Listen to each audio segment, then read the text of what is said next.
World champion in MMA, no opponents left, nothing to prove. Then one strike of lightning, and he wakes up as a mage in his favorite game. And no one asked him, but he actually played for the knight. A powerful family, a magic world, only one problem: 0 mana. So while everyone else casts spells, he just throws hands. This time, he's not bored anymore, and in a world where magic and fencing are at odds, a genius who fights like this shouldn't even exist. 1,000 years ago, there was a war against demons. One day during the war, monsters suddenly crossed the border and attacked humanity. These terrifying creatures fought with the humans. The entire sky shone with magical seals, and sparks of light were everywhere. To survive, humans had to fight. The war was endless. The entire earth was covered in blood, and under the onslaught of the monsters, the surviving humans gradually retreated. These monsters had huge mouths with sharp fangs. They attacked the humans, but suddenly a magician appeared. He arrived on the battlefield riding a black dragon and began to destroy the monsters. Frightened by such power, they fled. The humans praised their hero, but he died, perished in a pool of his own blood, lying immobilized on the ground. This happened when the war was won. He died an unexpected death. The one who was chosen, the one who was captivated by power, the one who did not succumb to temptation, they await him. Sometime later, some guys in the subway were watching the live broadcast on their phones. The announcer shouted, "Ladies and gentlemen, hello, the main event of the day. The 17th battle for the world title is about to begin." It was an interesting battle, watched by a whole room of spectators. The announcer shouted, "The opponents are here. Patrick occupies the blue corner." All the spectators were unhappy and shouted for him to die. Now the people in the red corner were shouting. 37 out of 37 matches won. The world champion with a percentage of knockouts, Jinho. This guy was incredibly muscular and confident. The announcer asked what kind of match today would be. In an interview, Patrick said that in the last fight, Jinho didn't use his legs, but judging by that, he assumes he has some kind of injury. Perhaps Patrick will take advantage of this today. Jinho is already over 40 years old, and if his injury is to his legs, then today a new champion will likely be born before their eyes. The pain is already beginning. The battle between the rivals has begun. Patrick thought fearfully about the incredible fear he was spreading. It was expected of the champion, but if he grabbed his leg, then at that moment, he suddenly decided to attack. The announcer shouted that Patrick was attacking him unexpectedly, and their fight began. He couldn't understand how he dared to go against him with a sore leg. The insolent man? He would make it so he would never be able to take advantage of it. At that moment, Patrick attacked his leg with incredible bloodlust, and a moment later, he was knocked down. Jinho struck back with lightning speed, and Patrick fell on his back, motionless. The announcer shouted that Patrick couldn't get up. The first round would end in a knockout. Patrick was unable to move, and blood was pouring from his nose. Jinho turned around and asked, "Does he understand? That's why he doesn't use his legs." After a while, Jinho got dressed in the locker room and silently left. His friend asked where he was going. Wasn't he going to give an interview to the reporters? He told him to answer their questions himself. He shouted, he should answer them. He has so many fans. The guy was perplexed and tried to stop the main character. Jinho put his hood up and wished him a good job and to contact him when the next match came up. The guy grabbed his head and replied that he should at least go by car. The weather was terrible. He replied that everything was fine. There were traffic jams now. He'd rather go for a run. But at that moment, the coach was dumbfounded and his eyes widened in surprise, after which Jinho closed the door behind him. He screamed, "That bastard! His home is 30 kilometers away. How is he going to do this?" At that moment, many reporters held their microphones to him and asked, "Mr. Coach, where is Jinho now? Let him say something about today's match." The coach was angry because he had already run away, and the reporters were asking when he would hold a press conference. Did he deliberately plan the course of his leg injury? The coach sighed, unsure how to respond. Meanwhile, Jinho went outside and thought about how he understood him. He recalled their fight and the announcer shouting at him, "Lightweight division." The fight ended in a knockout. A moment later, Jinho had won, and he felt sorry for him. But for the rest of his career, he wouldn't find an opponent he was interested in fighting. Did he really believe those rumors about his leg? Jinho simply decided to limit himself, right? After a while, Jinho arrived at a multi-story building and entered the building. He went up to the 34th floor and entered his apartment. There were numerous gift bags outside his apartment, and he was angry because he had already told people not to leave them at his door. After this indignation, he entered his magnificent and spacious apartment. He bathed, washed his hair, threw down the towels and said, "Well, now he'll begin." At that moment, he happily sat down at the computer desk and started playing. The system announced The Last Savior. The console game The Last Savior is so difficult that even Koreans have stopped playing it. But Jinho had played it absolutely every day for the past 10 years. Because his life was filled with training, hardening, and battles with the strongest opponents, he had long since burned out. He smiled and asked, "Will he fail again today?" At that moment, he realized he could feel the competitive spirit here. There was a demon king in the game, and he was shouting, "Attack him, you bastard." At that moment, bright lightning and thunder roared in the sky. The protagonist lowered his gaze when he was facing his opponent. He didn't understand what was happening. Was he really going to lose like this? His health was already at 0, and at that moment, his hero struck his opponent's sword, and he shouted, "No, let him get his strength now." How could he avoid this? He didn't know what to do, and cursed. A multitude of bright beams emanated from the collision between his player and his opponent. At this point, Torres continued to fight, gritting his teeth in anger, before attempting to land another blow on the monster. Jinho wondered why he was so predictable today. He'd been hit several more times, and he didn't understand why his attacks were so good. He frowned and looked ahead. A huge magical beast appeared before his face, roaring and opening its mouth. Torres confidently attacked the creature with his sword. It was ironic. He'd started the fight with the desire to win, yet he was afraid of victory. Let him gain strength. The Demon King, he can do it. He supported with words, and attacked flawlessly with his hands. And finally, Torres attacked the Demon King. The system congratulated him for defeating the Demon King. The last savior, thank you for playing the game. Jinho frowned and realized he had already become a champion in 2 worlds. A moment later, he smashed the computer mouse against the monitor, smashing it while muttering, "Who am I supposed to fight now? Maybe he could do it against the brown bear and get out?" He cursed, but he had nothing to say. Meanwhile, a bright bolt of lightning lit up the entire sky, and he looked out the window and was surprised. These bright sparks struck his house and window. After some time, he woke up and realized that his head was spinning and his body was burning. Suddenly, he felt rain on himself and asked, when did he manage to get outside? He was stepping in puddles,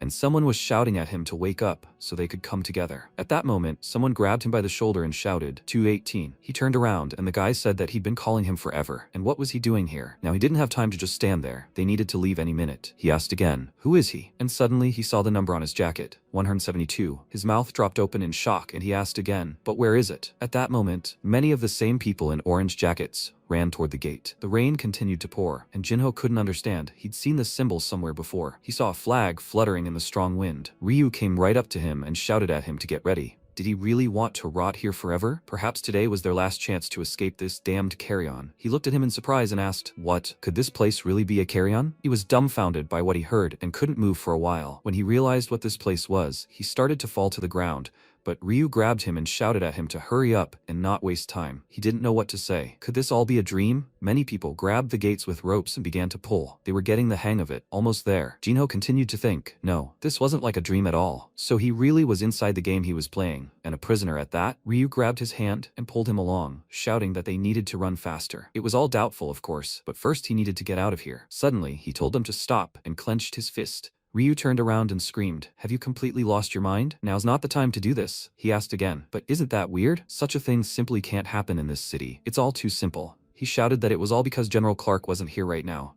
He asked again, General? Ryu replied, yes, he just left, so they had a chance. Let him get ready and run faster. At that moment, the protagonist grabbed him by the hood and dragged him in the opposite direction. Ryu screamed, what is he doing? He was completely out of his mind. He knew that if it was true, he understood the situation somewhat, but his champion's instincts told him that he absolutely mustn't go beyond these gates. Ryu screamed at him to let him go and called him a scumbag. At that moment, the doors opened, and now they were free. People ran out at breakneck speed, one after another, running at incredible speed. Ryu screamed at him to let go. No, he had to get out of here too. The guys were rejoicing at having managed to escape, when suddenly everyone froze, and one by one was destroyed. Someone pounced on them and began attacking, chopping off their arms and legs. It was General Clark, laughing and shouting that these worthless people should die, and shouted at his soldiers to kill them all right now. At that moment, Ryu asked in confusion, General Clark? Why was he acting like this? Jinho replied, didn't he understand? This was a trap, and he should shut up and run away from here. At that moment, many prisoners were killed, and some of them began to run back, crying in fear. After some time, the walls of the fortress were covered in the prisoners' blood. The rain continued unabated, and General Clark, walking around the slain people, ordered the remaining men to line up the prisoners. They shouted, yes, General, let them all stand up straight and don't move. Among these prisoners were Jinho and Ryu, who obeyed and looked at the floor. Ryu was completely confused as to what was happening, and looked at the dead acquaintances scattered across the field. He began to vomit from fear and horror, and he vomited into his hands. Jinho watched in bewilderment, when suddenly a general approached Ryu and shouted that he had told him not to move. He grabbed him by the hair and began shaking him from side to side. Then he shouted that anyone who dared move would be slaughtered immediately. He was crying, and Jinho realized that even young people were shown no mercy. It seemed as if a new massacre could begin at any moment, so he really would have to fight. At that moment, Clark approached Jinho and told him he was lucky, or maybe he hadn't had the courage to run. He realized that General Clark stood before him, declaring that all mages were cowards and that it was shameful to be their opponent. He would regret not dying today. With these words, he approached his face and grinning, called him Arahan. Let him wait. Jinho looked at his reflection through a puddle and perplexed, realized that his name was Arahan. A week passed in the labor camp. There's only one daily task here, assembling stone towers. It's a useless chore to force the prisoners to work. After a week in this body, he realized something. He looked at his hands and realized, firstly, that this body was extremely weak. His hands were shaking. Just lifting a single stone made his breathing ragged. He was about 15 years old. Secondly, he tried using magic at night when no one was looking, but it hadn't worked. It's strange that Arhan can't use magic. After all, the Arhan family is the strongest mage family. Why can't he use it? Or maybe that's why they threw him here? This sounds like something the Arhan family might have done. At that moment, the general turned to him and shouted, "Okay. Now he has to move the tower the other way." Why was he fidgeting like that? He should move faster. Jinho grabbed a stone and understood. And yet, the system reported synchronization. Due to the large amount of data, synchronization is delayed. His progress is 78%. He wondered when this would all end. After some time, he arrived at the dining room and took a plate of food and bread. Since coming here, he had started exercising regularly, but the only food here was this. Ryu approached him and said, 218. Won't he want bread again today? He was surprised and said that he had come and said, no, let him take this. Ryu was very happy, and the protagonist realized that everyone else was avoiding him, but he was special. He began to eat his bread with joy. Archons are the most powerful mages, and rumors circulate about their red eyes. They are a curse for how many people they have destroyed, and that anyone who looks into them will die. They are about the same age and live in the same room. He has no memories of what happened before he ended up in this body, but it seems they are friends. However, how could someone so young end up in a carry-on? Ryu said for sure, he should be more careful. He asked again, why is that? He replied that because of him, their workload had been increased, something the other prisoners weren't too happy about. Maybe he should relax? Why was he fussing so hard with those rocks? He realized that this explained all the murderous looks he'd been getting lately. Ryu had told him to be especially wary of number 589. He knew him, right? He was the leader of the prisoners. He was also known in the arena, and they said he was here for murder. Jinho asked again, then wasn't it dangerous for him to go with him? He smiled and replied that he didn't care, since it was obvious they knew each other. He asked again, so what? He might get in his way, so let him go somewhere. At that moment, he stood up, and Ryu asked in surprise why he had suddenly started acting like that. He heard approaching footsteps and said, what he was worried about is about to happen. Ryu turned questioningly to the side and saw the leader of the prisoners approaching. One of them was number 589, the leader. He approached Jinho and said, they say they've been given extra work because of him. He asked, let's say he wanted to exercise, but before he could finish, his opponent punched him in the face. Jinho fell unconscious, and Ryu started screaming, 218. At that moment, Jinho grabbed him by the neck and smiled, looking him in the eyes. A moment later, he climbed onto his body and began attacking. Ryu was stunned with fear and didn't know what to do. The surrounding guys, the leader's subordinates, also gaped in shock and shouted, leader! At that moment, the protagonist relaxed, and the leader asked with a smile, what is he doing? Jinho wondered if he hadn't felt anything at all. Just how weak was this body? The leader grabbed him by the collar with just one hand and lifted him above himself, then swung and slammed him into the wall with incredible force. Ryu screamed in fear. 218. The leader looked at the wall in bewilderment and asked, where's he going, little rat? Today would be his end. Jinho lowered his gaze and couldn't move. He was in incredible pain when suddenly the system reported a notification. 100% synchronization progress.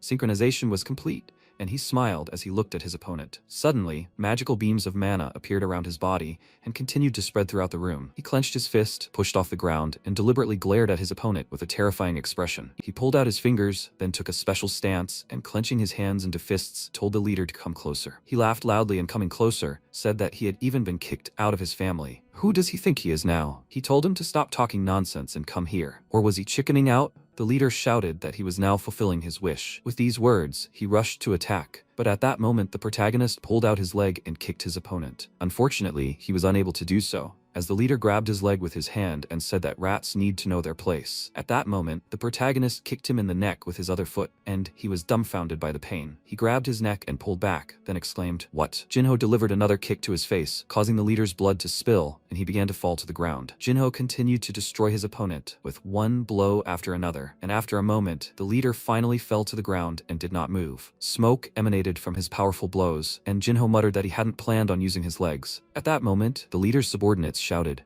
why are they standing there? They must kill him now. All the guys rushed to the attack, shouting to make his death painful. At that moment, Jinho calmly pushed himself away from the leader's body and told everyone to stop. The guys were dumbfounded by what they saw, and Jinho grabbed the leader's hand and said that if they moved, they would have to spoon-feed him for the rest of his life. It would be better if they brought the warden here. At that moment, they were stunned and unsure what to do, staring silently at Jinho. He asked again, did they really think he was joking? If they didn't believe him, then maybe he should rip off one of his arms? One of the guys shouted that he understood everything and would bring him now. Meanwhile, the leader was shouting at him that he was a bastard and that he wouldn't spare him next time. Jinho wondered if those words had even slipped out of his mouth. At that moment, Ryu ran up to him. He was stunned and amazed by his actions and asked where he learned to do that. He thought it was very cool, but had he always been that tall? He thought they were about the same height. He replied that it was from carrying stones, and that he advised him to do the same. Ryu asked again which stones were related to height. Synchronization had indeed transferred his stats from reality here, but only here he had the body of a child. No, the most important thing now was his actual stats. The system reported that his name was Zed, Oron, class mage, with traits including steadfastness, a victor in hopeless situations, a natural-born warrior, the soul of a champion, and the blessing of great S-rank mages. Stats. Penalties for underdevelopment have been applied. Strength, dexterity, endurance, and perception were 100, but are now 50. Magic is 0. He was dying to see this. At that moment, he saw that his magic was 0 and asked, could this be a mistake? Magic could be 0, but he's a mage. How could he have 0 magic? Why did he possess such a loser? He continued to stare at the number 0 in bewilderment and laughed at the system. Ryu, who couldn't see the system in front of him, didn't understand what he was doing. After some time, the protagonist found himself in his prison, and as he lay down on his bed, he thought, such bad characters really exist. That's probably why they kicked him out of his family. The Archon could have done this. They have neither blood nor tears. He first needed to calm down and slowly check everything out. But he's at least grateful for the fact that all his other stats are 100. He doesn't care that he has penalties. In such a crappy body, he wouldn't be able to maximize them. He's also young. He thinks the penalties can be worked off with hardening, but food will still be scarce. And he's never seen such traits before, and they're all high-ranking. He's only familiar with steadfastness. He's a winner in hopeless situations. He's earned them himself while playing. If his magic weren't at 0, he'd think this was a cheating character. The blessing of great mages is S. This is nonsense, but the rest can be learned gradually. He'll figure something out with magic too. With these thoughts, he got out of bed and suddenly heard a scream. The numbers that were about to be called should come out. He looked questioningly at the door, and Ryu realized they were back. They started calling. 114, 456, 891, 2918 should come out. All the guys came out of their cells and followed each other. Jinho asked who these people were. Ryu replied that they were sentenced to death. They were probably called for their last meal. He asked again, last meal? Ryu answered yes. This is when, before death, they are allowed to eat whatever they want. He was surprised and realized, that's what it is. So what's his name? Ryu was surprised and asked again. His? They only called each other by numbers. After that, he gave his name and said that he was from a poor family, so he didn't have a last name. And what's his name? He replied that his name was Zed Arahan. He addressed Ryu by name and asked, does he want to get out of here? He asked again, what? But if he was talking about that, then he doesn't plan on staying here for long. He has a reason to leave. He asked again, right? And was he thinking about how to escape? He replied that the only way out of here is through the gate, and the general has the key. He asked again, was he going to kill him and take the keys? Ryu asked again, was he right in the head? He might be retired, but he was a knight of the 5th circle. General Clark was a classic knight, filled with hatred for mages. In the world of the last savior, knights and mages hated each other. He understood that the knight of the 5th circle was retired. Would the current him be able to defeat him? Jinho said there had to be another way, and he replied that they could simply steal. He asked again, what? Ryu asked a question, and he didn't know. Children of the lower classes put their hands in other people's pockets more often than they say hello. But there were always a lot of eyes on the general, so there weren't many options. He grinned and looked sadly at the floor, then smiled and replied, that's right. He was gradually beginning to understand how to escape from here. After some time, a new workday began. The sun shone brightly, and all the prisoners went outside. The general announced that from that day on, he had decided to increase the workload again, so they would be running instead of walking. At that moment, all the prisoners were dumbfounded by what he had heard and asked again, what? Let him be human. How much longer can he bully them? Let him at least give them achievable tasks. Clark's subordinate shouted, are they disobeying the general's orders now? The prisoners exclaimed in response that it was truly difficult. But suddenly one of them saw the blade that was already near his neck, and the knight said he was only relaying the general's words. If he had any complaints, he should bring them to him. The young man asked again, what's wrong? Isn't that too much? What's the reason? The worker asked again, why? Did they still not understand who caused this? At that moment, Jinho approached them, and everyone looked at him with hatred. The man cleared his throat and said he thought he was going out for a smoke. The guys wanted to attack him, and Ryu turned to him and said the atmosphere was bad. He asked him to step back and realized, damn Clark, he's provoking conflict, but he can't do it himself, so he's hoping the criminals will kill him like yesterday. But how could a glorious knight be capable of such meanness? Ryu stepped back and turned around in fear. He thought about how the warden was on his side this time, and it wouldn't be as easy as yesterday. He couldn't die. The prisoners approached him and said they had to kill him. Otherwise, they would die themselves. Jinho noted that they had understood correctly and there was nothing they could do about it. They grew angry and shouted, the blood of a mage is still alive in him to the last. Is he going to bluff? Let him die right now. At that moment, all the prisoners rushed at him, shouting that he was a scumbag. The protagonist repelled their attacks, and the prisoner's blood was spilled. He destroyed one enemy after another while fighting with his feet. One of them flew aside and he muttered,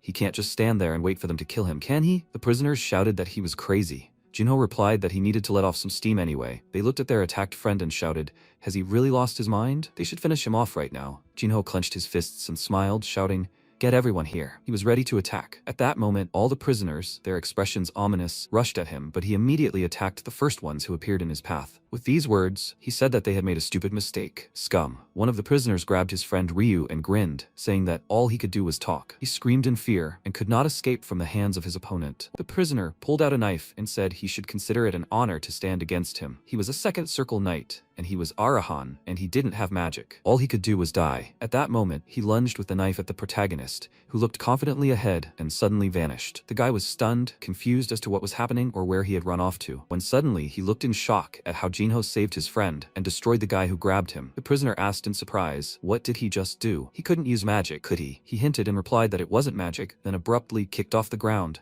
spun around in midair, and attacked the prisoner, kicking him. He too fell to the ground and was destroyed. At that moment, the general arrived, called for number 218, and told him to explain himself. At that moment, he decided to stand up for him and shouted at him to stop, saying he was the victim. He'd been taken hostage and was about to be beaten. It was self-defense. Clark frowned, and looking at the prisoners, realized they were idiots, then asked a question. Jinho looked at him carefully, and the general asked, did he have mana? He replied that he knew nothing, and at that moment, a bright purple flame appeared from behind the general. All the prisoners began to rise from the ground, and he ordered them to breathe. Ryu fell to the ground, unable to move. The protagonist realized he wasn't taking damage from the general's energy, but it was impossible to resist the power of the fifth circle. He stood motionless, looking at the general in surprise and asking, what's wrong? The system reported that he had a special ability, the Champion Soul S, which resists suppression. This was the same ability he hadn't seen before. Resistance? Could this really be a feature that grants them immunity? He smiled and realized it was truly imbalanced, after which he rejoiced and realized that in the real world, his body had reached its peak, and it would be a shame to waste it on some knight. This game knows something. The general was dumbfounded when he saw that he couldn't suppress Jinho, and wondered if he could really stand there calmly. He was just some idiot who didn't even have mana. This thought angered him greatly, and he exhaled heavily and added even more mana, causing the ground beneath his feet to crumble into tiny pieces. All the prisoners were pinned to the ground and unable to move, but the system again informed Jinho that his feature resisted suppression, so he easily handled such pressure and stood confidently on his feet. This was even more than just an S rank. What would he do now? Clark was dumbfounded by what he saw, and his mouth fell open in amazement, not understanding how this was possible. His subordinates turned to him in trembling voices and asked him to stop, as they were already feeling unwell. The energy was affecting them as well. The general stopped adding energy and silently looked at Jinho. Jinho chuckled at the fact that he had finally finished, and he had already thought he would pick up his sword and swing it. The general looked him intently in the eyes, then abruptly turned and shouted at his subordinates to get back to work. At that moment, Jinho turned to him and told him to stop,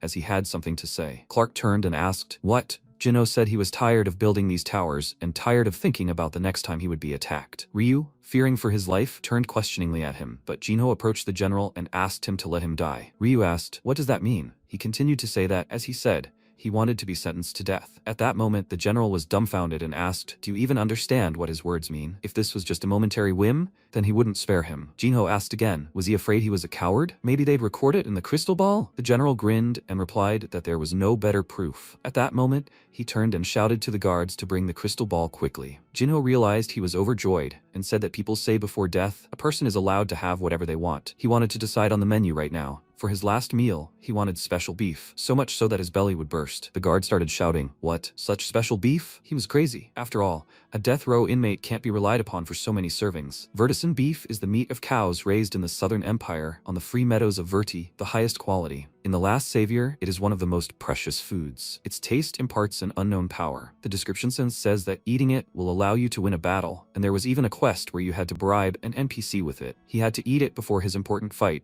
and he'd always wanted to try this beef. He asked, so isn't this a fitting price for his life? Since he didn't consider him high-ranking, he didn't agree to it. If he decided to cheat him, the contract would be cancelled. At that moment, Ryu asked, 218, the death penalty? He realized that he had not warned him and said that he was also going with him. They both had to eat their fill. Ryu exclaimed, what, him too? The general replied that they would, and all the guards were dumbfounded by what they saw. He said that since they were taking the mage's life, that's how it would be. He understood everything perfectly. Ryu asked again, frightened, wait, what about his opinion? People say beef is so expensive that it takes weeks to harvest a single piece. During this time, he doesn't have to work. He's fed the guards food, and he can devote all his time to exercise. Ryu watched his actions and said they were about to be killed, and he didn't understand why he was training. The Last Savior has a special system.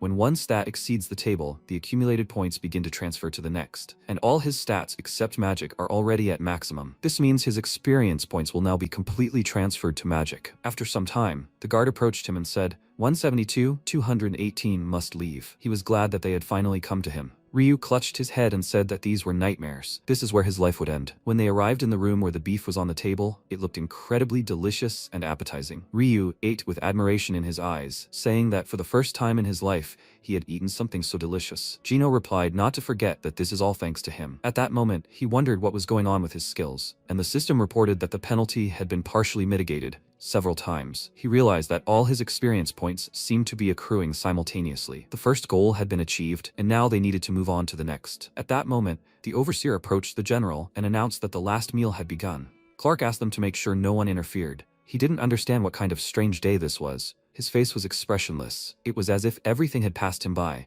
and although he was retired, he was still a knight of the fifth circle. It can't be that some young mage without mana could withstand his power. He must have made a mistake then, but this time he would do everything appropriately. He looked at the shining bracelet on his wrist and realized that it would return the stress he had experienced many times over. A moment later, they had all eaten, and the plates were empty. Ryu breathed a sigh of relief and said he didn't mind dying now. He replied that now wasn't the time to die. Jinho realized he was full of energy, and it felt like he could punch a punching bag for days, and wanted to test that power as soon as possible. At that moment, the door to the room opened, and Jinho turned around and asked, "He's here. How could this be? They've already eaten everything." The general looked at them and said, 218. No, Zed. And Jinho asked again, "What? Was he offended that they didn't leave him anything?" Jinho stared confidently ahead, and Clark thought he was being impudent, believing only in his bloodline. He looked at his magic bracelet and realized that he would first make that face contort into a grimace of pain. He grabbed his shoulder, deciding that now his bracelet would work. The Arahan are the most elite family of mages. Even the slightest bit of information could play into his hands, because with it, he could escape this hole. At that moment, Clark's bracelet glowed brightly, and the protagonist realized what it was. He touched the bracelet to his shoulder, and Jinho realized it was a magical artifact. Everything around him glowed with bright magical calves, and Clark screamed, just like that. Even he did this time, but before he could finish his sentence, he suddenly realized nothing had happened to Jinho. The protagonist merely smirked at his opponent and looked confidently into his eyes. Ryu, who was standing next to him, began to plummet to the floor, and Clark was confused. He yelled that Jinho was a scumbag and threw Ryu aside, causing him to fall headfirst onto the ground and start screaming. Jinho turned to the general and asked him to behave appropriately. He called him a damned freak and grabbed him by both shoulders, trying to hurt him somehow, but it was no use. Jinho just smirked at him and, removing his hand, asked, "He told you to behave properly." The general was dumbfounded by what he saw, and Jinho continued to say that if he wanted to kill him, he should do it properly, not show off. Clark was stunned with surprise, his mouth hanging open in amazement. He realized he'd even used the artifact, but nothing had happened. Magic had no effect on him. But for that to happen, he'd have to be a level higher. So he's a level 6? But that simply couldn't be true. He was speechless. Wait, then it must be the Arahan bloodline. He looked into his eyes, where his stunned reflection was visible. It had taken him his entire life to reach the 5th level, and even then, he couldn't bring this petty mage to his knees. His bracelet suddenly stopped glowing, and Jinho asked, "Is he finished yet?" The general lowered his gaze and, after a moment of silence, announced that the execution would take place the following morning. He might be Arahan, but he couldn't go against imperial law. He turned and headed for the exit, wishing him a good night. Sometime later, a candle lit in the general's office. He sat and wrote a book with a quill, thinking that he didn't yet fully understand everything, but perhaps it would be useful information for the knights. So he picked up the quill and began writing. He felt he needed to record everything that had happened today, and he continued to scribble with concentration. He was tired, had exhausted all his mana, and had used up the artifact, but he needed to finish the report. Suddenly, his strength gave out and he dropped the quill. Meanwhile, a bright light appeared in the dungeon. Ryu pursed his lips in fear, and when Jinho approached him, he asked, "Is he up? How did he feel?" He was shaking with fear and in a trembling voice said that it was disgusting and that he felt like he was going to vomit. He mentioned that he had dexterous hands and he chuckled at that. Afterward, he showed him the keys in his pocket and asked, "Have you seen them? How did he like his skills?" He replied that he was doing well. For an ordinary person it would be dangerous, but he was simply a master. Ryu replied that it was all because the general was focused on him. Did he really not care? He chuckled and said he was fine. Ryu replied that it was strange because there were definitely things he didn't know about him. He replied that it was all just carrying rocks. At that moment, Jinho thought he was right. His special abilities included several S-class skills. His stats had increased by 10, which was an excellent result. The rumors were true, and the meat was tasty and nutritious. Granted, he had trained a little. He looked at his hands and felt real changes. It was a very pleasant sensation. He also wanted to get rid of all the penalties as soon as possible, but it wouldn't be easy. He clenched his fist and realized that this was just perfect. After which, turning to Ryu, he said that they needed to get out tonight and let her rest for now, and then they would leave. He asked again, weren't they leaving right now? The general would notice the loss of the keys, wouldn't he? Gino asked him not to worry about it as he was sure he was already asleep. Ryu asked again, how did he know about that? Jinho remembered he was wearing a bracelet, and he, too, couldn't remember the exact name of his trinket, but it was an item that instantly released mana and absorbed all power, so now he was definitely asleep. Having brought the keys to dinner made his plan doubly simple. When night fell, they decided to quietly leave. Ryu approached the door and asked if everything would definitely be okay. He said that if he was scared, he could stay here. He screamed. What? He was his last hope, and they needed to be together. But there's no key to this door. What will they do? Jinho asked him to step aside, and he turned questioningly at him. After which, Jinho kicked the door open with an incredible crash. He screamed in surprise. What kind of power was this? Was he really a mage? Someone noticed the noise. It was the security guards who ran out and shouted, what's going on? Room 218. What's he doing there? Jinho turned around and asked again, what else? The guards realized it was an escape and shouted to report it to the general quickly and seize him. The guys ran outside, and Ryu shouted that there was something out front. He was dumbfounded and realized the gates were blocked, and there was already a crowd of armed guards there. Jinho didn't slow down, and one of the guards said to stop them at all costs. Everyone understood his order, and Jinho ordered Ryu not to stop and to keep running. After these words, he sped up, and Ryu responded in surprise. Okay. Before watching in amazement, Jinho was able to get past the first opponent thanks to his incredible agility. He struck the man in the face with his palm, sending him flying. He did it with such speed that everyone else was stunned and surprised, and they began to fall one after another. When several guards were struck, one of them became frightened and realized the dire situation they were all in. At that moment, Jinho decided to pounce on him too, striking him in the neck. The man cried out in horrific pain, and a bloody ball appeared on his neck. Jinho moved past guard after guard, approaching the main ones, who were already cowering in fear, some of them lowering their swords. Jinho pounced on the remaining opponents, destroying them with his feet, and they continued to shout that he must be killed. Everyone attacked him from different sides, but Jinho was so agile that he was able to defeat each of the attacking opponents. He kicked the guards in the face and landed ready for another push. After a moment, he finally stopped and turned around to see two more guards attacking, causing him to grin and hit them with a single kick. Ryu, who saw what was happening, was dumbfounded and remarked that such astonishment would drive one crazy. The general, who later saw the destroyed guards, watched silently in bewilderment. They tried to rise from their seats and apologize to him, but the general only looked toward the open gate. When he was told that this was number 218, he froze with irritation and shouted for everyone to grab him and bring him back. Sometime later, the guys arrived in the village of Mota, near the colony. Once there, they hid in a barrel and a chest located outside. The main character stood up and said that he thought they had managed to break away. He breathed a sigh of relief, and turning around, they looked around. Jinho asked Ryu where they were. Replied that they were in the village of Mota. There was nothing else around the colony. He assumed that meant they'd come here first. He asked again, what could he do? The other towns were very far away, but if they blended in with the crowd, everything would be fine. The protagonist decided to believe him and then asked what he was doing. He handed him some strange clothes from the trash and said they were just right, let him wear them. Jinho asked again why he'd chosen the most homeless clothes. He replied that there were plenty of poor people here and it was easiest to blend in. He would go collect the bare necessities, and Jinho should wait here and keep a low profile. He'd explained everything, but they didn't have any money, did they? Ryu asked, who needs money? He understood that he really was different from the others. Ryu said he'd be back soon, so he shouldn't go anywhere, because he was his last hope. He silently looked into his eyes and understood, his last hope. An hour later, Ryu arrived, and Jinho asked again what he'd brought. He said they were colored contacts. When Jinho put them on, his eyes turned blue, and he asked, how do you like them? Ryu replied that it wasn't bad. Red eyes betray a mage, so he should be careful. This was the land of the Bahals, so blue contacts were popular. For aristocrats, eye color is just another accessory. The Bahal family was familiar to him because his character was a Bahal, the one with whom he'd fought to the very end. The clan of mages is the Arahan, and the clan of knights is the Bahan. Even the eye colors of the warring clans are opposites. Thanks for taking care of him, Ryu replied. You're welcome. He found a spot on the way here and offers to rest there. After a while, they found themselves in a small house in the forest. There they lay down to sleep on some hay, and Jinho couldn't fall asleep. He stared at the floor and wondered how it had happened that he was here, also as a prisoner. He opened his eyes and suddenly found himself in a game, and now he even had to hide in the stable. Well, at least it was fun here. But why did Ryu follow him everywhere? He called him his last hope, knowing he would always be in danger since Clark was hunting him. He didn't know anything about him yet. He was a street thief, and now he was with him because he needed help. It turned out that Ryu hadn't slept either. Jinho wondered if he could trust him. The next day, the sun rose brightly. When the guys woke up, the protagonist realized what he hadn't seen in the darkness yesterday.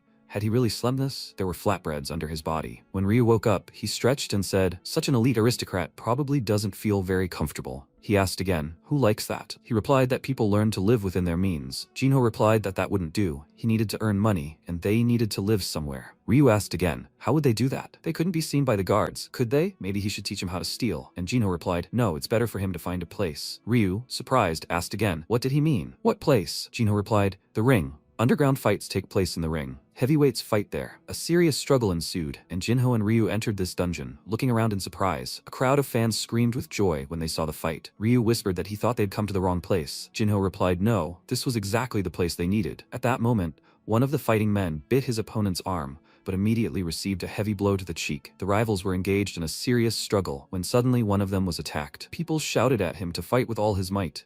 After all, someone had bet everything on him. Let him kill him. Jinho expected it to be a regular street fight, but even more intense. Ryu didn't understand why they were there and said it was scary, so he suggested they fly away. At that moment, one of the rivals lunged at the other and punched him in the face, drawing blood and sending the man falling to the ground. His opponent continued to punch him, and Ryu couldn't understand. Had Jinho seen it? Didn't people kill each other here? This Ikas was no match for any carry-on prisoner. He didn't think he could defeat him with his hold, did he? When he turned around, he saw that Jinho was no longer nearby, and suddenly everyone around was stunned by what they saw. Blood continued to flow from Ikas's hand, and Jinho approached him, removed his hand, and asked, can't he see that his opponent is already unconscious? He wasn't fighting according to the rules. Ikas turned around in surprise, and at that moment, Ryu twisted his face in confusion. He didn't understand what this idiot was doing there. Jinho turned to the referee and asked, have they paid him or something? The winner had already been decided, so why didn't he stop the fight? Or are there no rules here? At that moment, Ikas turned his hand away and shouted, who is he? If he's an aristocrat, he's even more infuriating. Jinho asked, is he him? But can't you see? At that moment, all the spectators fell silent, stunned, and quietly watched what was happening. He asked again, can't you see that he's a homeless person? He smiled, and people started shouting, what? This was just a poor guy? How dare he interrupt the game? It only made them more curious. Let him give him his money back. Jinho replied, so he would take responsibility for it. Would they like it if he fought the Ikas? Let them wait, because he would show them something interesting. Jinho smiled, and Ryu shouted his name in fear. He had told him they didn't belong here. The Ikas were 100 times stronger than all the prisoners. His chance was 1 in 100, or even 1 in 1,000. Did he even understand what he was getting himself into? He wouldn't be able to defeat him. Did he understand that he was absolutely no match for him? Let him choose another opponent. Ryu screamed so loudly in fear that Jinho had to cover his ears. He asked him to be quiet and instead go and bet everything on him. Ryu asked again, stunned. Was he even listening to him, or was he going to continue making unjustified moves? Let him get better, and then they'll get out of here. At that moment, Jinho addressed him by name and offered to eat some beef when he finished and fill their bellies. Ryu asked not to be bribed, and a moment later, the fight began. Jinho found himself facing a serious opponent who was extremely angry. He kept saying that this homeless person had completely lost his mind from poverty. Then he noticed something strange and asked, what's going on? How unusual. He looks about 15 years old, but what's with that look in his eyes? He also breathes calmly, and his stance is definitely different from the others. It's threatening, but at the same time very calm. Magical energy formed around Jinho, and he felt uneasy, not understanding what was happening. Was he really afraid of some homeless person? He was Ikas after all. At that moment, he became enraged and rushed at Jinho with incredible speed. But a moment later, he realized he'd easily dodged his opponent's punch and had been hit in the nose, drawing blood. Jinho asked him not to put his fists behind his shoulders. The punch should be delivered from a defensive stance directly into the opponent's face. It's the fastest way, and it's easy to hit. It's also very fast. He struck his opponent and understood that sometimes you can shift your center of gravity to hit even harder. Jinho struck his opponent right in the jaw, and he lost several teeth and suffered numerous bruises. People started screaming, who is he? Or is Ikas giving in to him? Jinho thought, war, god of luck, god of miracles, ban of life, please let him come back alive. People started screaming. Why is he giving in? He should keep his eyes open. Ryu opened his eyes and realized what was happening in the ring. People started shouting that this poor guy was beating him, and Jinho was confident and smiling. Ryu was frightened and wide-eyed asked, what, was he really winning? How was this possible? Ikas frowned with anger, not understanding what was happening. Was he really losing to such a brat? He gritted his teeth in anger and pounced again, but Jinho easily dodged and hit him in the stomach, and Ikas couldn't understand why he couldn't dodge his small fists. A moment later, he received several more blows and screamed, there are no words, he needs to pull himself together. Jinho hit him again in the head, and a moment later he fell to the ground, motionless and unconscious. At that moment, Jinho turned to the referee and said, let him look here. What is he doing? Or should he also play without rules? The referee looked away in bewilderment and shouted that the fight was over. The duelist had won. Jinho realized that it was over before it had even begun and that he should put in less effort. After a while, he found himself next to Ryu, who asked, "Is he kidding?" The odds were 62 to 1. Why did he have so little gold? Were they trying to cheat him because he was young? Surely this couldn't be explained by simple math. The worker replied that this was absolutely not true. They had definitely given him everything. Jinho didn't understand. There couldn't be so little money here. At that moment, he turned to Ryu and asked how many coins he had bet. Ryu turned away, bewildered, and didn't answer. Jinho repeated that he had already told him to bet everything. Ryu said he hated betting. He needed to save money for dinner. The employee didn't want them to argue here, and at that moment, an unknown girl approached them, surrounded by 2 large security guards, and greeted him. She grinned and asked, "Do you have time to talk a little?" The protagonist turned around and realized the judge was looking at her. He asked, "Who is she?" The girl smiled and replied that, judging by his first visit, he didn't know her. She was the owner of this ring, and her name was Herna. She approached and asked if she could meet him, but Jinho passed her and said he wasn't for sale. Ryu turned and realized it was that same Herna. They couldn't leave quietly, as 2 of Herna's guards were waiting for them. Jinho looked up and asked, "Do they want to get something from him too? How many days did they want to sleep?" The guards looked at him in bewilderment, and Jinho realized they weren't even blinking. Were they really that devoted to that woman? Herna replied that she had found the game's champion he had beaten today in the big city. Did he understand what that meant? She would let him go today, but they would still meet again. Next time they would talk in a more pleasant setting, because she really loved strong people. Jinho frowned, looked at her silently, and said nothing. After a while, the guys went into a cafe to grab a bite to eat. They sat down at a table and waited for the meat. Ryu rested his head on the table and muttered that they shouldn't mess around with that woman. He looked at him questioningly, and Ryu continued to say that it seemed like she was simply the ring's mistress. But in reality, she was the most important person in the village. As long as they were here, they would constantly run into her. Did he understand that? Jinho replied that he thought she was just an old fox who loved money. Ryu confirmed that this was true. That's exactly it. She was an old fox. She just wanted to profit from him. He had experienced the same thing in the fighting world. As soon as he showed results, hundreds of managers came to him too. Almost all of them saw him as just a way to make money. Charlatans easily deceived him. After all, he was just a project with a child who came to the big city to pursue a dream. Meeting his current manager was pure luck. It was he who made him a champion. He wondered how his coach was doing there. Thanks to him, he stopped being a loser everyone was fooling and became someone who gradually rose to the top, becoming a champion. And with this old fox, they'll see who's better. After a while, the waiter brought them their portion of meat. Ryu was delighted that it was vertisan beef. The cook cut it into large pieces, and Jinho asked Ryu to stop. He, who had already taken a piece of meat, asked again, "What?" Jinho replied that it was fake, and the marbling was too different. Ryu shouted, "What? Fake?" He didn't even know what marbling was. He said it was somehow strange that it took a week to get this beef. If the beef could have been taken from a nearby village, they wouldn't have waited so long for it while in prison. And people say it's very valuable? It can't be that they give it away to all the visitors here. He thinks it's a different kind of beef, just a rank lower, but much less rare and cheaper too. Ryu replied, "Is that so? But whatever kind of beef it is, his stomach doesn't care, does it? He's very hungry. Now he's upset about paying for vertisan beef, and he doesn't even want to eat fake food. They're practically broke, and they have every right to catch them out." He raised his hand and apologized to the waiter. He approached him and asked, "Have they finished eating and want to pay?"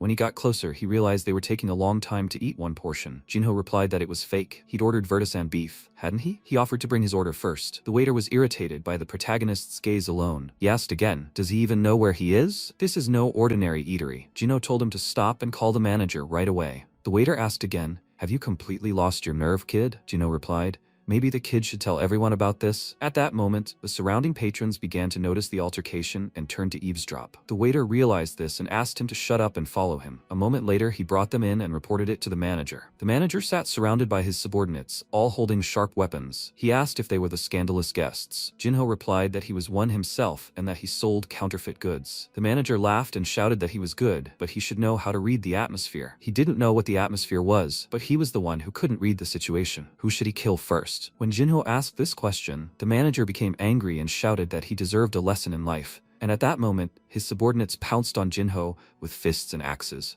Jinho easily defeated his opponents one after another, fighting with incredible agility and speed. He eliminated each one individually, and when he managed to defeat all the guards, the director was stunned by the situation he was in. He was terrified when he saw the guards lying motionless on the ground. He screamed, "What's going on here?" Jinho stood silently, looking him in the eye. Ryu was glad he dealt with those idiots so well. Did the director even know who he was? He was the one who knocked down Ikas. The director remembered hearing a story about some homeless guy defeating Ikas. Could that be true? And what did he want from him? Jinho replied that now he had to listen to him. He wanted proper compensation, everything within reason. He had 2 conditions. First, to return their money, and second, he would pay for the meat they ate here, at the price of vertisan beef, of course. Did he understand? The director was dumbfounded by what he heard and didn't know what to do. Had they completely lost their nerve? Sometime later, evening arrived. Ryu and Jinho arrived at a hotel with a comfortable bed. Ryu was delighted to lie down on the bed and said it was the first time he'd slept on such a soft bed. It was so wonderful. He turned to Jinho and said it was incredible and that he was an aristocrat. He knew consumer rights. Jinho lay down on the next bed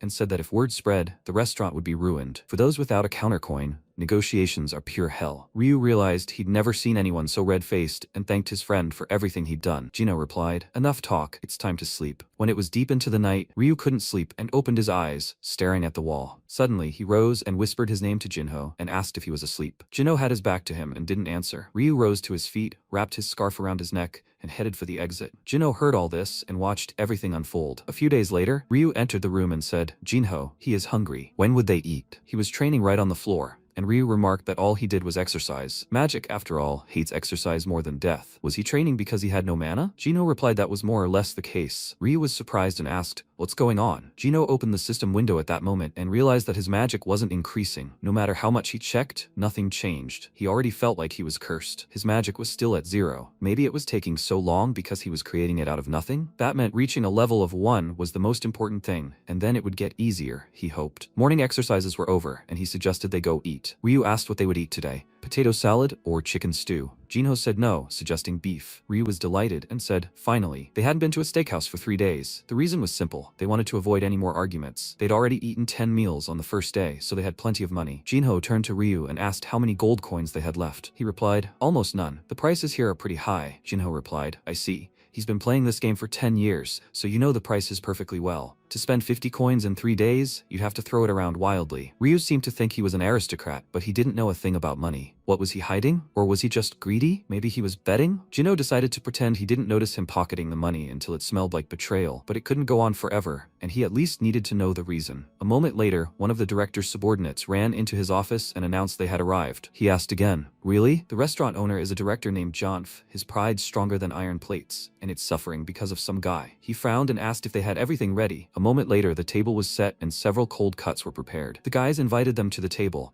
and the waiter bowed and said that the meat was prepared in abundance, so they should eat together. Ryu was surprised and asked how much it all cost. The waiter replied that if they needed anything, they should call him. Jinho wondered why they had suddenly become so helpful. Ryu suggested that maybe it was because they had changed clothes. Jinho seriously doubted it and realized that there were no killers among them, and inside everything was the same as last time. What were they planning? At that moment, Ryu turned to Jinho and asked if he was hungry. He wants to give him a special salad. Let him eat it, his whole mind. Jinho replied, thank you. All he can do is observe the situation. He picked up the salad and decided that maybe with time he'd figure out what they were up to, when suddenly he froze and yelled at Ryu to spit out everything he'd just eaten. He realized this meat was inedible, and Ryu screamed in fear. He started vomiting into a bucket, saying that if there was poison in it, he'd die now. Jinho replied, no, a small amount won't do any harm. He suspected they were up to something, but was poisoning the meat too much? If he didn't have this ability, they would have simply been killed. The system informed him that his ability was steadfastness, and it counteracted frog poison. It wasn't for nothing he'd worked to acquire it. How many times had they already come close to death? Steadfastness can be obtained by consuming all known poisons and antidotes. Ryu replied that it had no taste or smell. Was it really poisoned? How could he be so sure? He replied that he was a mage. Ryu said in a trembling voice that he was an elite person and knew exactly when something was wrong. But what should they do now? If they were trying to kill them, shouldn't they run away? He lay down on the table and said he had no strength left. Jinho asked again, why? Ryu was surprised and asked again, what? Jinho replied that they should pay in full for it. Then he smiled and looked into the distance. When Janf entered the hall, he asked if they had come and should just sit and eat their meat. Why were they calling him here? Jinho grinned and said he wanted to clear up a misunderstanding and ask something. Their plates were empty, and Janf thought, gluttons. From that amount of frog poison, they were about to die. Janf blurted out, what misunderstanding could there possibly be? They're bandits, blackmailing him out of his money. Jinho asked again, does he see? He couldn't understand them at all. He invited him to sit down and talk over a piece of meat. Ryu handed him the remaining package of meat and offered it to him to eat. Janf got scared and screamed, why is he shoving this at him? He replied that it was necessary to maintain conversation. If he listened to them, they would cancel their previous terms because they weren't bandits. He screamed, enough! He had nothing to talk about. Jinho asked, how strange is that? Does he want to keep giving them money? Or is there a reason he doesn't want to eat? Maybe the meat was poisoned? Janf was dumbfounded by what he heard and screamed, what nonsense? He asked again. Is he surprised they understood everything? At that moment, Jinho flipped the table over in anger, smashing the dishes, and then pointed to the untouched hidden meat on the floor. Janf was dumbfounded, not knowing what was happening, and shouted, "What is he doing?" All the meat was on the floor. They just threw it away. Did they really guess about the poison? That simply couldn't be. Jinho replied that they felt sorry for him and didn't come here, and yet he turned out to be such a scoundrel. He dared to poison the meat? Janf decided to pretend not to, because there was no way they would actually guess. He shouted that there was no poison there. Do they have proof? He wanted to ask them about it. He started punching the wall, and Jinho asked again, "Proof?" "Yes, he has it." He looked at him with his eyes, which had turned bright red, and said, "This." Janf realized that he had red eyes and was a mage. Jinho asked again, had he really dared deceive the Arahan? The price would be his life. Janf fell to the ground, shaking with fear, muttering, "No." He said that if he alone disappeared, no one would even notice. Janf realized he was going to die and fell to his knees, then begging for forgiveness, even though he didn't recognize him. He begged for mercy and for forgiveness, just this once. He couldn't understand how an Arahan from the west had ended up on the southern outskirts, and why he hadn't made himself known right away. And why was he dressed in rags? Fearful, Chief Janf couldn't wait to hear any of these questions. He begged him to spare this brainless, despicable man just once, and if they spared him, he would do everything as needed. And Jinho, looking at his crocodile tears, fully realized how powerful the Arahan family was. It truly was a powerful trump card, and it was worth using sometimes. He asked, "So will he do everything as he says? Then perhaps he'll forgive him just this once." Janf bowed at his feet and shouted thanks. He'll never forget this generosity. Jinho replied, firstly that he must never reveal his identity to anyone. Janf shouted, "Of course, until the day the last nail is driven into his coffin. No, even after he's in the next world, he won't utter a word." Jinho asked, secondly, to give him half of his property, and he'll forget what happened today. Janf was dumbfounded by this offer and shouted that he understood everything. He could give him everything right now, but he'd just have to wait a little. He was sincerely touched by the magician's generosity. After all, it was better to be penniless than dead, and the man was only asking for half. He needed to bring it quickly before he changed his mind. Janf ran to his office and looked at it questioningly before knocking. Meanwhile, Jinho was lost in thought, and Ryu smiled and said he was a good man. He couldn't even squeak. Jinho replied that as soon as they received the money, they would immediately leave this village. Ryu confirmed that this was excellent, but at that moment, Herna entered the hall and asked where they were going in such a hurry. They turned to her in surprise, and she greeted them again. Herna asked if they were really leaving again. She grinned and wondered if he was a much greater man than she thought. Jinho wondered if she really knew that he was Arahan. Had he exposed him in such a short time? It was unlikely, given that he was genuinely scared. So there was only one place she could find out about him. If she told Janf about this, that all he had from Arahan was his last name, then they would never see the money, and he needed to change places quickly. He suggested they talk privately, and she grinned and replied, "Okay." When she sat down at their table, Jinho asked why she had come. She wanted something from him? She assumed he seemed to have misunderstood her. She had business with him, but she had come here to meet a client. He turned to Ryu and asked, "With a client?" He had done this. Ryu looked down and apologized, as he shouldn't have hidden it. Herna found out what he had asked her for, but she would have to pay more for it. Ryu was dumbfounded and shouted that this was what they had agreed upon. After all, he had paid so much. She replied that this money wouldn't even be enough for a day. Did he really think it was that easy to look for a missing relative? It was hard for her to find out his whereabouts when he didn't even know if he was alive. Ryu screamed, with tears in his eyes. How could this be? This was his last hope. Jinho seemed to understand what was going on and asked them to stop, suggesting the following. She had said he had business with him, hadn't she? Then he suggested tying it in with the current problem. Herna asked if he was offering to do business with her in exchange for helping him. That was great. Then her conditions were simple. He has to fight Ika's one more time and that's it. Ryu asked Jinho not to, but he said okay, he'll accept the second fight. Then will she continue with Ryu's assignment? She responded, licking her lips. Naturally, she always keeps her promises. Sometime later, evening arrived and the guys headed home. Ryu looked at the chest and remained silent. Jinho turned around and asked why he was so sad. They had earned so much money after all. He silently looked at the floor and apologized. He didn't want to deceive him. Jinho replied that he knew about it, and Ryu continued to say that he hadn't told her and that he had gone from him to her and understood that it was stupid. But he had no other choice. Jinho replied that he knew everything and that he had taken the money too. Ryu asked again, did he know? Jinho replied, yes, but he had only just found out today that he had approached Herna specifically. Ryu asked again, then why had he pretended not to know anything? He replied that he didn't feel sorry for the money. This was equivalent to the help he'd given him. Ryu watched him go in surprise, and Jinho turned around and begged him not to let this happen again, and that he shouldn't hide anything from him from now on. The most vile thing you could do is sell someone else's trust. No matter where he came from, let him not become trash. Ryu tearfully looked at the chest and swore his loyalty, then turned to Jinho and told them not to fight again, suggesting they simply run away with the money, as they had wanted. Jinho asked again, what will happen to his relatives? Ryu replied that he knew for sure that this woman would back away again and not keep her promise. Ryu wasn't foolish enough to fall for Herna's tricks a second time, but he was so desperate that he turned to her. He clutched at the now broken rope and Herna took advantage of the desperate boy. Jinho replied that he knew everything and had initially considered leaving, but had now changed his mind. Ryu asked again, why? Was he really going to fight? He certainly believed in his skills, but she was definitely up to something. Jinho replied that this made him want to fight even more. Looking at trash always made him want to clean it up. Ryu yelled in surprise. What did he mean? Jinho replied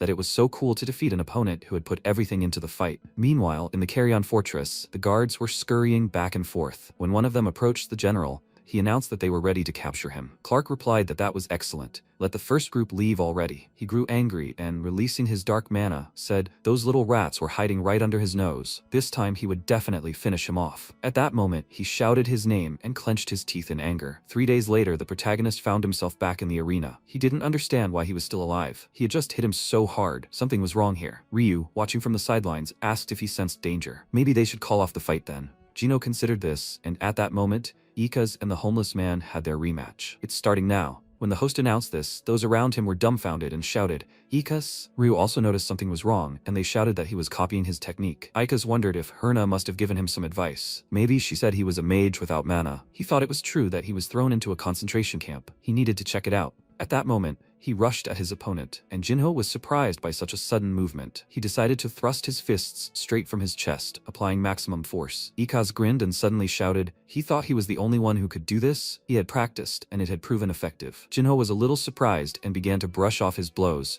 when he suddenly saw the belt on him and realized what it was. He hit his opponent, and he stepped back a little. Smoke was coming from both of them. Ikaz asked, so it's true then? He was an idiot without mana. It didn't hurt him at all. Jinho wondered if this was really happening. The people around him started shouting. Since when had Ikaz become so resilient? There he was, the strongest. Jinho was sure he was wearing the ogre belt. It was an artifact that increased physical damage by 90%. Since his magic stat was at 0, it was the worst weapon against him right now. That was why he was being so pompous. But how was that possible? Ryu was worried that none of his friend Zed's attacks had gotten through. He shouted, Zed, that woman definitely did something. This fight is really dangerous. Jinho approached Ryu and asked him to calm down, because everything was fine. He smiled and calmly looked at his opponent. Ryu looked at him questioningly, not understanding why he was smiling. Ikaz asked, well, is he giving up? Jinho replied, never, but he was genuinely surprised. At that moment, he assumed a certain position, and Ikaz realized his stance had changed. Jinho replied that this was the moment he had been waiting for. Why would he give up now? Ikaz wondered if he should stand up like that too, but before he could fully consider the thought, Jinho pounced on him and kicked him in the face with such force that he lost his balance and began to fall. He kicked him in the chest again, and Ikaz collapsed completely. Jinho smiled and realized that the strongest man on earth, Jinho, was incredibly happy at that very moment. No one could stand against him for more than a minute.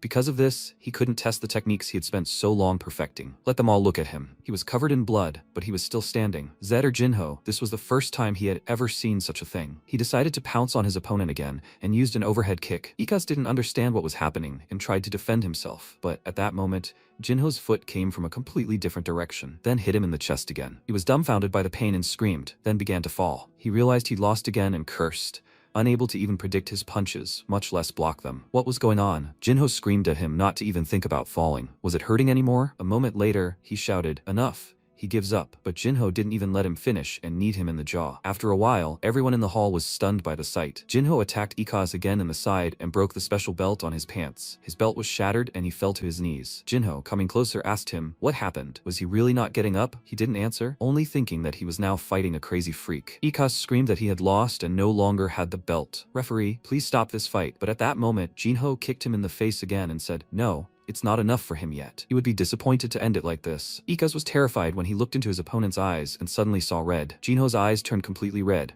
and his opponent froze in terror and trembled, then rolled back in his head and lost consciousness. Jinho asked, is he unconscious? At that moment, a magical blue light began to glow from his chest. He realized it was an unfamiliar feeling, like worms being detected in his body. A system window appeared in front of Jinho, and Jinho realized that finally the magic boost had increased to 1. It was as if endorphins were flooding him. This was even better than he thought. He rejoiced, clenching his fist and realizing that there was no way there wasn't magic, even if he had used a trick to bypass the system. By the way, why was it so quiet? He turned around and found the audience silent, perplexed. Ryu ran up to him and shouted, why did he take off his contacts? He asked again, what? But he hadn't taken them off. At that moment, he realized that his iris was now red. Ryu screamed. Yes, that's what he was talking about. Jinho realized he hadn't felt the lenses fall out. Had they melted because of the mana? Ryu wondered if he'd simply not seen him without them in a long time, but the color of his eyes seemed to have deepened. At that moment, the people around him saw his red eyes and became frightened. They shouted that he was Arahan, that his eyes were definitely red. Everyone should run from here, and if they made eye contact with him, they would die. People began to flee the room in a hurry and fear, and Jinho realized things were bad. They might send guards after them. They had to run now. Ryu screamed back that he'd go crazy and that he'd told him he should have run away right away. Jinho turned to Herna and shouted that he would find her. So let her look for Ryu's relative. She realized she should have listened to the general. They were such puppies. She'll tear him apart. Zed Arahan. She rose with such anger and went into action. After a while, she wondered how much money she'd lost. Ikas was a high-class fighter and brought in a huge amount of money. Over 3 years, he'd earned 600 gold coins, but now he was no longer marketable. She'd given 200 gold coins for the belt and 1,200 to the general, so her damages amounted to 2,000 gold coins. She was so angry and shouted loudly that she should have listened to the general right away. Her hard-earned 2,000 were gone. This damn brat had created this situation, and she was ready to tear him apart right now. They quickly ran for the lenses and money, but when they got out, the village was already overrun with guards. Jinho whispered to Ryu that this wouldn't work and that they needed to hide. After a while, night fell, and they hid again in the crate and barrel. When Ryu looked outside, he asked, "I think they've already left?" He stood up and suggested that his friend wait there, as he would try to find them a cart. At that moment, a young man passed by, and the boys were dumbfounded when they saw his gaze. The man said that Lady Herna had sent him and said that she needed to deliver something to them, so he should bring them to her, and no one would give them a cart now anyway. After some time, they actually got into the cart, and Ryu asked if everything would be okay. He answered no, it was obviously a trap. They had all gathered somewhere remote and were waiting for them. Ryu asked, then why did they get here? Jinho replied that they would have to solve this problem eventually, and they had no choice. Ryu realized that this time they would definitely die, and said this in a trembling voice. Sometime later, when they found themselves in that very trap, Herna was surrounded by many guards and Commander-in-Chief Clark. They were armed, and Clark said that they had dodged. Ryu asked what they should do now. Jinho didn't respond, and Clark said that they dared steal the keys and run away. That's what only rats do, not mages. Herna, grinning, peered over his shoulder and muttered how sad it was, and that if they'd cooperated with her from the start, none of this would have happened. He realized this old fox was now telling him no news. Even if he rewinded time now, he wouldn't act differently. They still couldn't kill him. Clark grew angry and shouted, Zed Arahan, he'll end him right here and now. Let no one interfere. Jinho asked Ryu to step back, and he agreed, backing away. When Clark approached and stood in front of Jinho, he asked if he was going to fight him. He turned out to be nicer than the average mage. Jinho replied that his chances of winning were 50%. A 50% chance. When facing a strong opponent, you shouldn't belittle yourself, and when facing a weak one, you should be careless. Even though he is a knight of the 5th circle, he doesn't have to fear 50-50 chances. Clark drew his sword and declared that he was still as brazen as ever,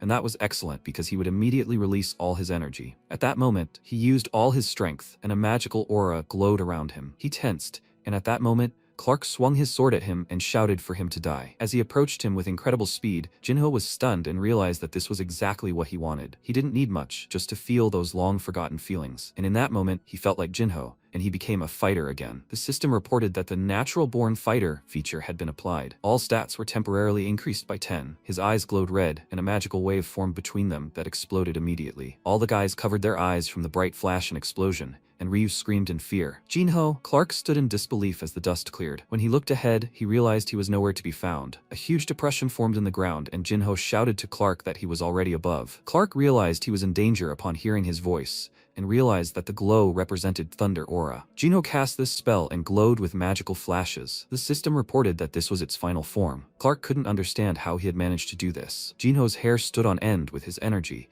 and he confidently looked into the eyes of the general, who fearfully tried to defend himself with his sword, but Jinho struck him and continued to press on the sword. Clark found it difficult to parry this attack. He held on with all his might, but still retreated. He didn't understand. How was this possible? He was speechless. Was this really Thunder Aura? Thunder Aura is a special energy that ignores the basic elements of water, air, earth, and fire. It is admired by all mages, an energy that even the founder of the legendary Arahan clan could not master. This little fellow had mastered legendary power. All the surrounding guards recognized his power and were dumbfounded, as was Herna, who was unable to move. Everyone watched Jinho glow, and Ryu was also amazed. He addressed him by name, and Jinho realized that this was the very power of his blood, something he had always lacked. Clark shouted that he despised those who rely solely on the strength of their genes above all else. At that moment, he struck Jinho with a bright beam of light, but he deftly dodged it, leaving Clark perplexed. Jinho looked at him confidently and continued to evade all attacks Clark attempted, but eventually, he grew tired and paused. At that moment, Jinho realized another blow was coming, one he couldn't avoid. When the blade touched his body, Clark realized he had used a shield. He looked ahead questioningly, and Jinho was already at his side, striking him square in the stomach. Clark flew into the air and began screaming in pain and terror. Jinho looked him in the eye confidently and continued attacking. A moment later, several more bright flashes of light and explosions occurred. Their magic clashed again. Clark was terrified and screamed from exhaustion. Jinho paused, then extended his palm toward his opponent, and his thunderous aura lit him up. Clark didn't understand what was happening. He was supposed to be a mage, so why was he punching him? Magic uses its power to prevent knights from breaking through, and knights try to counter with magic and attack. These are the historically established rules of the world. No one has ever broken them before. And that was how it was before, but Jinho changed everything. At that moment, Jinho's aura shifted toward Clark,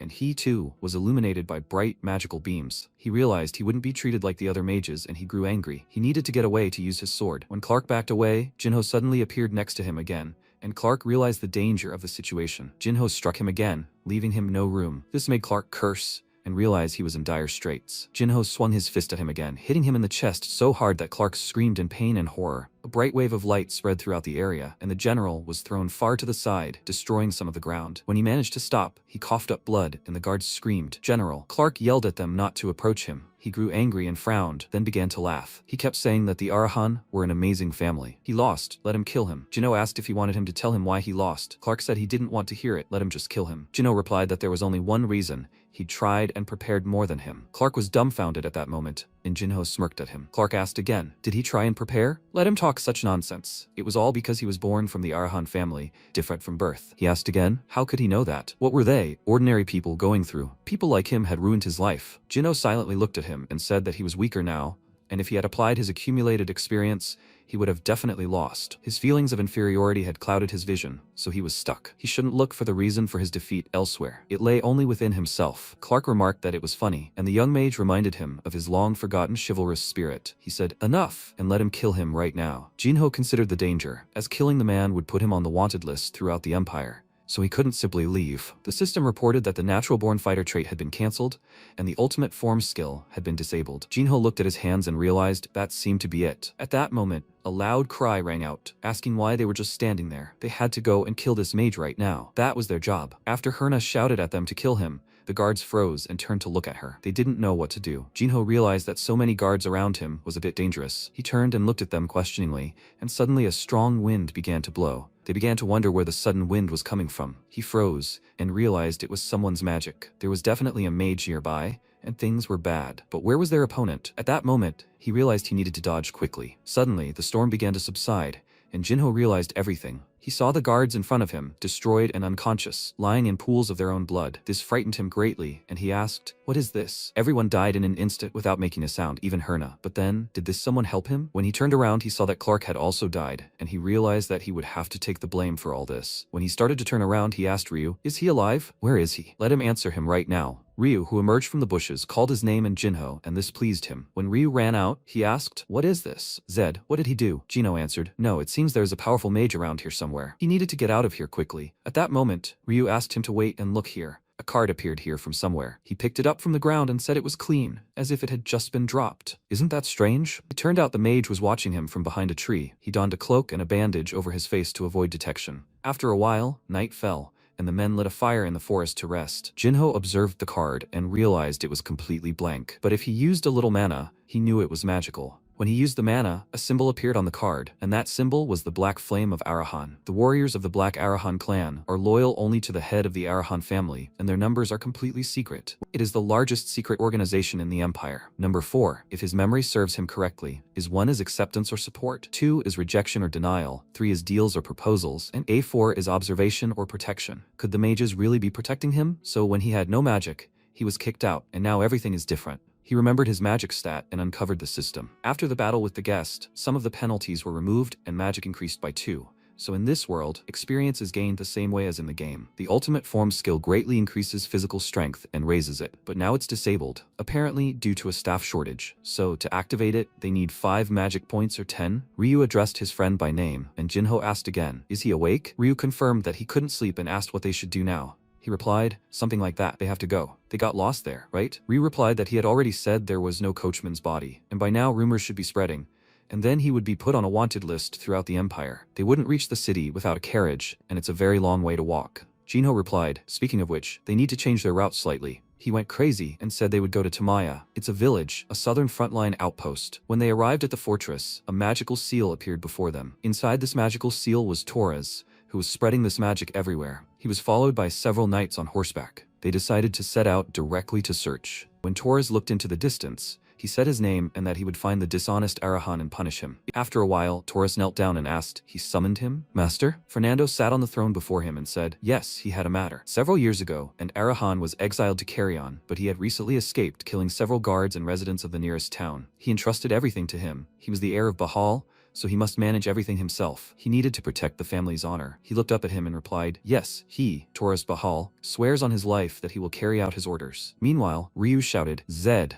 No matter how you look at it, this is madness. He turned slightly and said that he had been repeating this for 5 days already. How much longer can this go on? And he shouted, only idiots like them would go straight through the front lines. On the outskirts of the empire, there are front lines to protect against demonic monsters. Each family is responsible for a certain zone, and the southern territory belongs to Bahal. The place they're heading to is called Tamaya. It's a village on the front lines, so monsters often pass through. They head there because there's a transport gate there. It's so expensive that not every rich family can afford it, but they have a ton of money. Then Ryu added that he'd understand everything when a monster tears him apart. The protagonist laughed and said he knew he had no better option. He sighed. After a while, they sat down by the fire and Ryu handed him some food and told him to take it. Beef. He thanked him, and he told him to eat a lot. You never know when you'll die. He replied yes, he did too. Then the protagonist looked ahead in surprise, then turned around and thought, that noise. He became alarmed and whispered, Ryu, something's coming. At that moment, he began to put out the fire and was surprised. What? He told him. Then they hid behind the bushes, and Ryu whispered, is that really a monster? And the protagonist said, it better be so. He thought that there weren't just one or two, at least a couple dozen of them. The Bahal would never have let so many monsters through to the southern front line. In that case, he noticed the approaching knights and noticed a white horse with blue eyes. He thought it was a Bahal squad. It seemed there were at least 50 of them. He was begging they should just ride past. But at that moment, one of the knights shouted that they had found traces of the camp. The protagonist thought, damn, you can only get into the knightly order from the 5th circle. In other words, there are about 50 Clark here.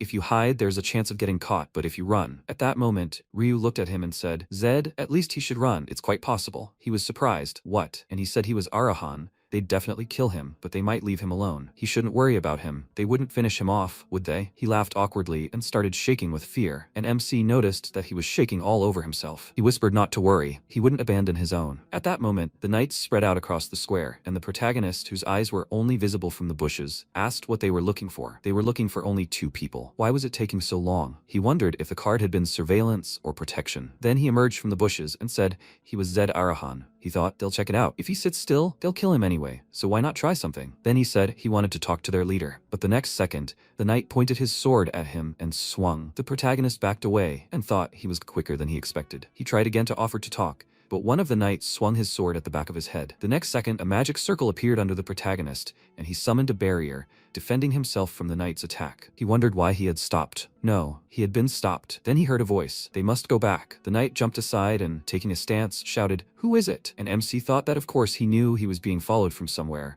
but for them to be so close. His perception was at 100, but even he hadn't sensed their presence. There was Arahan's black flame. The black flame member repeated again, they must go back, and then nothing would happen to them. At that moment, Taurus stepped forward and, concentrating energy in his sword, asked, who dared block Bahal's path? His subordinate shouted, sir. And the Black Flame member said, first heir of the Bahal family, Taurus. The protagonist thought, Taurus, so familiar to him that he feels one with him, the character he played the most, the one who was with him until the very last moment. Now, of course, is not the best time, but he is glad to meet him in person. Then Taurus asked, is this Zed? But a member of the Black Flame stood in front of him and said that they were turning around. If they retreat, they will not be touched. The protagonist thought they are definitely protecting him. But why would the Black Flame do this? Then Taurus pointed his sword forward and asked, are they the secret organization Arahan, the one circulating? Even knowing who he is, they still continue. Arahan is completely overstepping the mark. He concentrated his energy and, swinging his arm to strike, shouted that they will pay with their lives for encroaching on Bahal. The next second, the mage said, this will not do. A huge magical symbol formed under those present, and the knights shouted,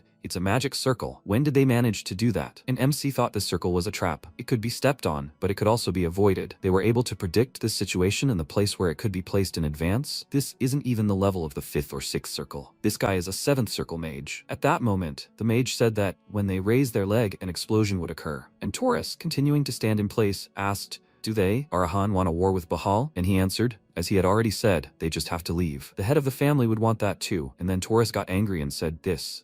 How dare they humiliate them? And his body was covered in energy, and the protagonist thought, no, if this is only the first half of the game, then Taurus is only in the 6th circle. This battle is doomed. If a fight starts here, Taurus and the knights will be destroyed. The next second, he used a lion's roar. The protagonist shielded himself with his hands from the energy flying in all directions and thought, this is Bahal's first secret technique, the lion's roar. No, this technique can be used from the 7th circle. Taurus, he must pull himself together. He will die. Then he screamed, black flames. They must remove the magic circle. Can't they hear? They must remove it. And the man turned around and said that it was impossible. He was following his master's orders. He was ordered to protect him. There was no order to follow his requests. The protagonist screamed that they must protect him. Why kill the heir of Bahal? This is an abuse of authority. They can perfectly well complete their task without deaths. They must remove the magic circle now. And he, Taurus, he must stop too. And he, continuing to stand his ground, told him to shut up, Arahan. He killed the general and the innocent people of the south. They will pay for this. In response, the protagonist screamed, this is not so. They must talk. Before he could finish speaking, Taurus shouted, okay, but first, he'll bring them to their knees. With these words, he charged. At that moment, MC thought in surprise, there was no explosion.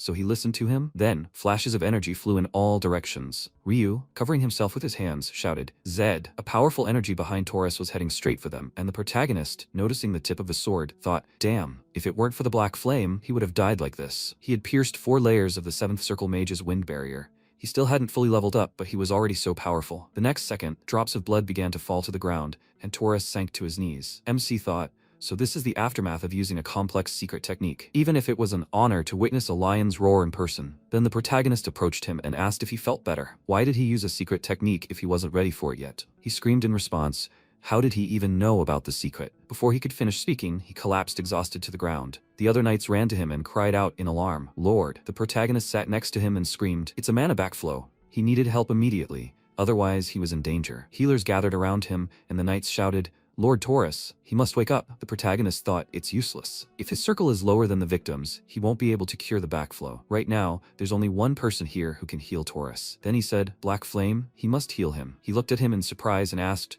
was he asking him to heal this knight now? He replied that Taurus was an old friend. He was indignant. What nonsense. The knights were enemies. They could never be his friends. The protagonist said they should look at it from the perspective of the mage's benefit. If Taurus dies here, Arahan will be forced into a full-scale war with Bahal. What good will that do them? Doesn't he understand that his death could be useful? He said that the heir himself was to blame for this. It had nothing to do with his work. Then the protagonist closed his eyes and thought, damn, there's no time. He said that he was the cause in the first place. So now it was directly related to his work. Then he slung his sword over his shoulder and added that if he didn't heal Taurus right now, his job of protecting him would end right here. He made a cut on his neck and added that he always kept his promises. He knew all this himself. If he'd been watching him, he definitely wouldn't bluff. In response, he looked at him with irritation and said that if the master found out about this, he'd be furious. He replied that he could handle it. He had to heal him right now. Then a member of the Black Flame approached Taurus, and the knights shouted, he must stop. How dare a mage lay his hands on the heir? And the protagonist told them to retreat. Only he could help Taurus now. Or did they want to leave their heir to die? After some time, the knights near Taurus shouted, Sir, what happiness! His mana flow has been restored. The protagonist thought he immediately disappeared. Ryu looked at him and asked, what's wrong? He replied, nothing. He noticed a card lying on the ground. Sometime later, on the outskirts of Tamaya village, MC and Ryu were near the tent, and then the protagonist looked at the card in his hands and thought, the 9th magic card. Abandonment or survival? Then Ryu looked at him and asked, were those guys from the Black Flame? So last time they left him the card? He replied, yes. Only now they say they'll leave him alone. He seemed to anger Arahan, and so the dense reinforcements disappeared. Then the protagonist looked at him and asked, how does he know about the Black Flame? He asked in response, who doesn't know? He doesn't know what they do, but everyone knows their name. He answered, yes, exactly. Then Ryu looked to the side and added, yeah, he thinks they should lay low. He should look there. Everything is heavily guarded. They will be killed at any opportunity. He said that if he were a mage and he was a knight, he would be killed immediately. He was surprised. What do you mean? But he said that for a knight, the most important thing is honor. Killing someone who saved their life goes against their values, even if he is wanted. For the sake of honor, a knight is ready to give his life, and a mage is ready to kill even a friend for profit. He thought that, in his opinion, both options are too categorical and abnormal, but thanks to this, it is easier to deal with them. Knights always need to press on honor, and mages, to provide some great benefit. Then a knight approached them and said, the master is looking for him. They should follow him. They were all sitting at the table, and Taurus, taking a cup of the drink, said it was minar tea, which they grow in their family. It was incredibly aromatic. After that, MC took a sip of the drink and asked how he felt.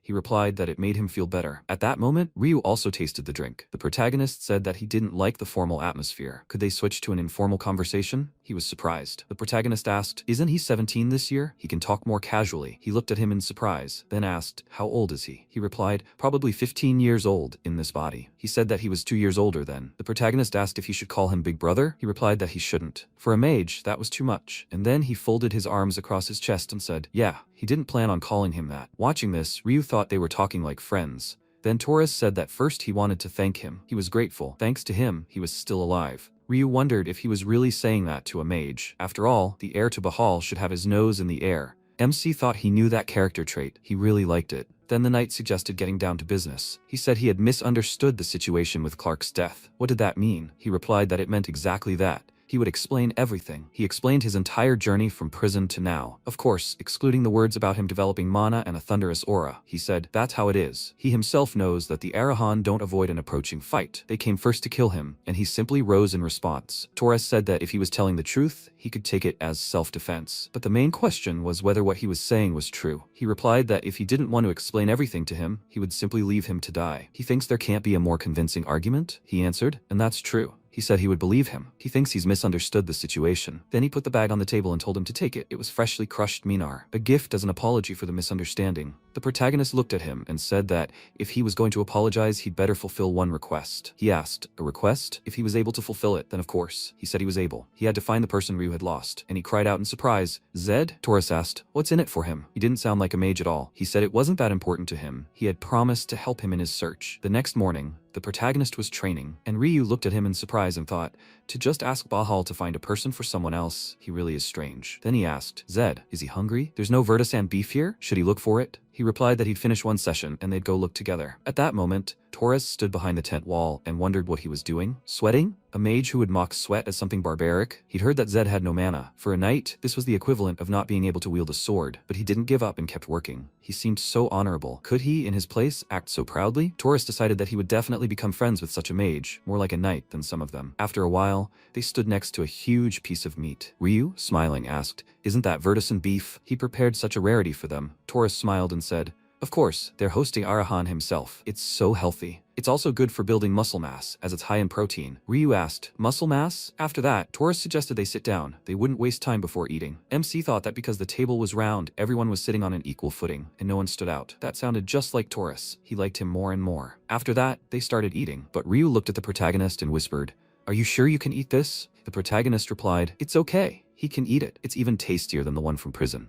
Then he tried it and said, "It's real. And it's absolutely delicious. It melts in your mouth, does he agree?" And then Torres asked if they both liked it. The protagonist replied, "Yeah, it's very tasty." He seemed to be able to eat like this every day. He was jealous. He thought, but nothing in this world comes for free. If they were being fed so expensively, then did he need something from them? The next second, the knight stood up from the table and said, "Mr. Torres." He apologizes, but he feels uncomfortable, and it's better for him to go. The others followed his example and spoke, and so did he. And it's hard for him to sit here for long. He could tolerate Arahan at their outpost, but this is too much. He asks for forgiveness. After that, the knights left the tent, and Torres said that on behalf of all of them, he apologizes for the rudeness. MC replied, "Oh well, if he was thinking of punishing them somehow, then there's no need. It won't do him any good." He asked if he continues to defend them even after the humiliation. He looked at him and, smiling, said that since childhood they grew up thinking that mages are enemies. So now there is no need to get angry. It's better to try to understand and calm them down. He said, "Understand. This is also something that must be learned." Then the protagonist asked, by the way, he wanted to tell him something, right? He answered. He finally guessed. They were going to search in Frilda. Will they be able to postpone their departure for another day? Ryu looked at him in surprise, and MC asked, "Why?" He replied that he wanted to show everyone that they weren't bad guys at all. A day would be enough. Then the protagonist looked at Ryu and asked, "What do you think?" He replied,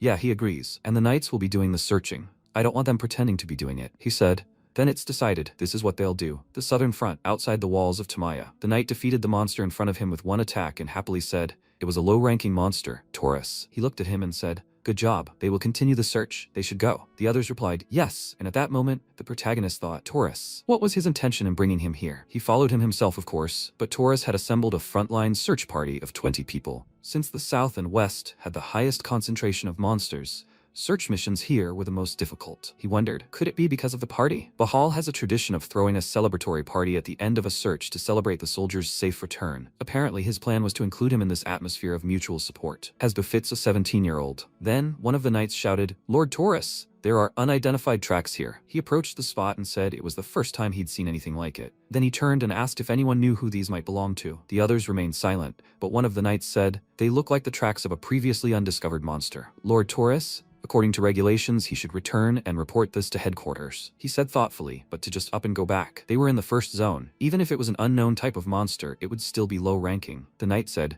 "But it's still dangerous, because they don't know how to counter it." He thought, yes, the knights are right. He should retreat if he doesn't know the nature of what he's fighting. Then the protagonist asked, "Can I help?" He looked at him and wondered, does he know whose tracks these are? He replied, "Of course. They belong to a basilisk. It's a mid-level monster, but there are 20 people of the 5th and 6th circles here, so there shouldn't be any problems." He was surprised, right? And the others shouted, "Mr. Taurus!" He was about to trust the words of some mage. How could Arahan from the west know about a monster in the south that even they don't know about? Then the protagonist looked at them and, smiling, said, "Do they have proof that it only lives in the south? And didn't they think Arahan might simply be better at keeping track of monsters?" The knights were outraged. Who the hell is he? A short man with no mana. How dare Arahan mock Bahal? And he replied that they were the ones mocking him, and that warriors shouldn't speak informally to Arahan's heir. Taurus then held his hand out in front of him and shouted for them to stop. "Knights, they are to remain quiet until he commands." He then looked at the protagonist and said that he apologized for their mistake. The knights were indignant, sir. He added that he meant well. But before he could finish speaking, a huge monster appeared behind them. Taurus abruptly drew his sword and, taking a stance, shouted,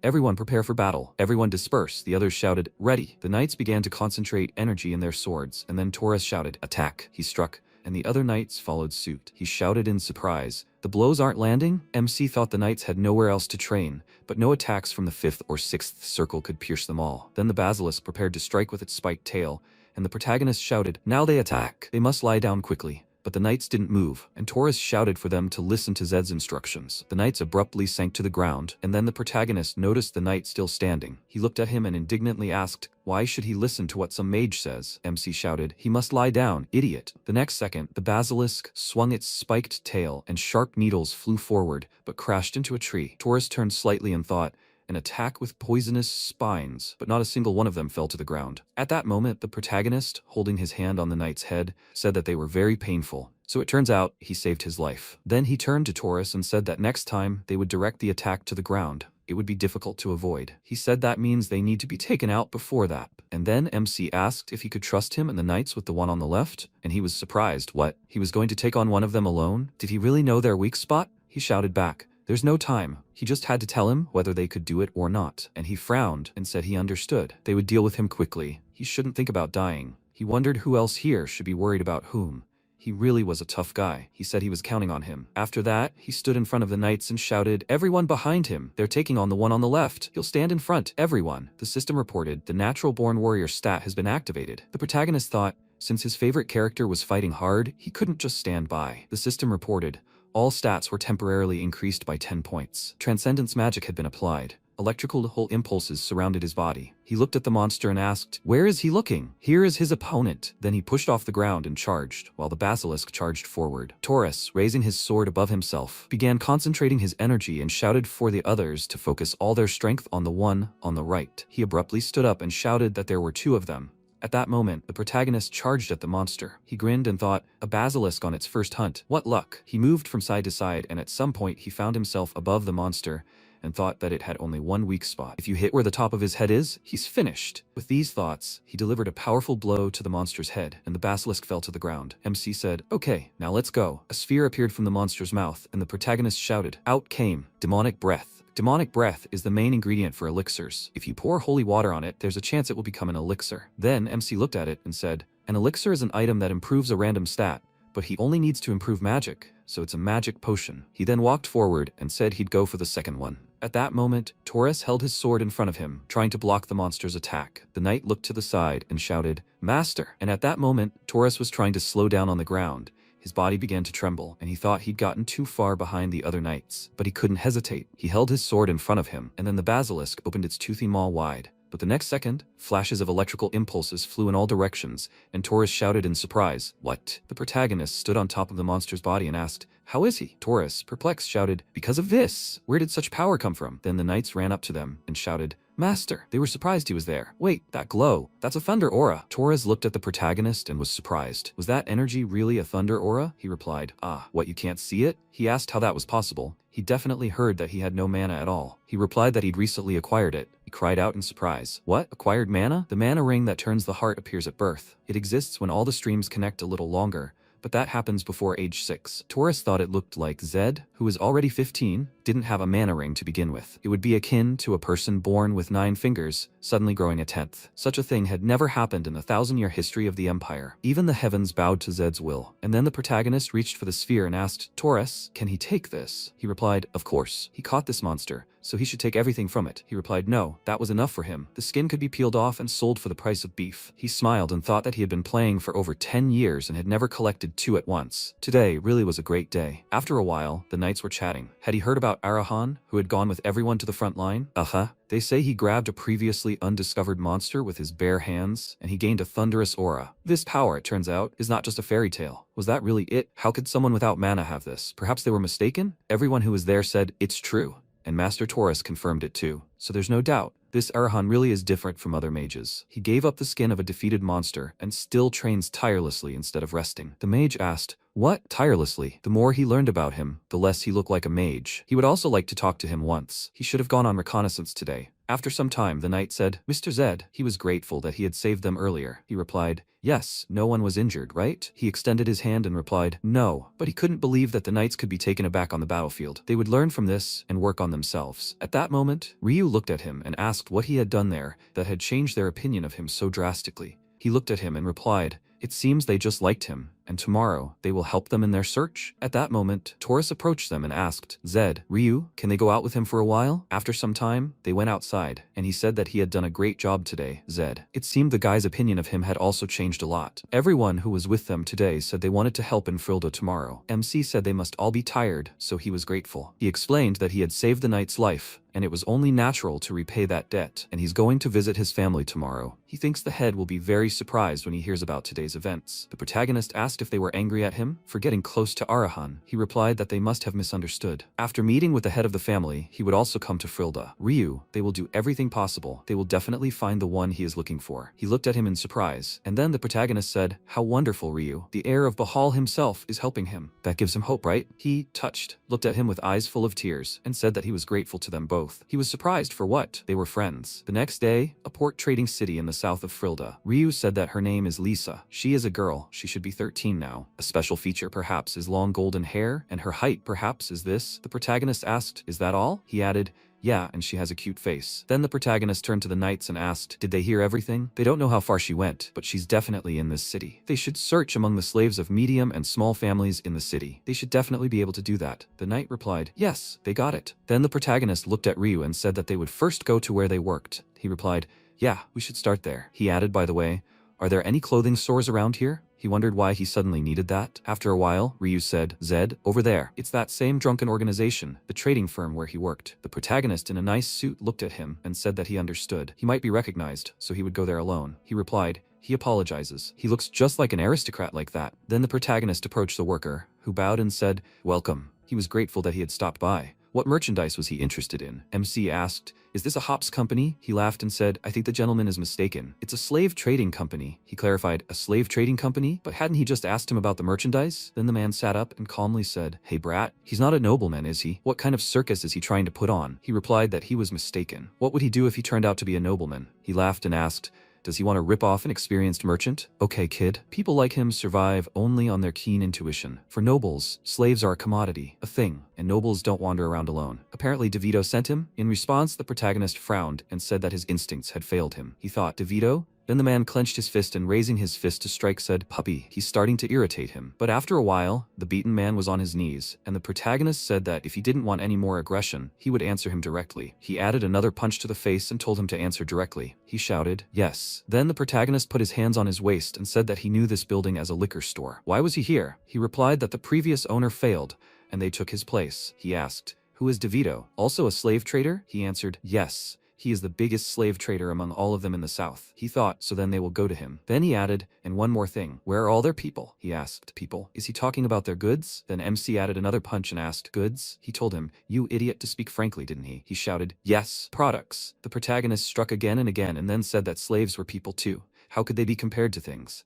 He should live with at least a shred of dignity. It's that simple, right? He shouted. Yes. The protagonist told him to show him. He shouted that he would show everything right now. After some time, they approached the right place, and the man, throwing back the curtain, said, they are here, sir. The protagonist looked at the people sitting behind bars. He thought, people in such a place are filled with rage at just one look. Then he looked at the man and asked, are there no more prisoners? He answered, no. This is all they have. The protagonist thought, there are no blondes or children here. Young slaves are expensive. There is a high probability that Lisa has either already been sold or she is in some larger place. Apparently, next it is worth paying a visit to this DeVito. But first, he smiled and said he would give him one last chance to get back on track. The man looked at him in surprise. He told him to bring him all the money he had and the key to the prison. After a while, the protagonist closed the bars, leaving the man inside, and told him to stay there for a while and experience it for himself. After a while, the freed people thanked the protagonist. He divided all the company's money among the freed slaves and led them to the overnight stay the knights had told them about. The people bowed before him. One of them said,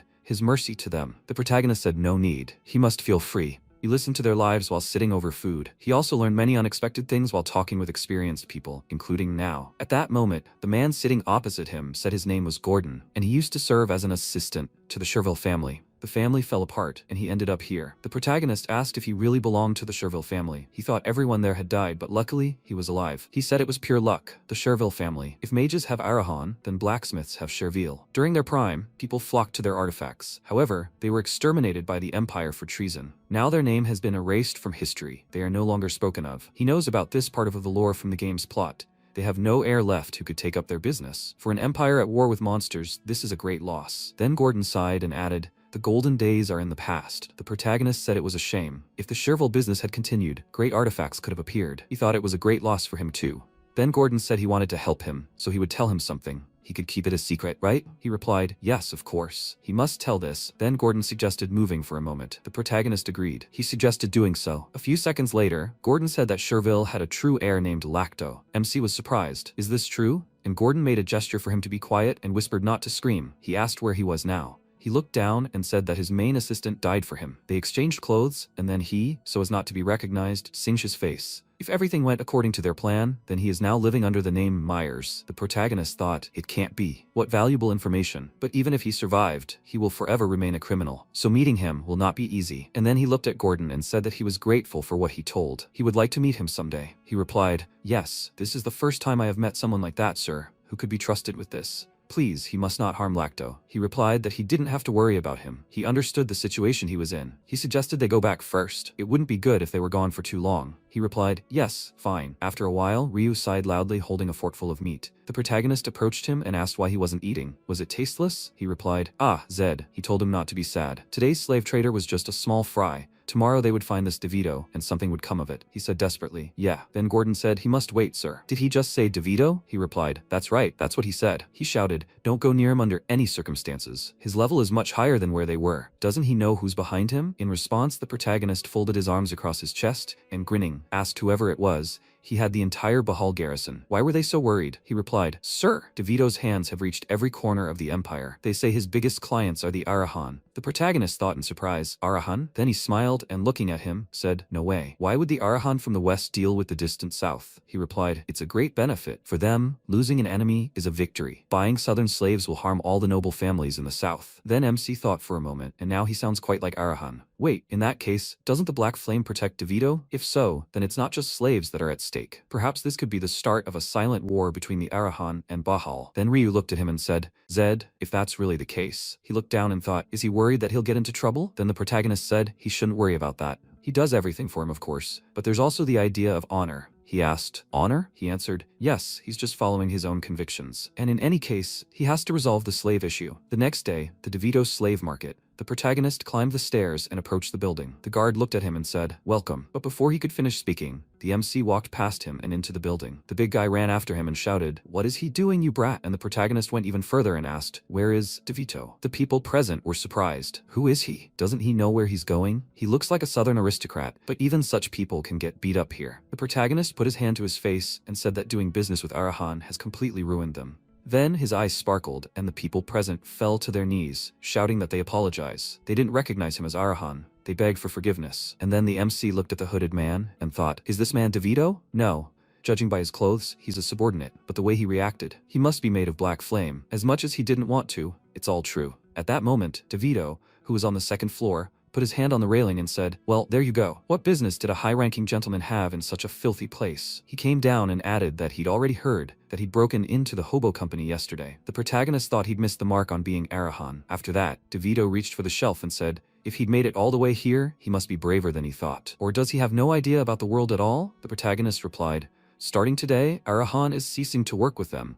He's taking all the remaining slaves. It's better for him to cooperate." DeVito looked at him indignantly, then laughed and apologized for laughing. He asked, "Does he have no manners at all?" He asked, "Does he want to live after daring to look Arahan in the eye?" DeVito replied, "Really? Will he die too now?" The others also started laughing. Then he added, "Okay. Stop wagging your tongue, but he still won't kill him. He must take this as a life lesson." At that moment, those present drew their weapons and began approaching the protagonist. He frowned and thought there was nothing left. There was only one of the black flames. I wondered what circle he was from. If he was fifth, then he could try, if he attacked first, and deal with him first. Then he heard a shout, "Surround the building." He was surprised. That voice, Torres shouted, "The first and second squads are going inside.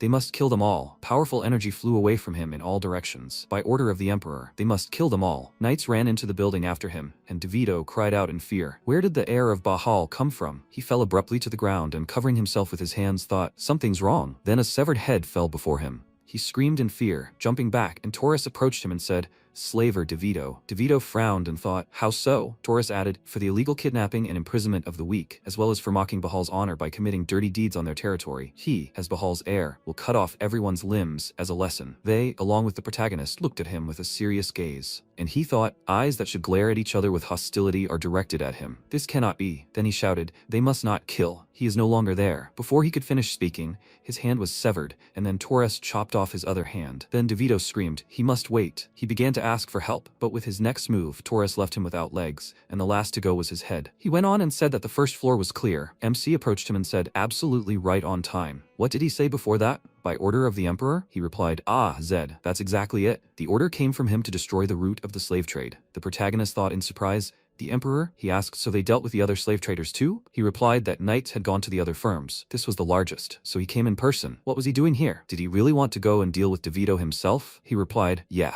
He came to check something. Developing a thunderous aura at his age is certainly great, but he's not even in the first circle yet, so there's no point in being a hero." The protagonist asked, "Is he in the sixth circle or something?" He thought, but the Emperor's order came at just the right time. Arahan wouldn't let this go. Then the protagonist looked at the severed head and thought that his face was different from everyone else's. He either couldn't resist, or he didn't. If the latter, then this is some kind of extreme blood loyalty. At that moment, a knight approached them and shouted, "Mr. Torres, they found slaves in the dungeon." After some time, the freed people lined up in the main hall, and Ryu began to look at everyone hopefully. A subordinate said, "Mr. Torres, there are about 600 people here." He replied, "Well, that's it. If they see a golden-haired girl, they must bring her to Ryu." The knight bowed and replied, "Yes." At that moment, Ryu nervously repeated, "Lisa, Lisa." Then in the crowd, he noticed blonde hair. He shouted, "Lisa." He extended his hand to the woman. She turned around and asked in surprise, "Huh?" He replied, "Nothing. He's apologizing." Upset, he walked back. MC thought there were already about 500. Could it be that she's not here either? It's terribly true. But young girls are very expensive and in demand. There's a chance she's already been sold. Then he placed his hand on Ryu's shoulder and told him not to give up until the very end. He replied, "Aha." After some time, the knights checked the empty dungeons. And after that,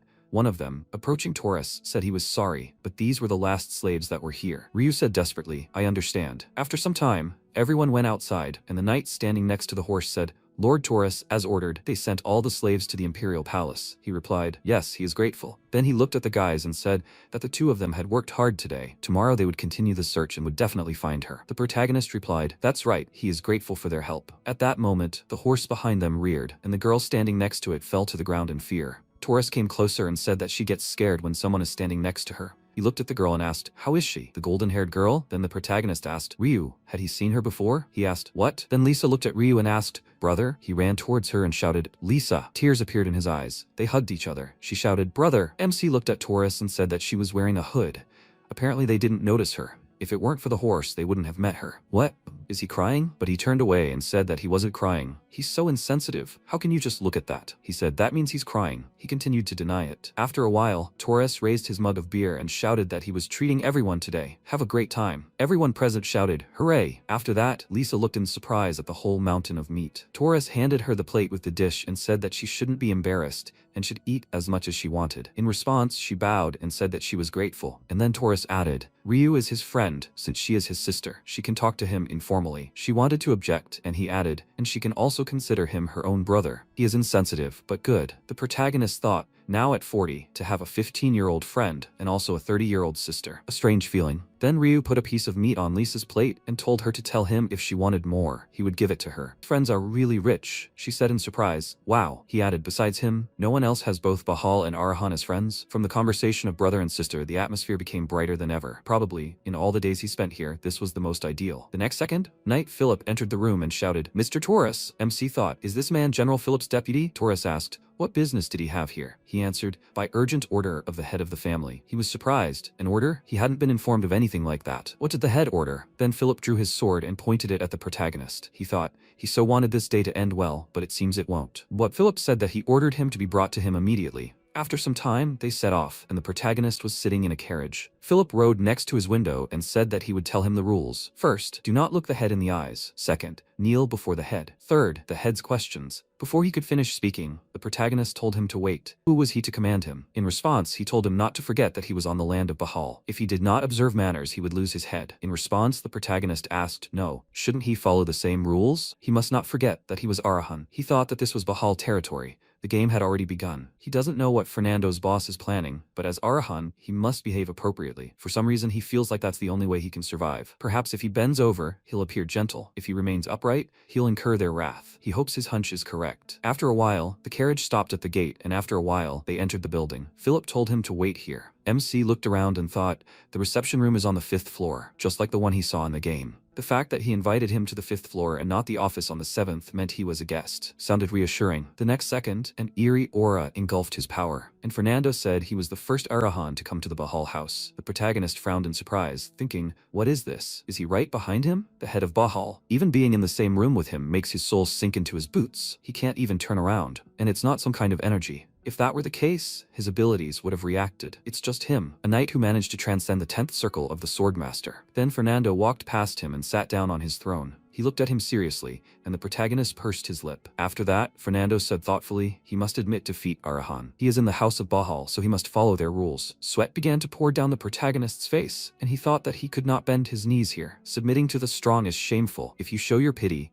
no more friendliness can be expected. Then he bowed slightly and said that he was grateful that he invited him. He asked, invited? He answered right, and he took him in a carriage, brought him to this room. Isn't that how he treats guests? Even though he came here as a guest, he can still kneel if their rules require him to. Fernando looked at him in surprise and then laughed loudly and shouted, how insolent he is, the boy. He pointed to the table and told him to sit down. Guests aren't supposed to stand forever. After a while, they sat down at the table, and the protagonist, looking at the cup of drink in front of him, thought, Minar tea. Apparently, he really did consider him a guest, at least for now. Then Fernando said he had many thoughts. He invited him out of personal curiosity, to avoid unnecessary worries. The protagonist looked at him in surprise and said, I see, he added. They say he was looking for the slave trader DeVito. Had he heard the emperor's decree? He replied that he had finished his business first and then learned of it. He asked, so he went to him even before the order came? And for what reason? He thought he had many answers to make a good impression, but here he would tell him only the truth. Then he said, the slave trade goes against human morality. He acted according to his own principles. He thought that a swordmaster would never fall for a lie. Then Fernando asked thoughtfully, didn't he know that DeVito had connections to his family? He replied that he thought it was just a rumor, but he was convinced of the truth of their connection. He asked, and even then he didn't stop? He replied that he did what he thought was right, regardless of his family. Fernando asked, but Arahan wouldn't let it go, would he? He replied that everything was fine. He did the right thing and didn't regret it. Fernando thought, amazing. He should know what it means to go against his family, especially Arahan. His curiosity will make him even more vulnerable. Maybe Torres was right when he said he was a mage who knows honor. Then he said, yes, it's late, so he can stay here. If he doesn't mind, he invites him to breakfast in the morning. Then MC rose from his seat and said that he was grateful for his concern. He placed his hand on his chest, and Fernando asked, "Is that a nightly bow?" Then he laughed and shouted, "Receive a nightly bow from the magician. Today truly is a special day." Sometime later, in the guest room, the protagonist sat down on a chair and sighed with relief. He said he was glad everything had gone smoothly. He was completely exhausted. It was lucky that Fernando was the same as in the game, otherwise he'd already thought his head would be chopped off. The decision to not act like anything really was the best. After such a heavy burden, he begins to feel hungry. Then he looked in surprise at the cart full of food, and then the worker placed it on the table and, heading for the exit, wished him a pleasant evening. MC looked at the plate and said, "Well, he took care of everything." Then he was surprised to notice a card on the edge of the dish. He said, "There are no words." After that, he abruptly ran out of the room. He looked into the hallway and thought, he just left, but not even a shadow is visible. How did he end up here? Black flame? After that, he slammed the door behind him and, returning to the table, took the card. It began to glow and it said, "Card number 0, return or cancellation." He thought, this time the head of Arahan wants to see him. After some time, the protagonist was sitting on the floor, clutching his head. He thought that he could not believe that he received the Arahan card in the Bahal house. How far could they go? Then he heard a knock on the door, and the person behind the door shouted, "Zed, is he here?" The protagonist opened the door and said, "Ah, it's him, Taurus." He asked why he was alone. How were Lisa and Ryu? He answered, "Everything is fine." He was worried about him, so he couldn't just sit there. They walked down the hallway, and Taurus added that they told him little. He's glad that everything is fine. He was even invited to breakfast? He answered, "It's hard to say, it's exactly good." Taurus said that the head already understands what kind of person he really is. They say he wants to call off the hunt for his head. He was surprised. What? A hunt? He thought it was very unusual. If not for the card, everything would be perfect. Since he couldn't hide from Arahan anymore, he had no choice but to push forward. After a meal in the main building, Taurus gave him a tour and introduced him to the family. After a while, they stopped at the next area, and Taurus, pointing forward, said that this was the knight's dormitory, and over there was the training ground. MC thought maybe it was because his head was filled with thoughts, but he felt nothing. Looking in person at a world he had previously only seen on a screen, he looked ahead in surprise and asked what this was. He said it was a slightly special place. He must have heard that the white horses of Bahal personally choose their masters. All the horses that haven't made a choice yet are kept there. Then they approached the stables and the protagonist asked, "There's only one horse there, right?" Someone reached out to the animal, but the horse irritably jumped aside. He said that horses usually choose an owner when they're 3 months old, but this guy is so mean that he hasn't let anyone near him for 2 years. He doesn't even let the boss touch him. The protagonist was surprised. How is that possible? Should they give in to the strong? He replied, "Not necessarily. It seems each horse has its own criteria." He replied, "Interesting." Then Taurus smiled and said that he had nothing to do, but the horses suddenly became so interesting. He replied that whenever he looks at the white horses of Bahal, he always thinks how cool they are. He replied, "That's true. It's not for nothing that they are called intelligent creatures. A white horse is not someone's property. He is a friend and comrade, so their choice is respected." Then MC looked into the horse's eyes and then extended his hand to him. At that moment, the knights who had approached the place were surprised. "What? Who is this? Isn't it the guy from Arahan?" The protagonist turned and thought, "That voice is Philip." Then he said that they were training, but noticed Mr. Taurus and wanted to come over to say hello, and Arahan was also there with him. Taurus said that he was a guest invited by the boss. He should show respect. Then Philip put his hand to his chest and said, "Yes, of course, Mr. Zed." Then he extended his hand forward and asked, "Would he like to train with them?" Taurus asked, "Training?" He replied, "Ah, he's sorry. There's no cozy meditation room here." Then probably not. Maybe sparring? Can he teach them something? Taurus was indignant. What was he talking about now? Had they forgotten that he was a guest? And Philip asked, "Mr. Taurus is asking for sparring against guest etiquette. It will be a good experience for the guys." "Oh, but for Mr. Zed too, of course." He said that he was not ready yet. They should have the fight next time. Philip then pointed to the knight next to him and said, "Sir, but surely this will be an easy fight? If it's a matter of skill, they have a newcomer who joined the day before yesterday. He can handle it half-heartedly." Before he could finish speaking, the protagonist said, "Why not, if that's what he wants?" With these words, he pointed a finger at the knight and added that he would fight. After a while, the horse snorted in displeasure, and the knight chuckled and said that since this was sparring, he would take a wooden sword. The protagonist began to stretch his body and said that he would regret it. It would be better to fight with all his might. He replied that he hoped he could fight as well as he could talk. At that moment, Taurus looked at the protagonist and thought, "Zed, what is he thinking? Even though he has a thunderous aura, he's not even in the first circle yet. He knows perfectly well that he can't defeat a knight of the 5th circle." Then the knight held his weapon out in front of him and asked, curious, if he really thought he had a chance. MC replied, 50-50. He concentrated the energy in his body and laughing asked, "Equal chances?" Very optimistic. The protagonist released his energy and said he hoped he could hold out long enough to at least warm up. If it was over too quickly, it would be boring. Philip looked at him and thought, so this is the aura he'd only heard about. It really does sound like something called a dream ability. He can literally feel how much stronger and more dangerous it is than any other, but his mana, judging by everything, is only good for a second round. So the outcome is obvious. The knight shouted for them to begin. The next second, the knight instantly kicked off the ground and swinging his sword, thought, who the hell is he? Being a mage, he doesn't even try to get away. And he's in no hurry to use magic either. Maybe he attacks so quickly that he doesn't have time to react. And you can't kill a guest, so he should tone it down a bit. But the next second, everyone looked ahead in surprise, and MC said that he was speaking for the last time. He must fight with all his might. He approached the knight, who looked at him in surprise. The next second, the protagonist kicked him, thrusting his sword forward and flying backward. What kind of power is this? The protagonist then appeared in front of him and began to easily dodge each of the swordsman's attacks. Then he concentrated his energy in his fist and delivered a powerful blow to the enemy's body. He coughed loudly, and his sword flew far back. After that, MC followed up with a punch to the face, sending the knight flying to the ground. The other knights ran up to him, crouching down next to him, shouting for him to pull himself together. He seems unconscious? Healers. They must call a healer immediately. Then they looked at the protagonist. One of them, pointing his sword at him, angrily shouted, how dare he? This time he will deal with him himself. He must attack Arahan. At that moment, Torres stood before the protagonist, shielding him with his arms and indignantly demanding to know what they were doing. The duel is over. They must leave. And he screamed, Mr. Torres, he's asking. He must make way. He must fight this damned mage. And the protagonist thought, have they all gone mad? To even start a fight here? Torres shouted, are they all starting a duel or a brawl? MC watched the healers treating the knight and thought they would abandon their preconceived notions of the dynasty and act according to the circumstances. Both Clark and the newbie knight lost only because of the preconceived notions ingrained in their heads, not because of a difference in strength. Objectively, the knight of the fifth circle certainly possesses far superior combat power, but it seemed he couldn't be calmed, and there were nights it wouldn't work. After that, he placed his hand on Torres' shoulder and asked, is one fight not enough? He'd heard that the ability to gracefully admit defeat was also part of the knightly spirit. The knights were outraged. Who was he? He dared mention the knightly spirit. Damned mage, who knew nothing of honor. He replied that he'd taken part in the duel at their request. And right in the heart of the Bahal clan. Didn't they understand what that meant? He thought they should ask themselves if they could duel a mage in the very lair of the Arahan clan. At that moment, Fernando appeared behind the protagonist.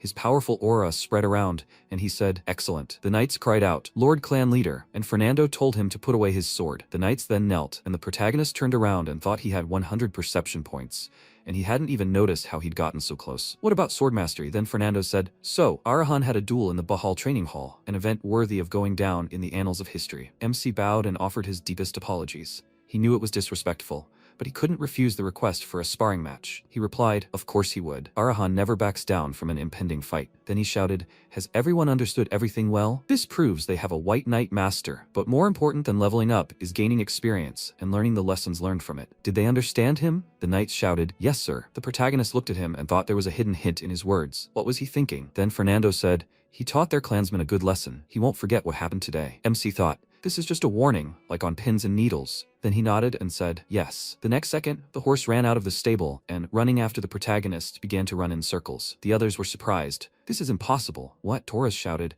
Is it really him? The protagonist was surprised. What's going on? He said it was some kind of ritual. Just as a white horse chooses a master, he demonstrates his skill to be chosen by his master. That's why you can't neglect training. Philip, surprised, said, it can't be. And then Jinyu reared up and approached the protagonist. He looked at him and said, impossible. Zed, the white horse chose him as its master. Fernando said, wow, even the founding ancestors of the clan were horrified. MC was surprised. Him? As masters? Fernando thought, the fact that he finally found a master is good, but why the offspring of Arahan? Was it respect for a comrade or the legacy of the past? The protagonist reached his hand toward the horse's muzzle, thinking that perhaps the answer was already obvious. He then stepped forward and said, Zed Arahan, does he promise to accept Jinyu as his companion and be with him for the rest of his life? He was surprised. Excuse me? Jinyu? He replied that was his name. The protagonist looked at him and said, no, he can't make a promise just like that. He thought, being together for life isn't a wedding ceremony after all. Then Jinyu made a sound, and the MC looked into his blue eyes in surprise. Was he asking? Are you asking to choose him? Then the protagonist looked at Fernando, then closed his eyes and said, okay, he promises. He thought, his face was too serious. Then Philip shouted,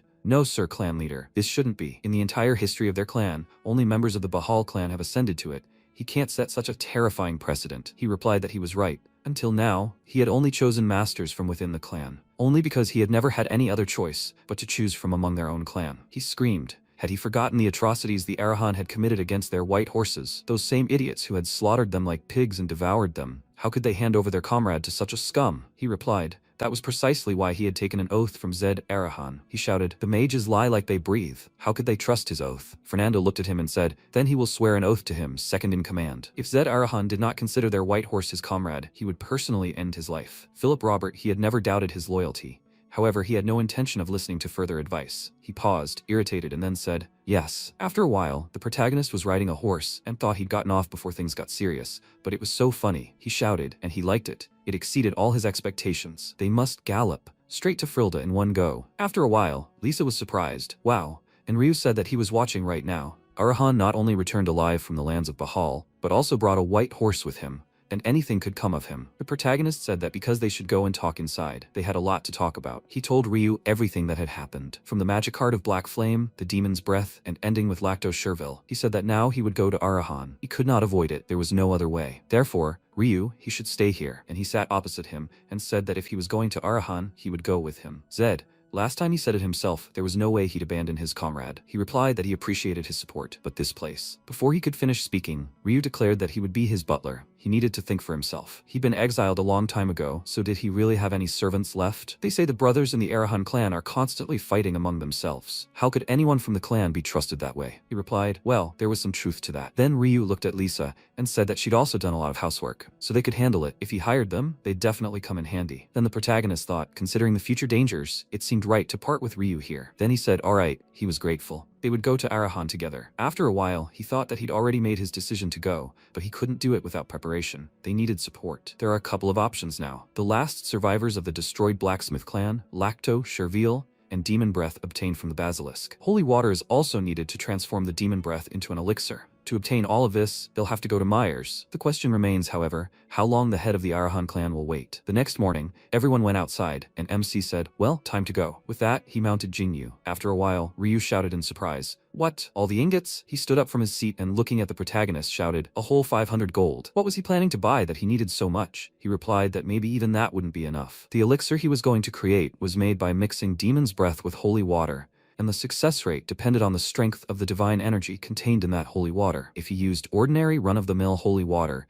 even hundreds of vials wouldn't work. He figured the average price for a vial of holy water was about 10 gold, meaning he'd need about 50 vials, which would be tight. If they paid a fortune, everything would be defective, and he'd cry. That's why he came to Myers, because he could trust that priest. Ryu asked if he was really taking everything. Maybe he'd keep one ingot for a rainy day? The protagonist walked to the exit and said no. They did leave some silver behind. He was going to be gone for a while, and he needed to find out about someone. He asked who. He replied, about that old man named Lacto he had spoken of yesterday. He needed to go look for the gray-haired old man with one eye. He said, there are them everywhere, one-eyed and gray-haired. He needed to tell them he would give them money and gather them all in one place. Ryu said, then finding him would be easy as pie? He replied, that wasn't true.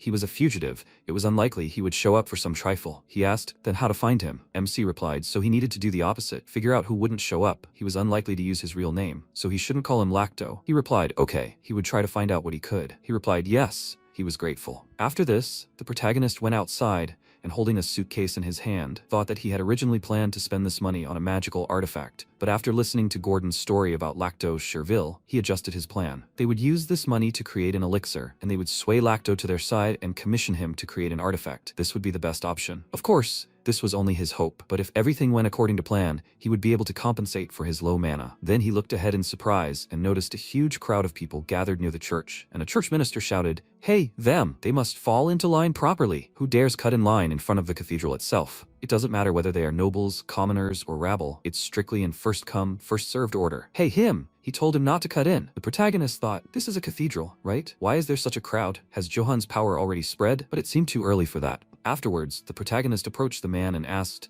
excuse me, what's going on at the cathedral? He replied, they say holy water is half price, that's why everyone's rushing in. He was surprised. Half price? He replied that he saw that he was from a noble family and he should give up such a chance to the commoners. He thought this was an unprecedented opportunity. Then it would be possible to create an elixir from both fragments of the demon's breath. But here's the catch. Usually it takes a whole day to create one bottle of holy water infused with divine energy. Given Johan's character, who isn't greedy for money, a half-price discount is possible, but for him to have such a quantity of holy water, which takes a whole day to create, something isn't right. Afterwards, the church minister said the following, he should come over, welcome his brother. The protagonist walked inside and thought that he had only seen him in a picture, so he wasn't sure right off the bat. In that case, he said, yes, hello, Father Johann Chris. He replied, yes, his brother. How many vials will he need? He frowned and said, he must be very busy pretending all day. He smiled awkwardly and asked, what does he mean? And then MC slapped the boxes next to his face and said that there is no other priest in Myers Cathedral except Johann. He should tell him, idiot, where's the real Father Johann? He laughed and said that he does not understand what he is talking about. He is Johann. If he has other business, he asks him to leave. There are many waiting behind. With these words, he began to take out a weapon from the sleeve of his robe. Then people started running into the cathedral and shouting, hey, there is a line as far as the eye can see, and what is he thinking? If there's no business, he must get out. Come on, her child is sick. Every second counts. She is asking for it to be done quickly. The protagonist then asked if he thought he could get away with daring to touch the cathedral. He would immediately report it to the Imperial Garrison. He laughed and asked, the Imperial Garrison? Fine.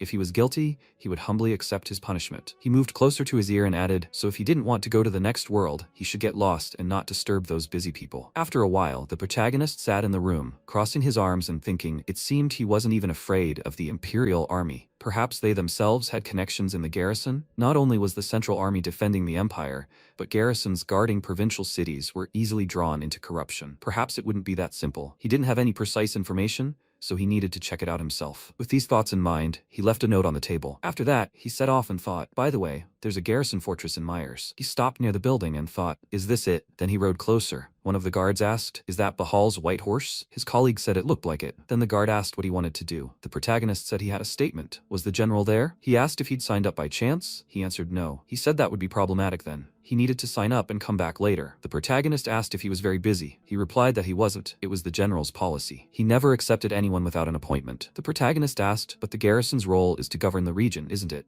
Reports of serious incidents should be treated with priority, not put off until later. In response, he said he apologized. They were just following orders. The MC frowned and thought, well, there was no point in talking to the clansman anyway, but it seemed wrong to just leave. Then the guard said he was honored. The protagonist thought, is this man the local general? He turned and looked at Pullman, finally sitting on his horse. He thought he was too sloppy to be a knight. Then Pullman stopped his horse and asked who he was. The MC bowed and said he had come to make a statement. He said, apparently, he was not from the Bahal clan, so why was he riding their white horse? Maybe he stole it? He replied that it had been a gift to him. He thought he was completely uninterested in the essence of the statement. If Jingyu hadn't been there, he wouldn't have looked in his direction. He asked, was it a gift? He had never heard of white horses being given as gifts. What clan was he from? He didn't look particularly knightly. The protagonist replied that he was just a humble mage from an insignificant family. In response, Pullman laughed and said, a magician, not a knight, received the white horse Bahal as a gift. Who is he to lie to his face? He replied that it was an exceptional case. But wouldn't it be better to first hear the essence of his statement? He shouted in surprise, what? And he said that right now, in Myers Cathedral, the said priest is selling counterfeit holy water. As far as he knows, holy water is a very valuable thing. Before he could finish speaking, Pullman shouted,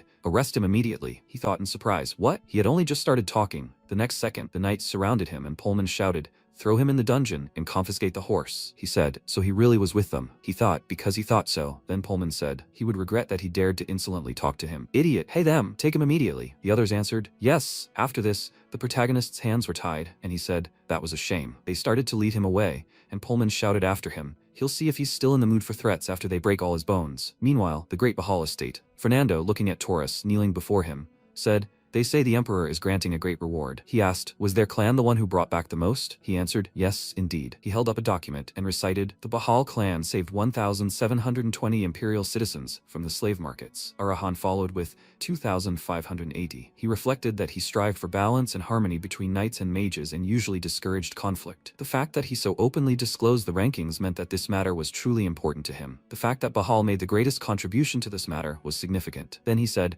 so he should go and receive the gift.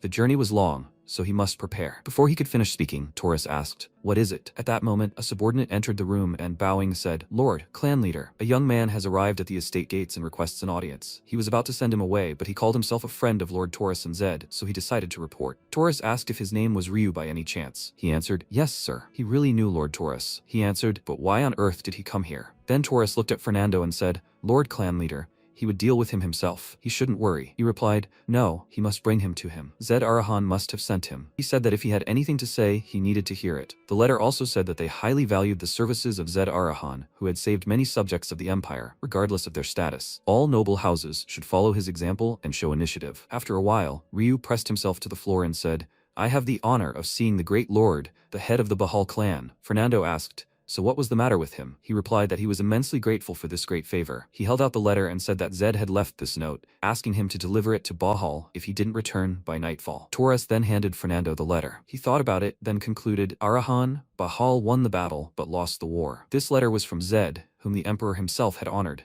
Although there was nothing important in it, it was better to read it in person. Then he began to read and thought, this. It said, a figure in Myers Cathedral, the cathedral's authority, selling counterfeit holy water. Fraud under the pretext of faith. Those who rejected the righteous path. Composure, despite the urgency. Suspicion of collusion and corruption with the local garrison. He wondered if all this had been written for him to see. Could this really be the potential, the insight of a 15-year-old boy? A letter was also written. If he did not return by night, he should give this letter to the Lord, the head of the Bahal clan. He said that now he understood why he wrote that. Ryu said, yes, that's right. He was afraid that something had happened to Zed. He understands that he had overstepped his bounds. But he still came. He asks for forgiveness. He replied that he must have been very scared, but he found the courage for his friend. A truly honorable act. He was surprised he was asking for forgiveness, and he said that it was already late. He ordered something to be brought to him. He would write one letter, and in the meantime he could eat in peace. Ryu began to bow sharply and shouted that he was immensely grateful. Thank you. He thought he had just called the act of a commoner like him honorable. Knights are truly magnificent people. After some time, a plate with a sandwich was placed in front of him. Ryu began to eat and thought, even better than beef. Meanwhile, in the dungeon, the protagonist was hanging by his feet. He was lifting himself up, doing sit-ups. The guard watching him thought, this crazy idiot has been going on for over 2 hours. He was hung up for torture. What is he doing? It seemed like only his mental state was deteriorating. Then Pullman approached them and said, it stinks in here so much, it's rotting your nose. He replied, General Pullman, he has the honor, and he covered his face with a rag and asked what the hell he was doing. He replied that he didn't know, but it seemed like he was doing this all the time. The previous guard said that he had received him in the same condition from his predecessor. He asked, so he's been doing this for several hours straight? He answered, I think so. He said, yes, he's a tough nut to crack. After this, the protagonist was lowered and forced to his knees, and Pullman said that depending on his answers, he could either let him go or subject him to even more brutal torture. The white horse doesn't obey. You cast a spell on him? He replied, that's ridiculous. A white horse only obeys the one it chooses. He asked, and he expects him to believe this nonsense that a knight's horse chose a mage? He replied that he would soon find out for himself. He screamed, what an idiot. He took off his armor and rolling up his sleeves said, apparently the torture was too light, now he will deal with it himself. No one had ever endured his torture for more than 30 minutes. MC smiled in response. He thought he was smirking. He picked up a knife and said, I wonder how long he can hold out with such arrogance. He had never seen anyone who could withstand this blade plunging into their knee and scraping bones. He put the weapon to his leg and asked if he would talk. In response, the protagonist sent him away, and he shouted in irritation, what an idiot. He swung his sword. But at that moment, his subordinate shouted, General, there's trouble. A letter from Bahal has arrived. He threw a knife at it and shouted, damn it, what noise? He seemed to say not to interfere with him during the torture. He responded by apologizing and saying it was urgent. The head of the Bahal clan had sent a letter. He grabbed it and shouted, damn it, if it's nonsense, then he too should prepare for death. He then unfolded the letter and shouted, what does it say? Is the one they've detained the owner of the White Horse and a friend of Bahal? It said that since he was involved in corruption in Myers Cathedral, they were to hold him in custody pending an investigation, which would begin in 10 days. He added that if he resisted, they would face Bahal's judgment. Then he tore up the letter and shouted, damn it, what, an investigation, a trial? How dare he threaten a general personally appointed by the emperor? Then he looked at the protagonist and said, so he orchestrated this whole thing. He was smirking from the start, expecting exactly this. He must be out of his mind. Even the head of the Bahal clan can't just order around a general of the imperial army. The protagonist replied, no, he has ironclad reasons. Pullman twisted the knife in his hand and said, what reason? He would kill him, finish off that imposter priest, and there would be no evidence left, nothing. In response, MC said, people like him need to be punched in the face to make them see reason. He then released a powerful energy and ignited the rope on his hands. Pullman was surprised. An aura of murder? The next second, magical chains began to surround his legs and he screamed, what the hell is that? His body began to become completely covered in chains and he screamed, how dare they? The protagonist looked to the side in surprise and noticing this, thought, are there black flames among the rank-and-file soldiers? The mages cast a spell, and he wondered what kind of organization this was. Then they knelt before him, and one of them said, young master, the Lord Clan head ordered him to return immediately. They will all escort him. He must hurry. He wondered when they had time. Damn it, where were the limits of this organization? Then he asked why the order to return had been given. He answered without explanation. They were only following the Lord Clan head's orders. He must hurry. He thought, not yet. He hadn't yet created the elixir or found Lacto. He told them to wait, give him a few days. He would find everything himself. He said, impossible. They were only following the Lord Clan head's orders. He thought, no, he needed to buy himself time. Then he asked, was he made of black flame and didn't know what Arahan was? If he went now, he would die anyway. Didn't the Lord Clan head understand that? He had to convey his will to him. He should ask for some time to prepare. If he still ordered them to return, he would follow them without complaint. The mage replied that he understood and said he'd waited a bit. The next second, he disappeared. An MC thought the Arahan clan must have been monitoring his actions through the black flame. The only problematic ones were killing the slave trader DeVito and visiting the Bahal clan. He would definitely be interrogated for that, so he needed to prepare. Then the mage returned and said, "Young sir, the clan leader has agreed to give him time. He must return to the clan within 14 days. There will be no further delays." The protagonist thought, 14 days. The countdown began. He thought it was good that at least this grace period had appeared. 14 days he would have to act very quickly. The messenger said that the head of the clan asked to tell him that he was entrusting the problems with Pullman and the Myers Cathedral to him, and also added that an investigator would arrive soon. He should act prudently. He asked, so quickly? He thought it would take at least 1 day. Is this also the hand of the Black Cohort? The more he learns, the more amazed he is by this organization. The man said that there is one more thing. The head of the clan wants him to be honest about being a scion of Arahan. He stared at him in bewilderment and asked, what does this mean? Is he talking about the contacts? Does he want him to stop wearing them? He confirmed it and he asked, what is the reason? When they needed to, they threw him in prison. And now, what if this? The man did not answer his question and said that he conveyed everything the head of the clan ordered, and now it was time for them to leave. They disappeared into the shadows, and he noted with displeasure that they had said their piece and disappeared. 2 hours later, Imperial Investigator Cox arrived. He greeted the young man with a smile and said that he had accomplished a great deed, uncovering corruption in the Imperial Army. What lineage was he from? The Emperor will honor his merits. He removed his lenses and told him that he was the 7th child of the House of Arahan, Zed. Cox was very surprised and asked if it really was him. He confirmed it with bewilderment and he laughed, saying that it was such a coincidence. And that same Arahan from the decree. He too. He didn't understand what he was talking about, and he said that he saw it, but he didn't know it yet. He showed him the scroll and said that his name was on the decree, personally signed by His Majesty, and at the very end, the decree stated that they highly value the merits of Zed Arahan, the savior of the subjects of the Empire, regardless of status. All noble houses should follow his example and show initiative. He put it away and said that he was much talked about at court. He really wanted to meet him, and this is how fortunate it turned out. Zed asked in surprise, but how did the Emperor know this? He answered him that His Majesty loves to talk, regardless of rank and title. Among those returned to their homeland, there were those who talked about him. He wondered, could it really be Gordon? He said that he would repay him for his kindness, but so quickly? Cox said that the Emperor would be very pleased to hear about this, and it would be good for his house. Because of these words, he remembered something and said that he had a favor to ask of him. He wants to personally bring the matter of Myers Cathedral to an end. Is this possible? Cox thought for a moment and said that he understood his desires. He probably wants to finish what he started. Let him do as he pleases. Zed thought this was to be expected from a Central Army investigator. He didn't even hesitate, even though he was essentially taking away his credit. He bowed and thanked him for his understanding, and he laughed, noting that he'd just thanked him. He'd obviously been around too long. After that, he patted him on the shoulder and told him to take the Central Army soldiers who had come with him. They were criminals who had violated the Empire's laws, and if they resisted, he was to execute them on the spot. And if any problems arose, he would take responsibility. Zed said he could only thank him for such support, and he laughed, noting that he was very polite for Arahan. He liked him. He looked at him with a puzzled look and wondered if Arahan really was full of madmen. After a while, Zed and the soldiers set off for the cathedral. The townspeople were surprised by what the Central Army was doing in Myers and began discussing General Pullman's affairs. MC stopped right outside the cathedral and, calling its inhabitants swindlers who had defrauded the Empire and profited from it, listened to him attentively. He would count to exactly 3. If they didn't come out before then, they would die. No one answered him, and one of the soldiers asked if they should drag them out by force. He replied that carrying weapons and using forbidden magic inside the Imperial Cathedral was dangerous. He noted that he was right, but there was no other way, and then another man asked if they should wait for the certificate. Zed declared that he would handle it himself and headed toward the cathedral, saying they didn't have much time. He could handle it himself, and they should stay here. They worried that something would happen to him, to which he replied that everything would be fine. While they were anxiously discussing what to do, Cox approached them with a scroll in his hands, and they asked,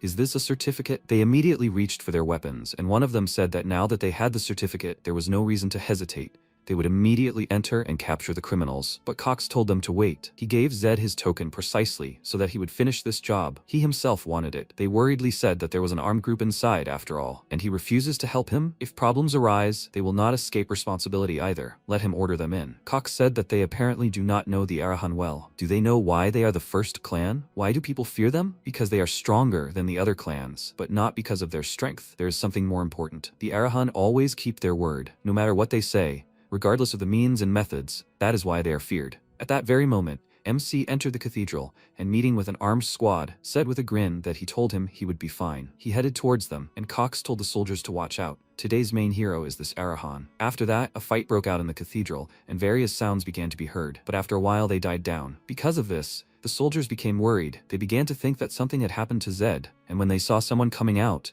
they immediately prepared for a fight, and then their looks became surprised. MC led the tied-up criminals out of the cathedral and followed them out, after which everyone screamed, rejoicing at his victory. They were surprised and delighted that he dealt with them without mana, to which he replied that it wasn't that hard. The criminal was taken into custody, and Cox laughed and said that he once again earned his respect. It was simply magnificent. Zed pointed to the criminals and said that these scoundrels were selling counterfeit holy water and that he should take the necessary measures. He promised him that he, as the investigator, would take responsibility for solving this part of the case, and MC turned to the cathedral, telling the Holy Father that he could now leave. Holy Father Johann emerged from the darkness, shielding his eyes from the bright rays of the sun, and the townspeople burst into tears of joy, seeing that he was alive. The Holy Father approached the criminals and blessed the fake priest, surprising the others. Just looking at him, MC felt a mysterious power that warmed and comforted them. He bestowed a blessing on the other priests and told them to repent of their sins and live according to the will of the Lord. Then he would always be with them. They bowed their heads, asked for his forgiveness, and thanked him. From now on, they would not go against the will of the Lord. Everyone was very glad that Father Johann had finally returned. After this, the Holy Father approached Zed and introduced himself to him. He was the 49th priest of the Empire, Johann Chris. He was immensely grateful to him, who had fulfilled the will of the Lord. He invited him to the cathedral and said that he would like to offer him a cup of tea. Did he have time? He agreed. But before he left, Cox asked him to talk to him. If he did not mind, he would like to give him something. He looked at his palm in surprise and asked if this was not the sign of an investigator, giving the right to command the imperial troops. He answered him that it was exactly so. Wherever he was in the Empire, let him show this, and he will be helped. He asked in surprise why he was giving this to him. How could he use it? Cox put it in his hand, and said that at least he would not dishonor his name, but let him promise to use this sign only for the good of the Empire. The moment he used it for personal gain, he would respond to his kindness with betrayal. He promised him that he would remember this, that this would never happen. The man laughed and said that he really wasn't like the Arahan he knew. He had seen a lot in his time. After that, he returned to the army and waved to Zed, saying that the case was closed, so they were leaving. He would be glad to see him again. MC bowed to him goodbye and watched them leave with a smile. After they entered the cathedral, the first thing Johann did was thank him for saving him. They say that all the victims in this case will also receive compensation. He did a great deed. Zed told him that he was too kind, and he asked if maybe he wanted something from him. He thought that this was to be expected from a wise and insightful man. He knew that his actions were not dictated by simple faith. He answered him honestly that he needed his holy water, to which he said that it should only be used to heal the sick and fight evil. What does he need it for? He answered that he needed it to create a magic item. He doesn't know if it can be called fighting evil, but it will save his life. He is Arahan, but he was exiled because he cannot control mana, and now he is ordered to return to the clan. Does he understand what this means? Johann replied that he had heard there was a fierce struggle between the brothers, but could a simple magic item really stop this fratricidal feud and save him? He replied that he was simply trying to use all the means available to him, and considered that the maximum stat he could obtain with this elixir was 2. If using the comprehensive transformation skill required a magic stat of 5, then for him, with his current magic stat of 3, it would be incredibly valuable. After all, there was a huge difference between something that could only be used by raising morale and something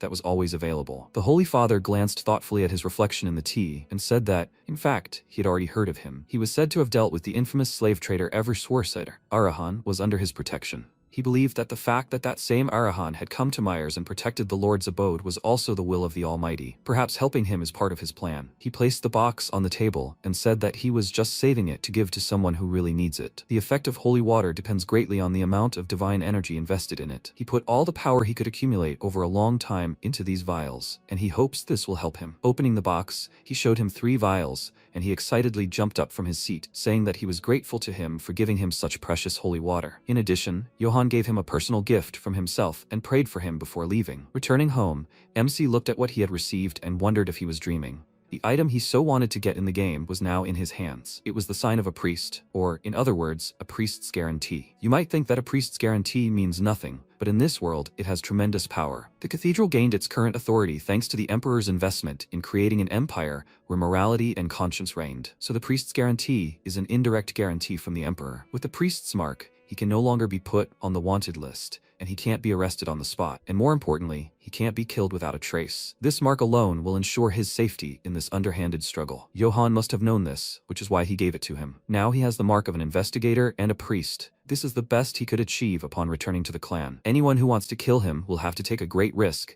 and he will be able to receive help from the Imperial Army anywhere. One glance at these marks is enough to make him feel confident. He glanced at the box, picked up one vial, and thought that in the game, holy water had about a 20% chance of success. But Johann said he put all his effort into it. Holy water, 3 vials, and also demon's breath. It would be great if he could succeed on the first try. He decided to give it a try and uncorked the vial, thinking that if he ran out of holy water, he could just get more. After that, he poured the holy water onto the demon's breath, and a reaction occurred. The holy water completely enveloped the sphere. Then a vial appeared out of thin air in front of him, and he was overjoyed. He'd succeeded on the first try. Deciding not to wait, he drank it all down in one gulp, and the system informed him that his magic stat had increased to 4. He clenched his fist victoriously and thought that if he succeeded next time, he'd have 5 magic points. He had 2 vials of holy water and 1 demon's breath left. If he succeeded on the first try now, he'd have 1 vial left. He poured the holy water onto the sphere, hoping for success, and he succeeded again. He thought this chance of success is over 80%, right? It wasn't for nothing that he put all his effort into this holy water. With such a concentration of divine energy, it was almost like a second life. He poured out the contents of the vial, increasing his magic, and the system informed him of a new spell. Comprehensive Transfiguration, human, significantly enhances the caster's physical abilities, grants a shield effect proportional to the strength of his magic. He jumped with joy, then fell onto the bed and thought that his tension had finally eased. He had been really nervous. It was good that this spell required so little magic. He laughed and exclaimed that this was even more interesting than the game. A new day dawned. He met with Ryu, and he told him that he had been looking for the one-eyed, gray-haired men he had requested, but so far only about 40 people had shown up. Not as many as he expected. He did as he was told. He offered money for them to gather in one place, and exactly 34 people showed up. This meant that the one he needed was among the remaining 6. He asked if he had found out where all 6 were. He replied that he had even written down the exact locations just in case he thought they would be able to find them tomorrow. He handed him the list, and he said with a smile that it had helped him a lot. The guy replied that it was easy. He could do much more complex things. So, how did he like him? Was he quite a capable guy? He replied that he knew he was smart, but he shouldn't try too hard. He would be responsible for him and his sister until the very end. After all, he was his first comrade. His words touched them so much that they burst into tears, and he told them not to react like that because of such obvious things. That was also an illness. He was distracted from the conversation by a woman. She came up to him and asked if he was Zed Arahan by any chance. He turned to her, asking how she knew him, and she delightedly answered him that now, in Myers, only a spy could not know about him. Young Arahan, who punished the swindlers and protected the cathedral and the Holy Father. The whole town is talking about nothing else. MC looked around and realized why they were looking at him so strangely. He thought it was because of his eyes, but it turned out there was something else. The townspeople standing nearby started whispering about him. Someone asked if this was Zed Arahan. The man told him to call him more respectfully, and someone asked if it was okay to look at members of this clan like that. They say people die from that. Someone told him that he was a messenger of God's will, so it was okay to look at him. He thought his entire family was merciless, but apparently that wasn't true. Ryu was surprised, not understanding what was happening, and his sister hid behind him in fear. All the townspeople crowded around them, thanked Zed for protecting the cathedral, and promised to remember his good name for generations. He even felt a little awkward, although he thought he was used to such situations. He suggested that his friends leave quickly, and suddenly he felt something foreign. In the middle of the crowd was a man, one-eyed and gray-haired. He immediately realized that it was Lactose Sherville. He rushed towards him, asking him to wait, barely squeezed through the crowd and ran after him, but he was already nowhere to be found. Ryu ran up to him and worriedly asked what happened. He answered him that he had just seen him, and he asked in surprise, was he really talking about the one they were looking for? He said that he had just been here, but ran away, and asked his friend to name the nearest places from those 6. They needed to hurry. They ran, and he thought that he would try to escape, and if he hid seriously, they would not be able to find him. Ryu took out a list on the run and showed him the direction. They turned left and ran to the house, room 203. Having burst into the room, MC found an old man inside, but it was not him. The poor old man fell to his knees in fear, thinking he had come for the rent, and then Zed jumped out of the house through the window and told Ryu to show him the next location. Seeing this, he exclaimed in fear that he was just crazy, and then they began checking one house after another, each of them containing ordinary people. There was one last place left, a basement room. Just as MC was about to open the door, he felt energy and told his friend to go upstairs, after which he thought that he needed to hurry. But what was this ominous premonition? His opponent was the best blacksmith and also a fugitive. If this really was the place where Lacto was hiding, then it was definitely a trap. He used magic, comprehensive transformation, and only then opened the door to the room, after which an explosion immediately occurred. The system notified him that the spell had deactivated, activating the Immortal Fighter feature. The entire room was engulfed in azure flame. Ryu went down to check, and Zed cursed, thinking that azure flame was an advanced fire element. Even ordinary fire is difficult to embody in a magical item with such a powerful explosion, and he had realized azure flame in a simple trap. Is that even possible? Everything here was shattered into pieces. If not for the immortal fighter, he would have definitely died. This is a feature that, as the name suggests, ignores on-the-spot death damage. He knows this well, having used it often in the game. Simply put, with this feature, no one can kill him with one hit. He thought it was a 4th or 5th circle level explosion, but even the feature worked. The realization that he was literally on the brink of death does not add to his joy. He must find him at all costs and make him his ally. After that, they returned to the house and started discussing everything. Ryu became indignant and exclaimed, "Why are they suspects? They are also victims. This is all unfair." MC tiredly answered him that one way or another, they were the only ones at the scene. If they don't prove that it was a trap explosion, they will easily be blamed. Besides, Arahan is a fire clan. He tried to find evidence at the explosion site, but everything burned down. Nothing remained. Ryu asked what they should do then. Maybe they should hide before the Imperial Army arrives or ask the Baal clan for help? They seem to have a good clan leader. Maybe he will help them if they explain the whole situation. He answered him that it's better not to mess with them, and it's all because of the Black Cohort. Last time they reacted very harshly. At this time, the Imperial Army had already approached the house. General Madden called on Zed to leave the estate immediately. Hearing a voice, he stood up and Ryu asked worriedly, "Will he just come out to them?" His sister said she was very scared, and he ordered them to stay here. Everything was fine. He would go alone. Before leaving, he pinned the priest's badge to his chest. Seeing it, the general immediately ordered the soldiers to seize him immediately,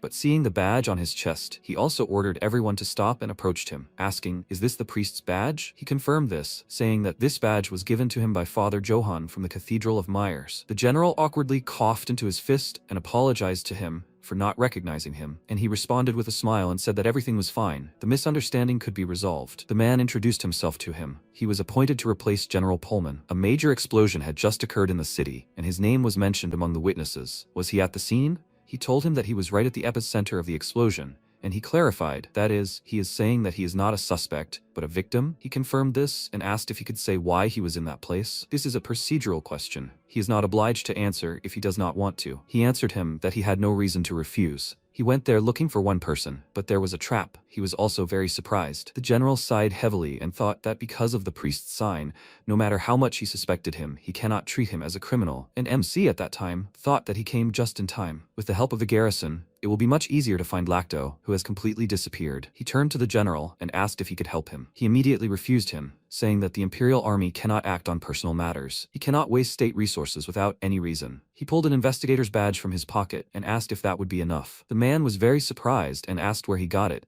to which he replied that it was given to him by Imperial Investigator Cox. As far as he knew, he said that with this badge, he could count on the assistance of the Imperial Army. The general immediately confirmed this. According to the sacred laws of the Empire, they are obliged to provide maximum assistance to the bearer of this badge. He was shocked. He had 2 badges at once. What kind of person was he? Zed said that this matter concerned not only him personally, but also the capture of the culprit of the explosion. That was work for the garrison. The general immediately stood at attention and told him to simply order them what was needed. From that moment on, the Myers City garrison was at his service. MC thought that the investigator's badge was still more significant. If the priest's badge meant immunity, then the investigator's badge meant the right to command. He said that first they needed to draw a profile of the criminal, let them find someone suitable. The general answered him that he would take care of everything, and Ryu, who was watching all this from the window, let out a loud and surprised sigh, then shook his head and thought that he was a scary person. The next morning, wanted posters were posted all over the city.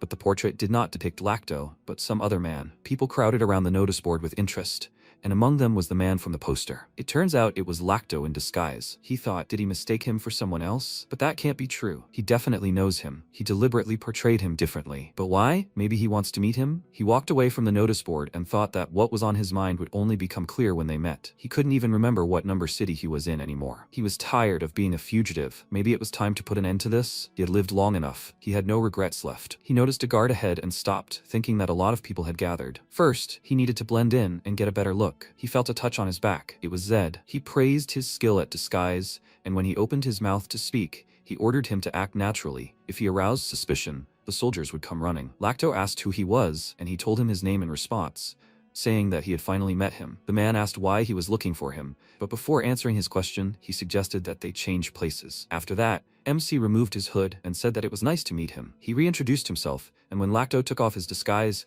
he said that he already knew his name. The man asked why he was looking for him, and he answered with a smile that the reason for looking for the legendary blacksmith must be simple. He had come here to hire him as Arahan's personal weaponsmith. The game and reality are definitely different, and one of the differences is equipping items. In the game, everything is simple, double click and done, but in reality, you have to equip everything yourself. Not only do you have to compare stats, but you also have to consider fit and weight. Magic items sold on the market are created to adult standards, so there are many variables. No matter how many good stats a player has, if the size doesn't fit, the item is useless. That's why Zed wants to hire Lacto. He can create magic items that fit him perfectly, and with each stat increase, he can receive new equipment or additional items for specific situations. He simply must make him his ally. He said that a warhorse is born to race, and a sword is made to be used. What does he, as the last descendant of the Chervil clan, want to live for? For the greatest master to create magic items for the greatest clan, so that the Chervil technique is passed down to descendants and continue the history. He believes this is his destiny. Lacto said it all sounded like a fairy tale. The mere thought of it filled him with joy. But his clan isn't what it used to be. He said he knew they were slandered. He would remove this long-standing stigma from his clan, and with Arahan's help, this could become reality. The man asked if he knew the whole truth about the Chervil massacre. He answered that he didn't know the details, and then he chuckled and exclaimed, and he was going to help them without knowing all the circumstances. Then how could he be sure it was slander? He remained silent and thought. The Chervil affair happened long before the start of the game scenario, so he could only roughly guess from NPC dialogue. According to the records, it all boiled down to them rebelling and being destroyed by the Imperial Army. He replied that he couldn't know all the details, but he knew his clan well. The Chervil were a clan whose sole occupation was the creation of superior magical items, so they had no reason to rebel. Furthermore, the Emperor was a being who had attained both the ranks of Swordmaster and Archmage, the absolute ruler at the very pinnacle. Beneath him was the Central Army, consisting of knights and mages. Even if Arahan and Bahal united, they would not be able to defeat the Emperor. The Emperor was an immortal being, living forever, and the absolute ruler of this world. Then the Chervil had even less reason to rebel. He asked Lacto to tell him the whole truth. He had no doubt it was slander. The man took a deep breath and said he must know about the Martin clan. It was the second most influential clan among mages. They mainly traded with them. The Martin always wanted to surpass Arahan. MC agreed with him, noting that in practice this was an impossible dream, and the man said it was true. The Arahan were so great. The problems started when Clan Billy intervened. Zed recalled that they were a mediocre magic clan that suddenly rose to prominence, and by the end of the game was on par with Martin. Lacto told him that Clan Billy once came to them and demanded that they break their deal with Martin and trade exclusively with them, but they, naturally, refused. Apparently, they harbored a grudge against them. They framed Martin to harm them, trying to sow discord between them. MC asked, so both Clan Billy and Martin were involved? He replied that he didn't know. Then, the Imperial Army burst in one day and started killing everyone. They had no time for explanations, no chance. Now Zed understood what had happened, but one thing troubled him. Could it be that the Arahan really weren't involved in that matter? If they were, then his action, taking Lacto with him, might seem despicable. The Arahan didn't trade with the Chervil, so perhaps they saw them, supplying other clans with the best artifacts, as a threat. And if the Black Cohort was also involved, then they destroyed all traces, committing the perfect crime. Knowing how terrible the Black Cohort was, the more he thought about it, the stronger his suspicions became. But perhaps he was assuming too much, so it was better not to rush to conclusions. He said that if the Magocrats were involved, the Arahan would be able to settle everything. The man asked if he could vouch for that. He replied that he would definitely keep his word, after which he extended his hand and invited him to come with him. Those red eyes exuded confidence. Lacto extended his hand and thought that in the end, he had already resigned himself to the fact that everything could end this way. Perhaps it would be good to allow himself to hope for the last time. He shook his hand and said that if the technique and history of Chervil could continue, then he was ready to join him. After this, MC was very happy and suggested that they set off immediately. The first ally, the White Horse Bahal, the sign of the investigator and priest, and the last descendant of Chervil. That's what he acquired in the south. Now he wondered how much of this would be enough in Arahan. He clenched his fist and smiled, confident that everything would work out for him. After that, they set off for the western region, the golden city of Nekka. Ryu delightedly noted the luxury of this city and said that everything here literally dazzled his eyes. He couldn't believe that such a place really existed. Zed asked, well, he worked in trade, so hadn't he been here before? He replied that this city was firmly held by large trade guilds. For the small and medium-sized businesses he worked for, Nekka was an unattainable dream. His sister enthusiastically pointed to a nearby building and said that everything here was made entirely of gold. Lacto looked around and said that he hadn't been here in a while either. This city was growing at an alarming rate. MC asked, so he'd been here before? He laughed and replied that he'd come here in his twilight years as a tourist, but less than 10 years had passed, and the city had become unrecognizable. Zed looked around and thought that it was colder here than in the south, but the atmosphere was lively and carefree. It looked different, but he felt like he was in Gangnam. Passersby kept turning to look at him. His white horse, Bahal, stood out too much in the heart of Arahan City. First, they decided to find a place to stay. As soon as they rented a room, MC changed his clothes, and Ryu asked if they weren't heading straight to Arahan. He replied that there was still a whole week left until the agreed-upon time, so there was no time to waste. He asked if he was going somewhere again. He confirmed that he needed to go somewhere alone. It could take a few days, so they shouldn't worry and wait here. The guy asked confusedly,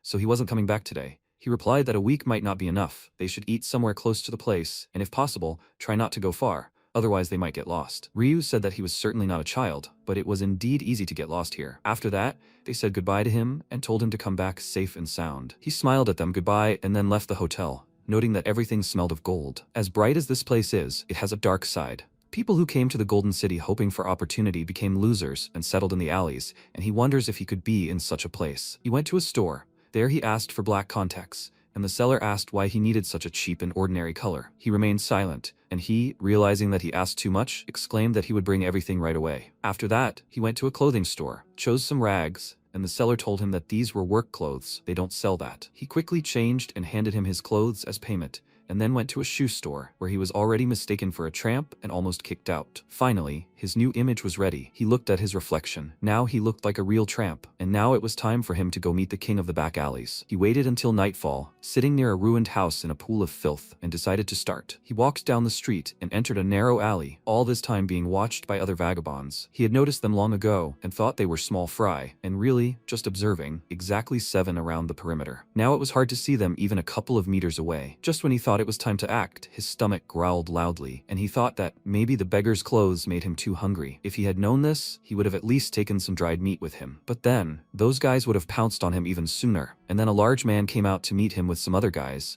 and the ones behind him blocked his retreat. The man called him an idiot and asked what he was doing here, but there was no answer, and he irritably ordered him to act like one if he was a newbie. Otherwise, he wouldn't survive here. MC thought it was obvious and asked with a cheeky smile if they had anything to eat. He was starving. This angered them, and they asked if he thought they had any food in reserve. Some guy behind him told him not to worry. They would kill him before he starved. Zed ducked, dodging his punch, and he noticed that he was quite agile. After that, the tramps pounced on him at once.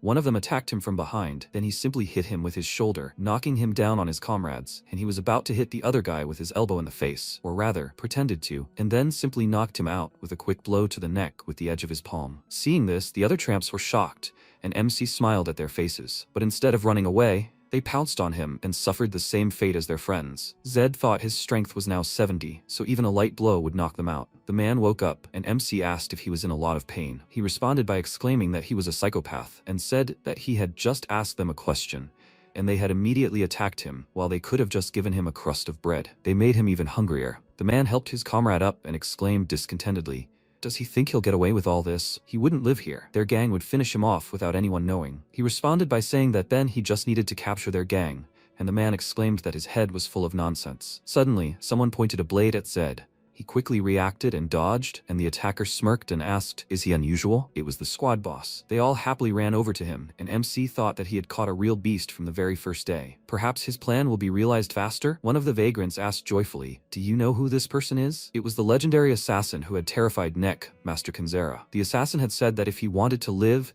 he should immediately fall to his knees and beg for mercy. But Zed assumed a fighting stance and asked what had made him the boss of a gang of beggars. He grew angry and lunged at him with a blade, the swing of which Zed immediately dodged. The assassin said that he had managed to dodge his attack twice, but he was still young. He saw potential in him. It was a pity he wouldn't have time to reveal it.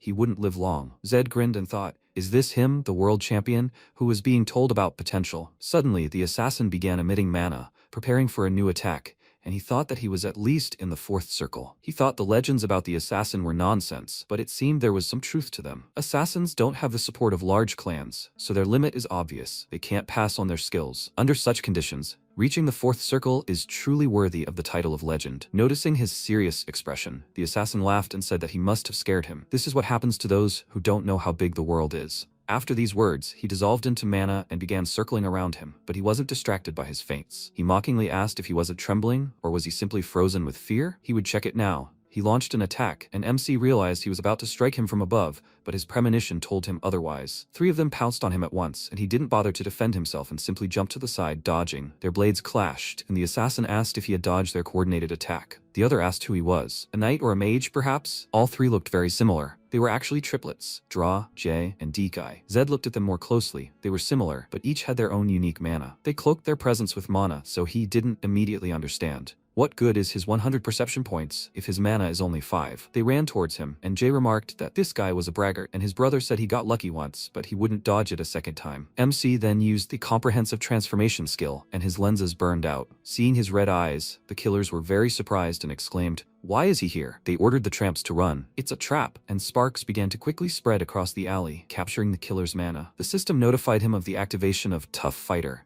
temporarily increasing all his stats by 10. He had access to a new spell, Comprehensive Transformation, Falling Lightning. He glanced at the notification.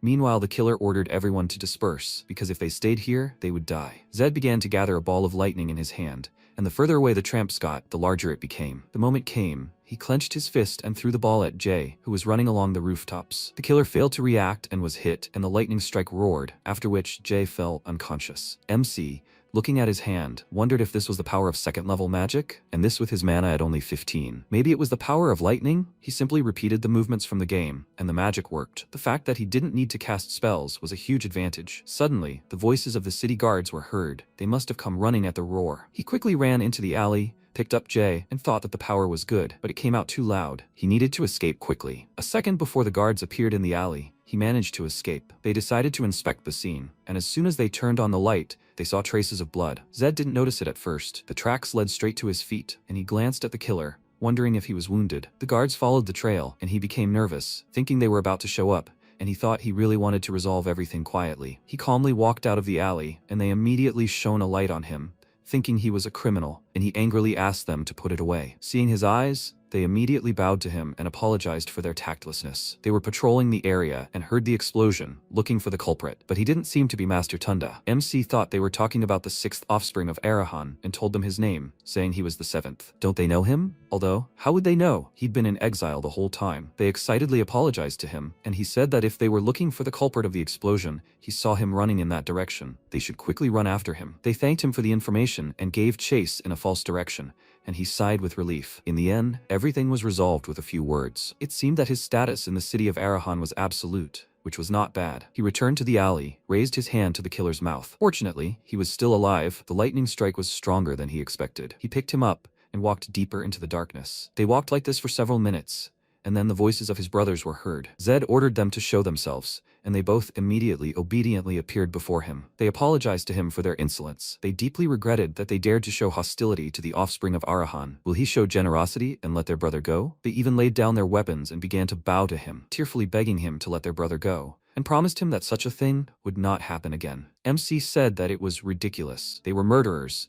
and they were talking about brotherly love. They don't care about the lives of others, but they want to save their own brother? They answered him, they simply learned the art of killing to survive. They only killed idiots who oppressed commoners like them and committed vile deeds. They swear that they never killed innocents. Zed noted that they just wanted to finish him off, to which they replied that it was because this was their home. Sometimes those who want to take over their territory appear, and because of this, they lost many comrades. That's why they reacted so harshly. They committed a mortal sin. MC thought that besides him, there were probably plenty of people who wanted to get their hands on the Neka City underground. He asked if it was true that they didn't kill innocents, and they excitedly swore to him on their brother's life. He said that if it was true, it was impressive. Such orders probably don't pay well. They responded that all they wanted was for their families to live safely. Their teacher, who taught them the art of killing, always emphasized this. Zed thought that murder was evil, but for the commoners oppressed by the nobles, the Kinzera brothers were probably the only hope. He told them that he would let them go, but he had one condition, that they bring him to their boss, then he would cure their brother. These words made them nervous and silent. Despite the fact that their brother's life was on the line, they refused him. They could not betray a comrade to save themselves. He said that he wanted to meet with their boss to buy information from him. They should not be afraid. He had no intention of harming them. One of the brothers exclaimed that everyone said that when they tried to get close to him, but the boss never sold information. He replied that he knew this, and promised them that even if the deal fell through, he would not harm their comrades. They remained silent, and he asked if they didn't believe him because it wasn't a knight's oath. They answered that it was hard for people like them to trust the words of nobles. He thought that it was no big deal. If they had agreed right away, he would have doubted their sincerity. He put their brother on the ground and said that there was no other way out. Let them tie him up. He raised his hands and said that they could put a blade to his throat and blindfold him. It seemed that this was the only way to earn their trust. Because of this, they were confused, and he said that if they didn't believe him even after this, then he would not let their brother go. He believed their words. Let them show their trust now. The brothers exchanged glances and said that they would take him to the boss. Now they would close his eyes. They put a bag over his head, tied his hands, and he thought with a grin that the time had finally come to meet the king of the backyard. Time passed, and Zed felt like they were going in circles, so he asked if they were trying to trick the black cohort. If they weren't, then they shouldn't try so hard and lead him normally. Do they think the black cohort doesn't know where their boss is? They told him that even they couldn't know where their boss was, and MC said that it seemed like they didn't know Arahan well. If the black cohort he was dealing with were here, they would not only know where their boss was, but they would also be trying to get to him with all their might, so they should just take him there. Dekai turned to him and asked if they were really nearby. He told him that he didn't know, but he knew for sure that they would never be able to compare to them, no matter how hard they tried. He wasn't downplaying their abilities, it's just that the black cohort was in a different league. The guy said that he understood everything, and after a while they were already in some basement. When they arrived, they pulled the bag off his head and Dekai approached the boss. A man named Eddie, who didn't fit in with the general atmosphere, asked, "Who is this? Have they forgotten the rules?" The guy apologized to him, saying that he wanted to negotiate with him about something, and Zed thought, is this really the king of the back alleys? Eddie ordered him to stop talking nonsense and immediately lead him. Meanwhile, the MC took out a bottle of holy water and handed it to Draw, telling him to let him drink it. He asked what it was, and he answered that it was holy water, and if he drank it, he would quickly recover. They kept their word, and he should keep his. Of course, he felt a little sorry to give them the bottle, but there was nothing he could do. Now it was the only way to cure him. Draw bowed to him in gratitude,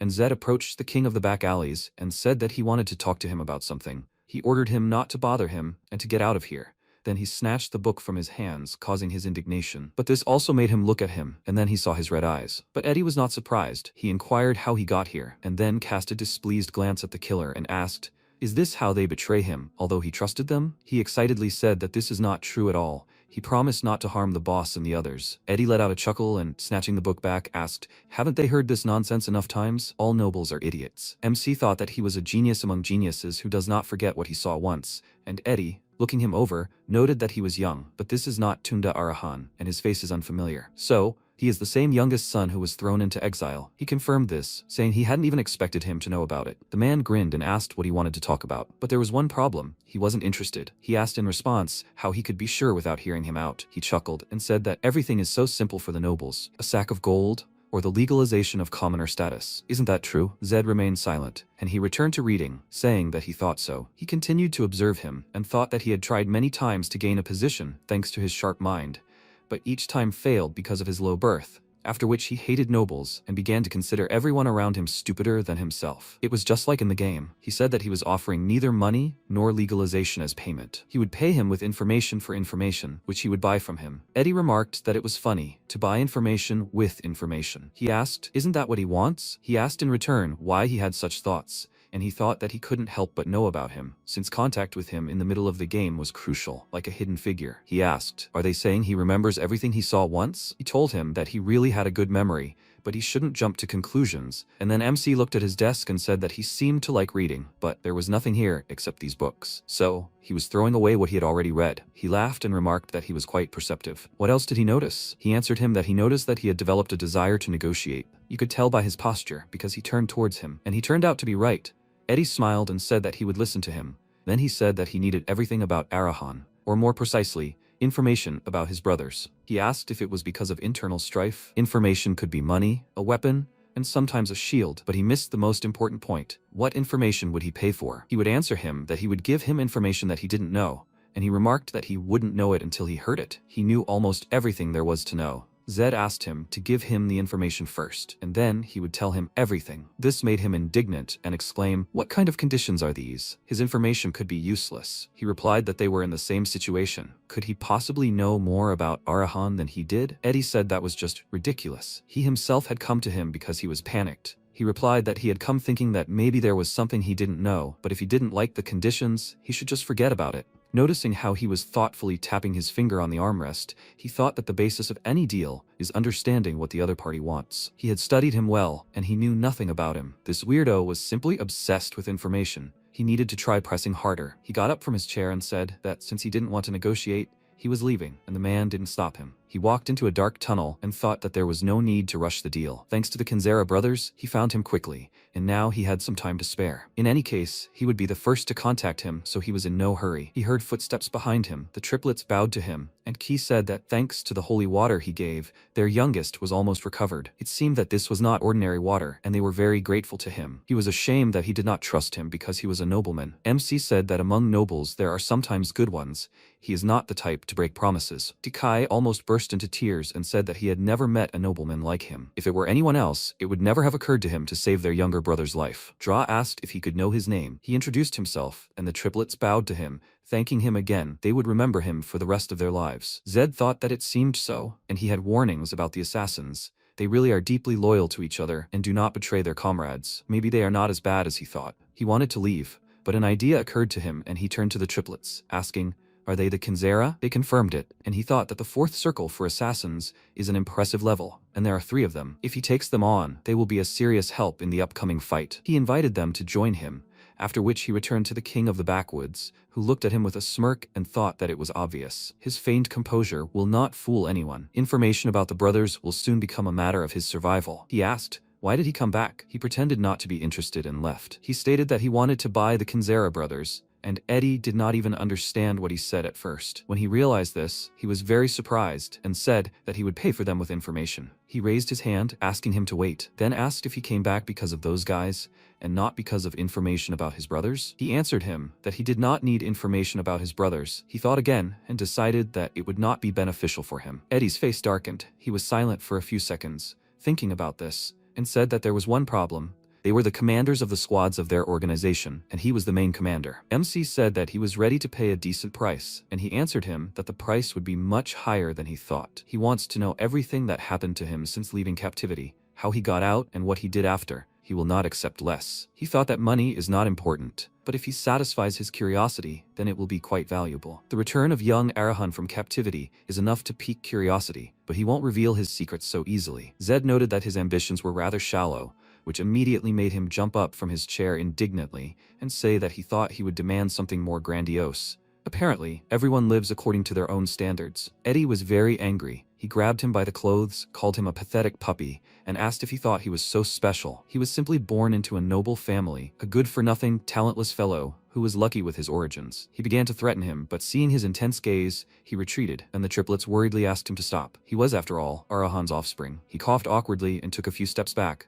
apologizing to him, but he momentarily lost his temper. And what conditions would he offer in his place? MC asked who was in front of him now, and he answered that he was Arahan's offspring, but he already apologized. He admitted his mistake. Zed gave him a displeased look and said that in his place, before hating the nobles, he would think about how to use them. Now was the right time for it. He asked, so he wants him to use him? He replied that he had studied his obsession with information well, but in the underground, access to it is often limited. He agreed with him and added that nothing could be done about it, and he noted that he still does not understand anything. Let him come out of the underground into the light. There he will help him. Eddie stared at him in surprise. He understood what he meant and said that he must not understand what he is talking about. MC said that he will provide him with a building in a prestigious area. Let him open a detective agency there. The world is ruled by nobles, so by working for them, he will be able to obtain much more information. He got excited and exclaimed, "Does he think he can't rise because of money? A commoner can't own real estate." He told him that he wouldn't be the owner of the building.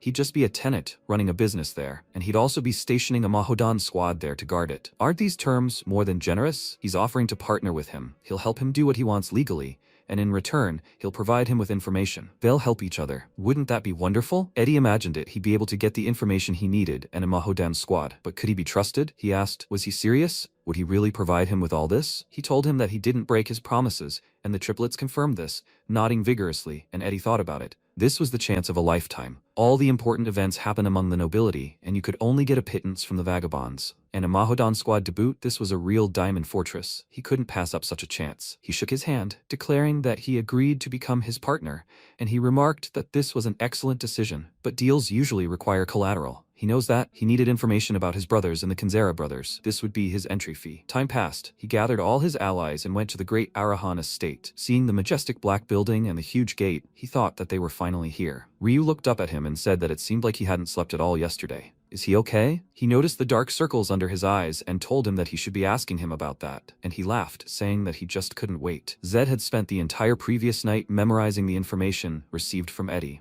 What he told him destroyed all his notions. The brothers' friendly forces inside the city, their expenses, even the personal information of the servants. How and where he gathered all this remains a question. If you give him wings, he will truly fly. Now he just needs to buy time to grow stronger within the Arahan lands and survive the fratricidal struggle. And today is critical in this regard. His position will completely change depending on how he passes this test. They approached the gates, and the guards ordered him to dismount and identify himself. But seeing his eyes, they quickly realized who he was and said they had been informed of his arrival. MC approached them and asked them to show him the way. He was returning on the orders of the clan leader. The guard agreed, but those behind him could not enter, to which he replied that they were his companions, and he vouched for them. The guard apologized. Entry was prohibited to outsiders without the clan leader's permission. He frowned with displeasure, thinking that the hitch had arisen on the very first step. He could certainly force his way in, but breaking the laws of the Arahan lands was not the best choice. He approached Lacto and asked him to wait here. He would be back soon. He responded by telling him not to worry about them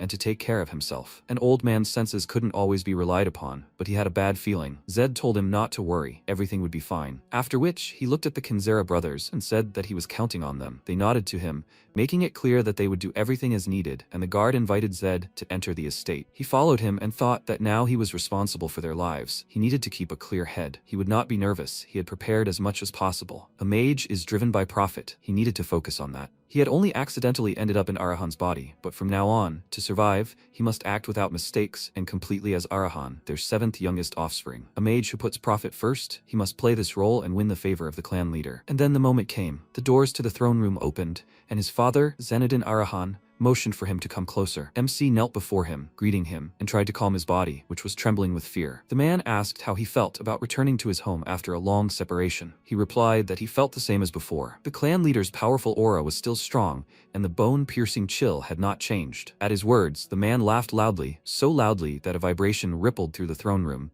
which made Zed even more nervous. His ears popped and his vision blurred. Zenodin said that it seemed like he was saying he could sense his aura, and he nervously gritted his teeth, asking in response how he could assess the level of a great mage. He plucked up his courage and looked up at him, thinking that he was one of the two greatest mages in the entire empire, the one who had killed all his brothers and taken the throne. Zenodin noted that he had changed a lot in the time they had not seen each other. In his memories, he was a fragile child. He remarked that the word fragile did not suit Arahan, and the man laughed again, saying that he was right. It was impossible for his offspring to be a brat who did not sense mana. They say he discovered the power of lightning within himself. What does he know about this power? MC answered him that he knew it surpassed the four main elements, and he said that in Arahan history, there was no precedent for someone gaining a power other than fire. How did he gain the power of lightning? He was surprised. He showed interest in lightning, something he had not expected. He replied that he believed that Arahan's blood contained limitless possibilities, so this should not be surprising. His father asked, so he wasn't surprised that he had acquired the power of lightning? He answered that he had heard that such a power appeared once every 100 years. Such a blessed power, of course, must belong to Arahan. The head of the clan was very pleased with his words and laughed again, and Zed thought that with each chuckle, his insides were turning inside out. Finally, the man calmed down and said that he hadn't laughed like that in a long time. He called him because of the power of lightning. Let him study it and develop it. If he achieves significant results, he will be of much greater value than any others. MC thought that eventually he wanted to add the rare power of lightning to the list of his achievements. Was he really ready to use even his youngest son, who had returned alive? Perhaps it was even for the best. If he had his own plans, he would not kill him right away. He bowed his head, saying that he obeyed him.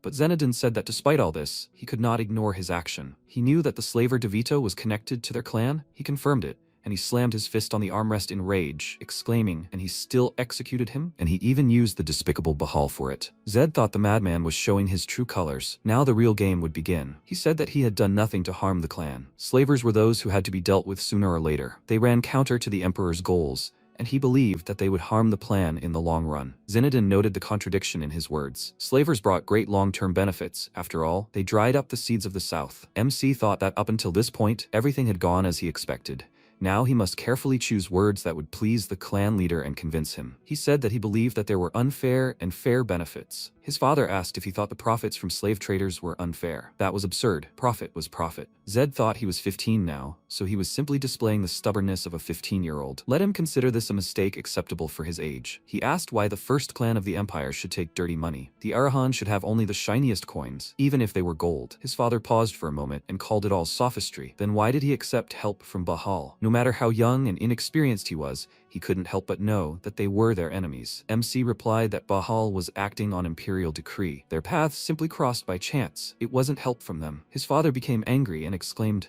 "How dare he lie to him? He received an invitation from Bahal and even a white horse as a gift, and he says he didn't accept their help." Zed clenched his fist and said he didn't understand something. He wasn't invited, he was kidnapped, and he showed off Arahan's pride to the head of the Bahal clan. And this wasn't a gift, but a trophy, taken straight from the heart of enemy territory. Why was he scolding him instead of praising him? They lost their white horse, which they considered their exclusive property, and it ended up with him. Moreover, the very fact that Arahan was riding a white Bahal horse, didn't that enhance the clan's glory? He nervously pursed his lips and mentally asked him to believe this too. 15-year-old Zed sincerely believed that he should be praised for this, but his father's gaze was very dark. He firmly told him not to try to deceive him with his chatter. He clenched his teeth nervously, realizing it hadn't worked. But when his father said that if he tried to lie next time, he would receive the punishment he deserved, he was very surprised. Zenodin noted that there was logic in his words, that it was also true that one should praise, not scold. MC was completely perplexed. He knew he was lying, but he simply didn't pay attention to it. But why? Zenodin said that they would end it there. Now he wanted to hear what he wanted. Zed was speechless and asked, shouldn't he be asking? Let him say what he wanted. He thought he was confused, but first of all, he was here to get something. He bowed his head and declared that he wanted all the funds that were supposed to be allocated to his small estate all this time, and let him allow access to his estate for those he brought with him, and also provide him with a troop of Mahodan, like his brothers. Zenodin said that he would provide him with a troop, but from now on, its upkeep was solely his responsibility. He answered him that he understood everything and thought that initially the troop would be neutral towards him, but as soon as they were presented to his estate, his brothers would begin to establish contact with them, and then traitors would appear. The fact that their upkeep was his responsibility means exactly that. He needs to protect and support his people. His father asked, were those he brought the old man, the 3 dirty murderers, and the brother and sister from the poor? He confirmed this and said that he probably already knew, but the old man was Lacto Cherville. Those brother and sister would be his butlers, and the murderer would deliberately be used as servants. His father said that he could not allow Cherville to stay. He was a traitor. He would immediately arrest him and send him to the palace. MC immediately realized he wasn't serious. If he'd wanted to send him to the palace, he would have already enlisted the black cohort. He was simply testing the extent of his knowledge. He said he wanted to ask him something. Were the Erhan involved in the Cherville clan's rebellion? He asked why he thought so, and the latter replied that, as far as he knew,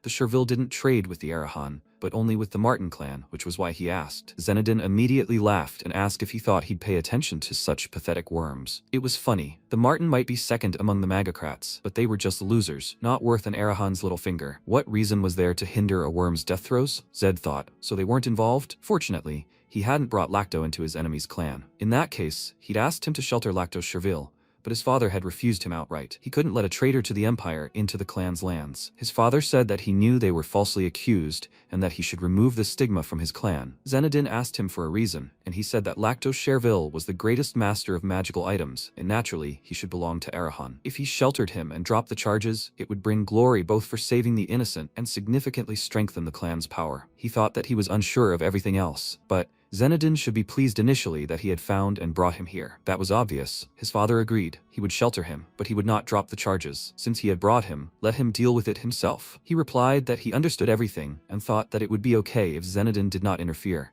On the contrary, it was even better that way. He could make Lacto his own completely, and besides, it would give him an excuse to leave the clan's domain. The conversation ended. Zenodin watched him leave, and at his right hand appeared his faithful assistant, the commander of the Mahodan, Callus Rule. He asked him what he thought of him. Callus replied that he shared his opinion. He was very suspicious. Zenodin noted that on the outside he was a child, but inside he seemed to be an adult, and Callus said that he would not have been so confident during their first meeting. The clan leader grinned and asked if he had seen how cleverly he tried to deceive him. He was a very impudent guy. Callus asked, perplexed, and he simply forgave him for that? He thought he would punish him. The man laughed and said that his look was too determined. He thought that this look seemed to say that he would get what he wanted at any cost. Talent alone is not enough. Only someone who surpasses genius will be able to lead Arahan in the future. and he eagerly awaits what his youngest son will do. He will need to equalize him with the others. He told his assistant that he should be sent to the Temple of Silence, let him mark an appropriate date. After some time, MC reached his estate, which by this time had already become a home for birds, spiders, and other creatures. Ryu looked it all over and said that it would be very difficult to clean here.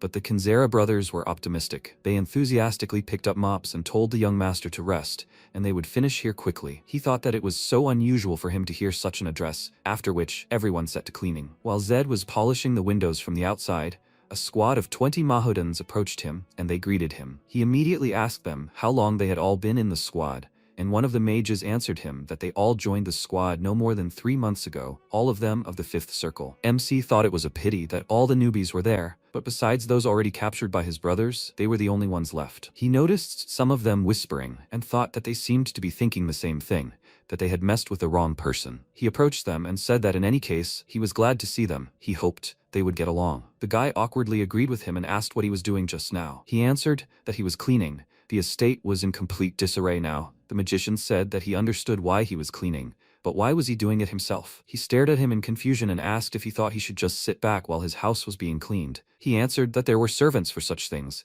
and then he handed him a mop and said that it was good that he reminded him of that. Let them come and help him. The magician asked in confusion, so they have to clean too? He reminded them that they were assigned to a small estate, and the guy asked how they could do this. Then MC smirked and asked, so what? He can, but they can't. He was already tired of this noble trick with dividing into rabble. They didn't argue, they could only obey. After that, they entered the estate, and he ordered the water mages to wash the floors, and the wind mage should go and blow the dust off the roof. After that, everyone got down to business. The mages began to get indignant. They didn't learn magic for this, and Zed told them not to chatter. 2 mages conjured streams of water and began to wash the floor, and after a while, everything in this place was already sparkling, both inside and out. Now it was time for the distribution of rooms. MC showed Lisa and Ryu their accommodations, and he put Lacto in a separate room. Upon seeing their new home, Lisa exclaimed with delight that their room was simply magnificent, and Lacto laughed and said that it was too luxurious for an old man like him. Ryu remembered about food and asked Zed about it, and he realized that he had been so carried away by cleaning that he had completely forgotten about it. They had very little food, only a few pieces of bread. Since the existing food supplies were catastrophically short, MC wondered what he should do. He could not have imagined that in a noble clan they would have to worry about food. Ryu said that everyone was probably hungry, and Zed thought for a moment, then asked if the nearest place from here was the small estate of Tunda. The mage confirmed this and asked in surprise if he really planned to go to him. He asked in response, is there any reason not to? He nervously answered that he thought it would be better to look for another way. A visit by a brother to another's estate without an invitation is considered a declaration of war. He smiled and said that this was very good. He was just planning to go for a frontal attack. Meanwhile, there was a noise in the Tunda estate. The young master was capricious because there were onions in his food. He even threw the dish off the table and exclaimed in rage, why do they always bring him this? Can't they hear when he talks to them? His butler, Grace Monet, came to him with a new dish and reminded him that they were his servants. He should treat them better. He exclaimed in response that it was all because she always covered for them. That's why they behave like this. She better make them sound proper. She said that he shouldn't be so picky. If he only eats what he likes, it will have a bad effect on his health. He exclaimed that he hates onions. If next time they bring him this, he will simply finish them off. Grace sighed heavily and thought that this was such a tedious job. She was constantly indulging the whims of this child. Had the charm spell already worn off? Tonight she would need to cast the spell on him again, and a stronger one. Suddenly, an excited maid ran into the dining hall. She called out to the butler and told him that Master Zed had arrived here. Hearing this, she was very surprised, because he had come here without an invitation, and this meant a declaration of war. She ordered the servants to immediately gather all the members of the squad. How many were there? The maid answered her that the problem was that he had come alone. Grace looked at her in bewilderment and asked if she was sure. She confirmed this, exclaiming that he was right outside. But suddenly the door behind her swung open and Zed appeared in the passage. All eyes immediately turned to him, and he smirked and asked if he had interrupted their dinner. The mages immediately surrounded him from all sides, and he asked what this meant. They saw him, but no one even thought to say hello. A guy from the mage squad greeted him nervously and asked what brought him here, but he ignored him and turned to the butler, asking with displeasure, "Aren't she going to say hello to him?" She remained silent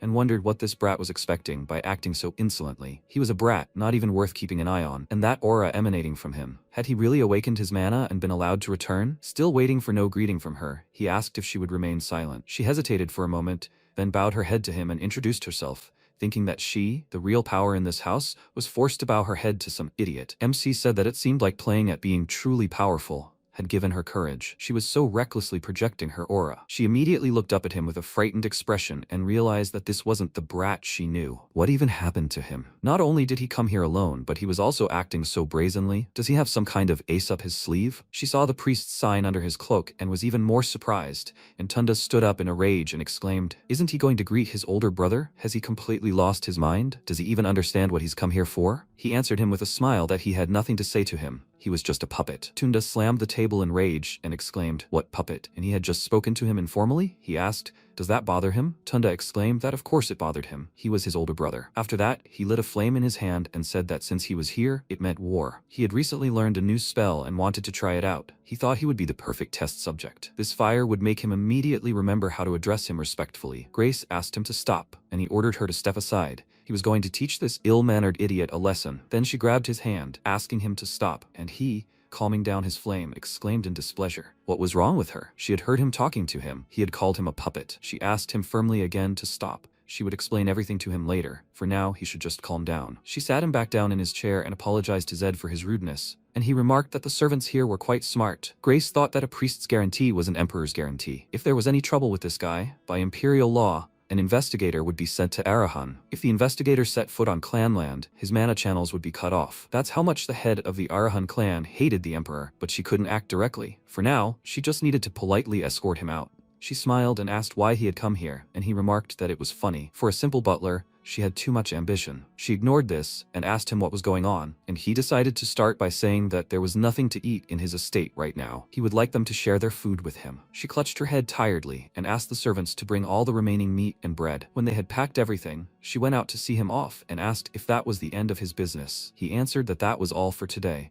but starting tomorrow, they would see each other much more often. After that, he rode away on a horse, waving goodbye to her, and she clenched her teeth in anger. Returning to the estate, MC immediately ordered the earth mages to dig a hole and the fire mages to make a fire, and they happily set to work at the sight of such food. When the meat began to fry, they were very happy, and one of them asked how many years they hadn't had an outdoor barbecue. Apparently, since they joined the Arahan clan, this was their first. The mage agreed with him. After all, it was unspokenly forbidden, and the guy told him to stop. Making a fire and frying meat is the culture of knights. Naturally, in their magical families, this is forbidden. At that moment, Zed approached them. Upon seeing him, they immediately began apologizing to him. He asked if mage families really forbade outdoor barbecues. The man confirmed this. Be that as it may, knights use up a lot of stamina, so they eat meat wherever they can. He asked, so this delicious food is forbidden just because it's knight culture? He thought it was complete nonsense. He'd never heard of such a thing. It was probably because he'd hardly played a mage. The mage nervously said that knights were originally barbarians, and they were noble mages. But MC didn't let him finish and asked, so he wouldn't eat this meat? He replied that he didn't mean that at all. Then MC sat down next to the fire and said that their lives were so tiring. Let them just eat whatever they wanted. Why even think about such things? From now on, they shouldn't pay attention to any nonsense like unspoken rules or prohibitions here. At least, on his estate, he wouldn't scold them for it. Let them do what they want, eat what they want. If they do their work conscientiously, he won't hold them accountable. They were very happy with his words, and he, smelling the aroma of meat in the air, told them to start eating. Everything was ready. The next morning, he immediately went about his business. Yesterday, he declared war, so now he needs to act without delay. They came to some man to buy a building from him, but he didn't want to give it to him, and even lied that this building was the only property his late father left him. But Zed knew everything. He said that he was aware that the documents were in his name, but the real owner was Tunda. The man was surprised, his reaction showing that this was true. He thought that Arhan's offspring usually didn't buy buildings in their own names. Otherwise, they could easily be identified by other siblings after a simple investigation. And he was going to use exactly that. They entered the building, and the mage threateningly slammed his palm on the table, exclaiming that if he made the young master wait any longer, trouble would follow. He thought this was just a simple building purchase. MC thought that, of course, this wasn't a simple purchase. It was a signal shot, announcing the beginning of a power struggle. The man, confused, said that he didn't have the documents. Naturally, they were with young Master Tunda. Zed placed the documents in front of him and said that he had foreseen this and prepared for it. Let him sign. If there was a sales contract, it would be enough for the mayor to certify it. He would give him double the price for the building and personally vouch for his life. But if he didn't sign it, he would die right there. The man nervously asked, will he really guarantee his life? He replied that he always keeps his word.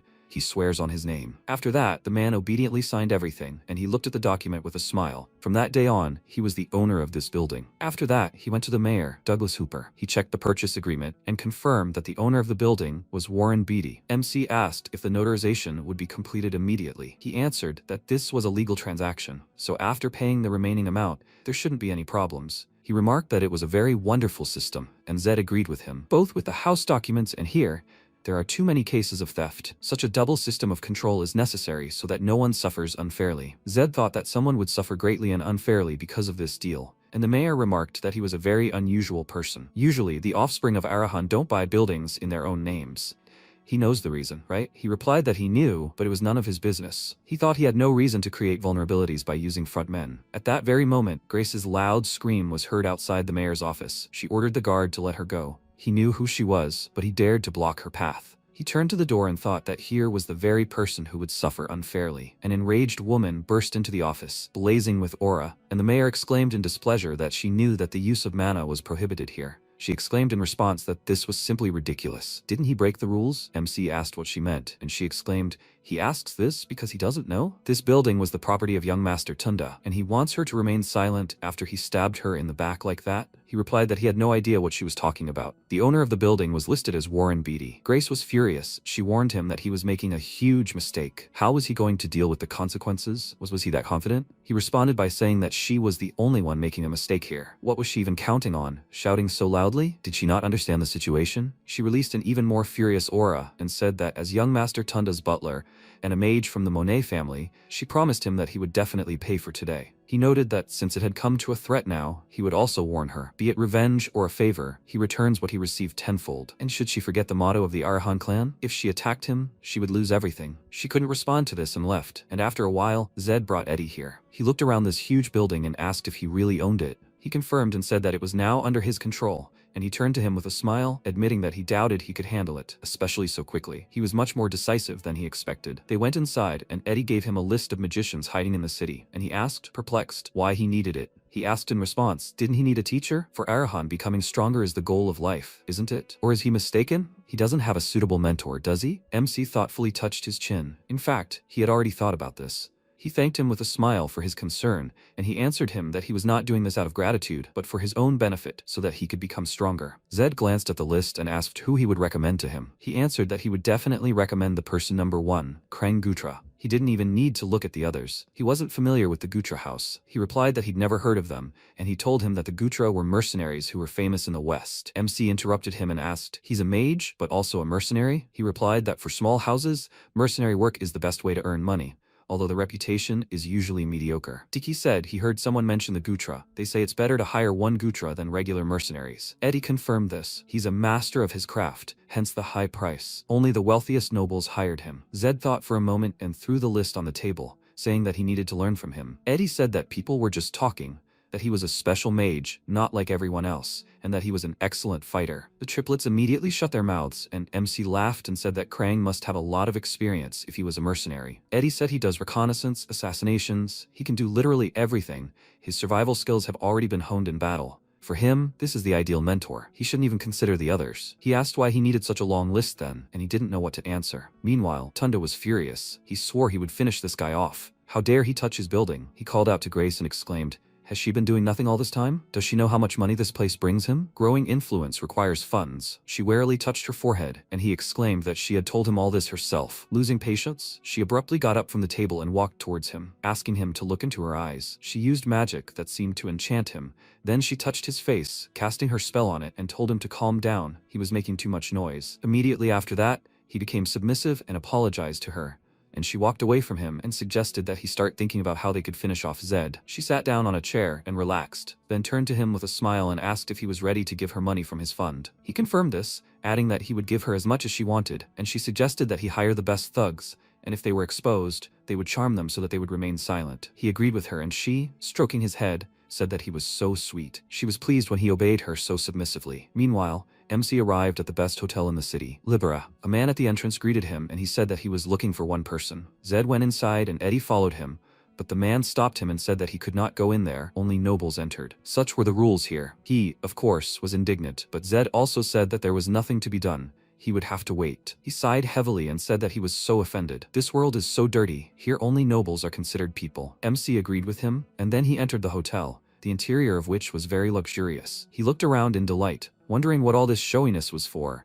and approached the girl at the reception, asking if he could see the guest list. She told him that he could see the list of regular guests, but not the VIP ones. Such were the rules. She apologized to him and said that she would show him the list of ordinary guests right away, and he thought that this Arahan birthright infuriated him. Since she was not afraid of him, one of his brothers was probably the owner of this hotel. He looked around and thought that with such money, he was most likely the heir, so his name would not help here. The girl gave him the list of ordinary guests. He quickly ran his eyes over it and realized that Gutra was not here. They say he is a mercenary with money, so this is not surprising. It seems even Eddie is having trouble finding it. So how is he supposed to find it now? Suddenly, a disgruntled old man's voice was heard from the second floor of the hotel, exclaiming that he had never seen a more ridiculous hotel. He ordered Werthel beef, and they gave him this crap. A hotel worker came up to him, asking if everything was okay, and he ordered him to bring him real beef. Do they think they can fool him? The hotel worker apologized to him. All their beef is from Werthel. There must have been some mistake. The old man angrily ordered him to shut up. He has been eating this beef for years. Does he think he can't tell the difference? MC frowned with displeasure and thought that this old man was a bore, and suddenly his eyes widened in surprise. He is thin, bald, eccentric. That's what Eddie told him. He immediately went up to the second floor and thought that this was not so much eccentricity as simple arrogance. He approached the old man, and indeed it was Krang Gutra. He turned to him and said that he had been wondering where this nasty energy was coming from,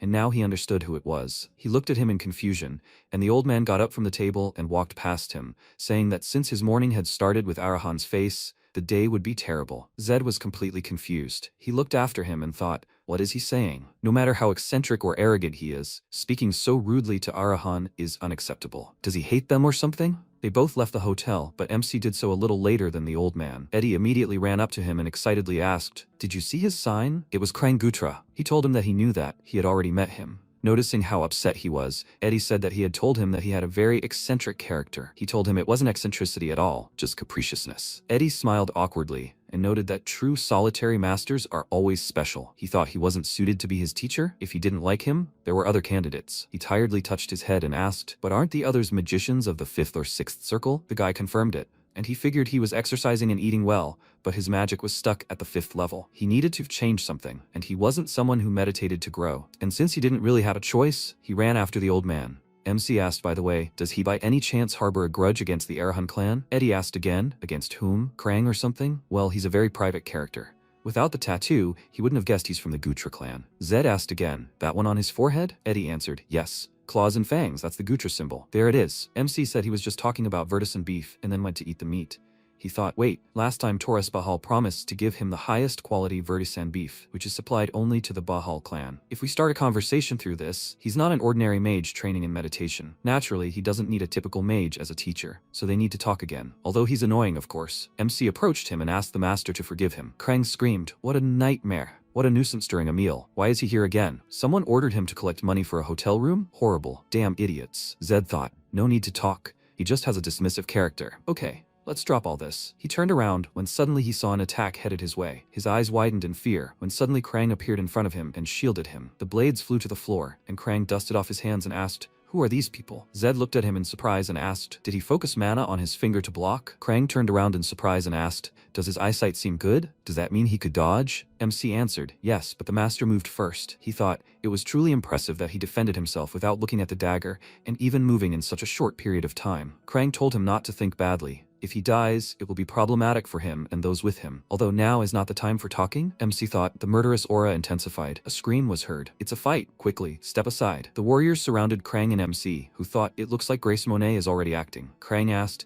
didn't he say so? After all, he said that they are hunting him. MC answered, he knew it from the start. Krang asked, should he help him? Zed answered, a youngster is still a youngster, no matter how many of them there are. Krang said in surprise, even as Arahan, he has a lot of confidence? He thought, if Arahan dies, he will get a headache before his eyes. First, he will observe. If it becomes dangerous, then he will help. The guy said, Krang, let him mind his own business and get lost. He replied, he didn't see anything. Let them do their business. He can't miss such a sight. The guy turned around and asked, what? He doesn't understand the words at all? Someone said, the Gutra clan. All the guys asked again, Gutra? The legendary Krang Gutra. The boys fell to their knees and cried out, let him forgive them for not recognizing the great elder. Let him forgive them. Krang replied, He had never had such junior comrades. The boy said, "They are mercenaries from the Jatma group." MC turned around and thought, "Let them look at them." They looked down on him. The boy said, "It is an honor to meet a legendary elder in the mercenary world." Crane cried out, "Mercenaries? They are mercenaries? Since when do mercenaries take assassination orders?" He was covered in bright mana and frowned. "They are not mercenaries. They are simply ignoramuses who cannot distinguish impurity from dirt." The boys bowed and asked for forgiveness. "Things are going badly now, and there is such a large order. They could not do anything to feed their families." Crane cried out, "And this is what they call an excuse? Heirs must follow principles and justice. He who does any job for money is not a mercenary, but a guarantor." The mercenaries asked for forgiveness. These are the words of a worthy elder. MC thought,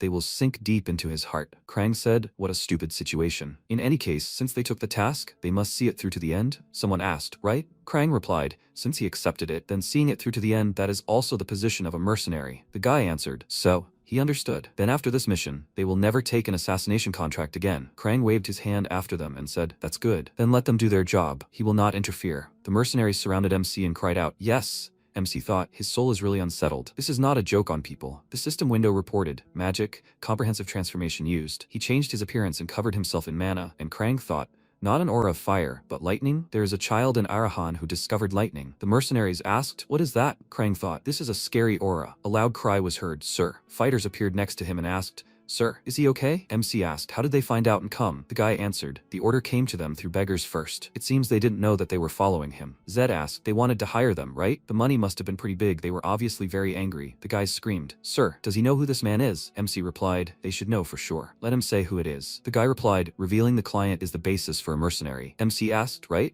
If I interrogate him, he will tell me himself." He thought, he already has a suspicion. Zed ordered him to make these idiots kneel before him. The fighter rushed to attack and shouted, "Yes, sir." He released mana and rushed to attack, and the other fighters clutched their weapons in their hands. Krang said, "The younger comrades have completely screwed up. They shouldn't have interfered. They need to retreat before they lose their lives." "Are they at the right level to deal with them?" MC asked. "Does he want to stop them?" Krang replied, "Even if you torture them, their mouths won't open." Zed frowned and said, he would do it himself. "They are under an illusion spell. Until he removes the spell, they want to speak, but their mouths won't open." Krang said, "He can't discern such petty magic, which means he's still far away. If it's magic, he can remove it. How about making a deal with him?" MC asked again. "A deal?" Krang smirked and replied, "Lightning and his real power. He's interested. If he defeats him in a duel, he will grant his wish." Zed looked at him with displeasure, and Krang said, "Well, he's not saying he really has to defeat him. It's impossible. But if he at least touches him, let him think he's won. That's not bad, right?" MC asked, "If he wins, will he really grant his wish?" Krang replied, "Yes." "Does he agree to the deal?" MC replied, "Of course." He smirked and offered right away. He clenched his fists and thought,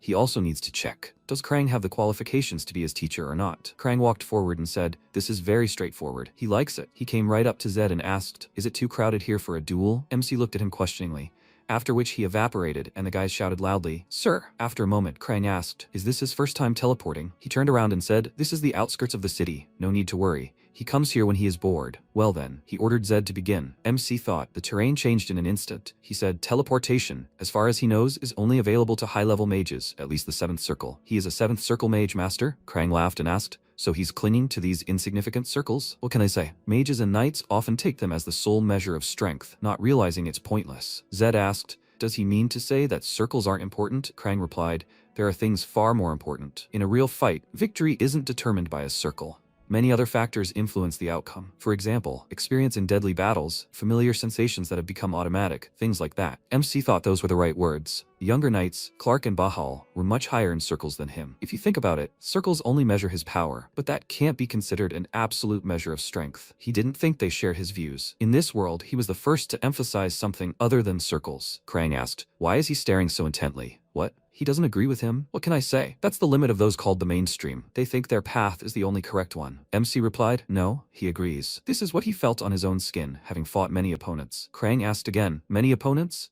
"He's talking a little pointlessly, boy." Zed clenched his fist and said, he will show him that his words are not a lie. He began to spread mana in different directions and shattered the ground under his feet. Krang said in surprise, "Let him look again. What an aura." In vain, they call it a dream attribute. MC said, he should make every effort. He doesn't want to listen to excuses later. Zed thought, first, he is using a stereotype. The idea that a mage always keeps his distance. Even a mage of the 7th circle, if you quickly get close in a moment of confusion, you can get him. He grinned and said not to worry. A predator gives everything, even hunting a rabbit. MC shouted, "Well, he will begin." He quickly rushed forward. clenching his fists and thought, this is it. He just needs to stretch out his hand to reach. Still, stereotypes aren't so easy to cast aside. Krang smirked, prompting MC to question it. He directed mana toward the old man, who blocked the attack. Pillars of mana struck near him. Krang asked, did he feel it? If he had hesitated even for a moment, his body would have been pierced. MC thought that if he had been even a tenth of a second late, that's exactly what would have happened. He was talking about a predator, and with all his might, so he really wasn't joking? By the way, he didn't see him cast the spell. Krang laughed and said that the more he uses it, the more familiar he becomes. It's natural. Familiarity means the ability to use it instantly at any moment. After all, lightning is famous for its explosive power. He figured out the peculiarities of the aura and sped up. That's impressive. He's smarter than he looks. Zed frowned and thought, a nightmare. He asked, doesn't he even look surprised? Krang spread his arms out to the sides and asked, the mage punches? And he wasn't surprised? He just assumed beforehand. MC asked again, did he assume? Krang waved his finger and said, the stance he took at the beginning. A stance unfamiliar to him, apparently specializing in close combat. Is he right? MC asked.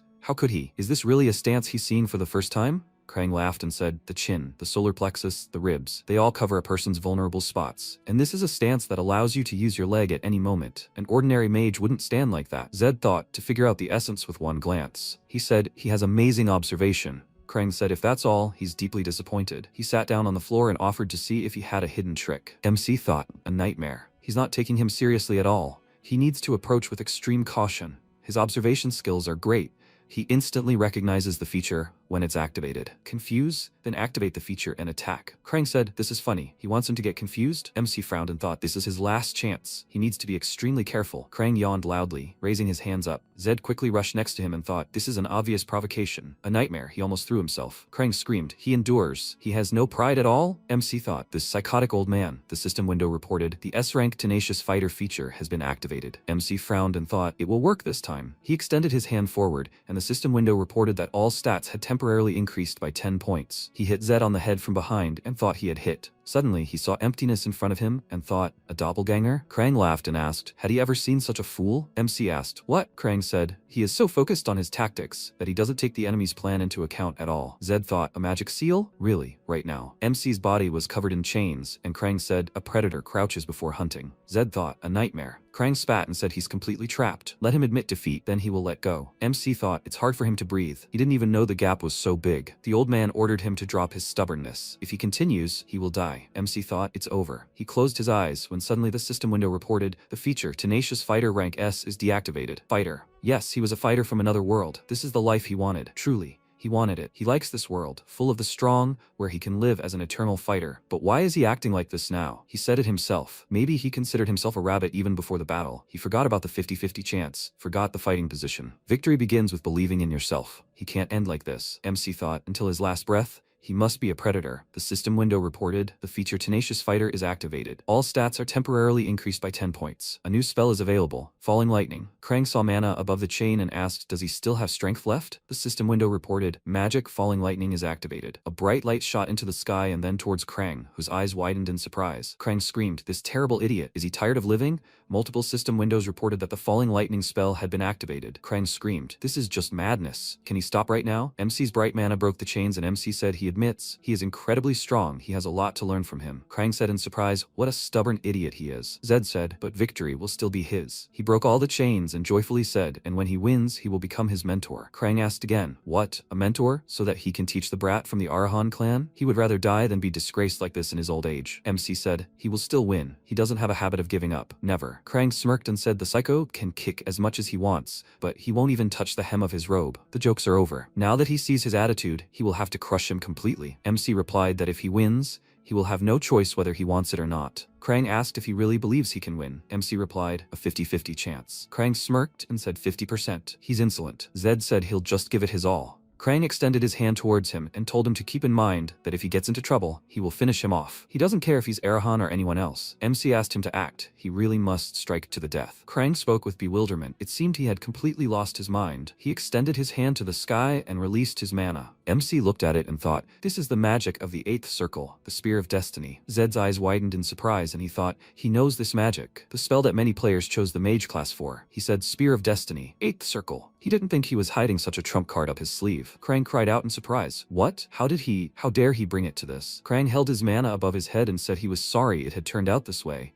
It looks like he really will have to die here. MC replied, He can't retreat now. Let him take his last move. He wondered if it was possible to survive the Spear of Destiny strike. No, the probability was 0, but it was precisely in this hopelessness that his chance lay. Krang aimed his attack in his direction and ordered him to die then. He clicked his tongue loudly and said, "He's an idiot. Sometimes you need to know when to give up." The bright mana from the explosion reflected in his eyes. The system window reported, "The Immortal Warrior feature, rank S, has been activated." A bright glow illuminated everything around, and Krang screamed, "What?" He saw a silhouette in front of him and screamed, "What is that?" MC approached him and grabbed the old man by the neck and arms. After a while, Krang's eyes widened in surprise and said, "How is that even possible? He survived. What a sight. He lost to that brat. What a shame at his old age." MC laughed lightly and asked, "Did he think it would be any different? How could he even hope to outsmart him?" The old man said, "All his clothes are in rags." He thought, "It's been 7 years since he gave up that dog-like life of a mercenary." He thought he had no more goals in life. But now, looking at this monster who dispels magic with sheer willpower and stubbornness, he stood up and asked, "Are they saying they kept such a natural-born talent locked up? Zenodin, this guy is just crazy." He thought, he heard. He awakened his mana just recently, but such growth. A couple of years will pass, and he will be the one who will rule the empire. No, he will become a new absolute, like Temud. If such a person appears again, great turmoil awaits the empire. But if he follows him, perhaps it is quite feasible. The old man kicked MC with his foot and said, "Stop lying around, let him get up. Every second counts." How much strength did he squeeze out of him? He put his hand on Zed's body and asked, "Did he damage the magic circuits?" He widened his eyes and screamed, "What? What? Not even the first circle? The quality of mana is divine, and the channels are terrible. This is simply impossible. How is this even possible? Is he a genius or a cripple?" Krang widened his eyes and wondered who had brought him there. Only he knew about this place. Krang looked at Zed and said, "Apparently they made too much noise with lightning and the Spear of Destiny." The knight screamed, "Young master?" Krang clicked his tongue loudly, and the boys quickly rushed to him and shouted, "Young master? Old man, what did he do to master?" The old man ordered them to shut up. They should better get lost if they want to live. The boy asked, "What?" "He is an old man." Krang said he sees the black Kogoroth crawling into every hole. How annoying they are. The man in the robe asked, "He is Krang Gutra, right?" The old man asked, "Does he know his name? Does that mean he is a high-ranking person?" The boy stamped his foot and said, "He is the commander of the Black Kogoroth, Robin. He greets the hero of the great magical war." They were ordered to take care of young Master Zed. Let him allow them to check on his condition. Krang chuckled, and releasing mana, told them to try if they can. Robin said, "It was the Arahan clan. Is he seriously going to challenge Arahan?" Krang replied, "He is not going to kill his student with his own hands. He is just unconscious, so let them get out of his way and get lost." Robin asked, "What? A student?" Krang released mana in their direction and ordered them to get lost, he said. Robin thought, even the Black Kogoroth can't handle him. He'll need at least a commander on the level of Mahodan Kalis, but they can't return empty-handed. He asked to at least check his condition. They'll just make sure and then leave. They're asking him not to interfere. Krang replied, "No." Robin said even he, Krang, won't survive if he goes against Arahan. He knows that perfectly well. Why did he suddenly appear here and cause trouble? They heard he enjoys the life of a hermit. The old man said, but even in his old age, he has one goal, and they stand in his way. He released mana towards the boys, and one of them ran up to Robin and said, "Commander." Robin frowned and said, "The clan leader ordered us to return." Krang laughed and said, "That's a wise decision. Since he didn't risk attacking personally, he didn't." Robin frowned and said, "However, he'll have to pay for today's humiliation later." The old man said, "Stop wagging your tongue, let him disappear. One more word and he will rip his jaws apart." The voice said, "Arahan always keep their word. They don't know when this day will come, but let him wait. It won't be long, they will meet again." The warriors evaporated and Krang spat to the side and said, "All Arahan and Arahan, they are annoying idiots. How annoying it all is. It was worth him showing stubbornness once, and the price is already exorbitant. Old people need peace, and not all this." He looked towards MC and thought, he knows that he is not an ordinary mage. That's why he still leaves him alive. This guy, he is a true child of Arahan. If he were born in another world, he would live a much calmer life. A clan that pits brothers against each other for power. However, maybe it's for the best. Such a monster needs to be kept in check, and he will cope with it. A heavy burden fell on his shoulders. After some time in Eddie's hideout, MC woke up and thought, this place. This is Eddie's hideout. He got up in surprise and screamed, A voice rang out. Did he wake up? A kid so he can sleep. The guys shouted, "Young master, is he okay?" "What a relief." Zed asked, "What happened?" The guys asked, "Does he remember?" "This man. Looks like he's his mentor now." MC repeated, "Mentor." He thought, right, he won. Krang looked at him thoughtfully, and Zed looked away and asked, "Why are the Jatma mercenaries here?" The guys answered. Krang removed the illusory barrier. They were just about to find out who the customer was. MC said, "Krang." He said he wouldn't interfere. Krang asked again, "Is he saying that?" His memory is failing him. Old age is no joy, he understands that. MC answered, "Yes." After a while, he put a chair down and said who the customer was. It was clear without further ado. Tunda's butler, Grace. The guy cried out in surprise, and Zed thought he was being too dramatic in his surprise. With such lousy acting. He said, however, he won't punish him. Ralph shouted, "What, really? Does that mean he's letting them go?" Zed answered, "But there's one condition. Let them inform Grace that the mission has failed due to unforeseen circumstances." Ralph asked, "Does he want them to become double agents?" MC replied, "He's a smart boy.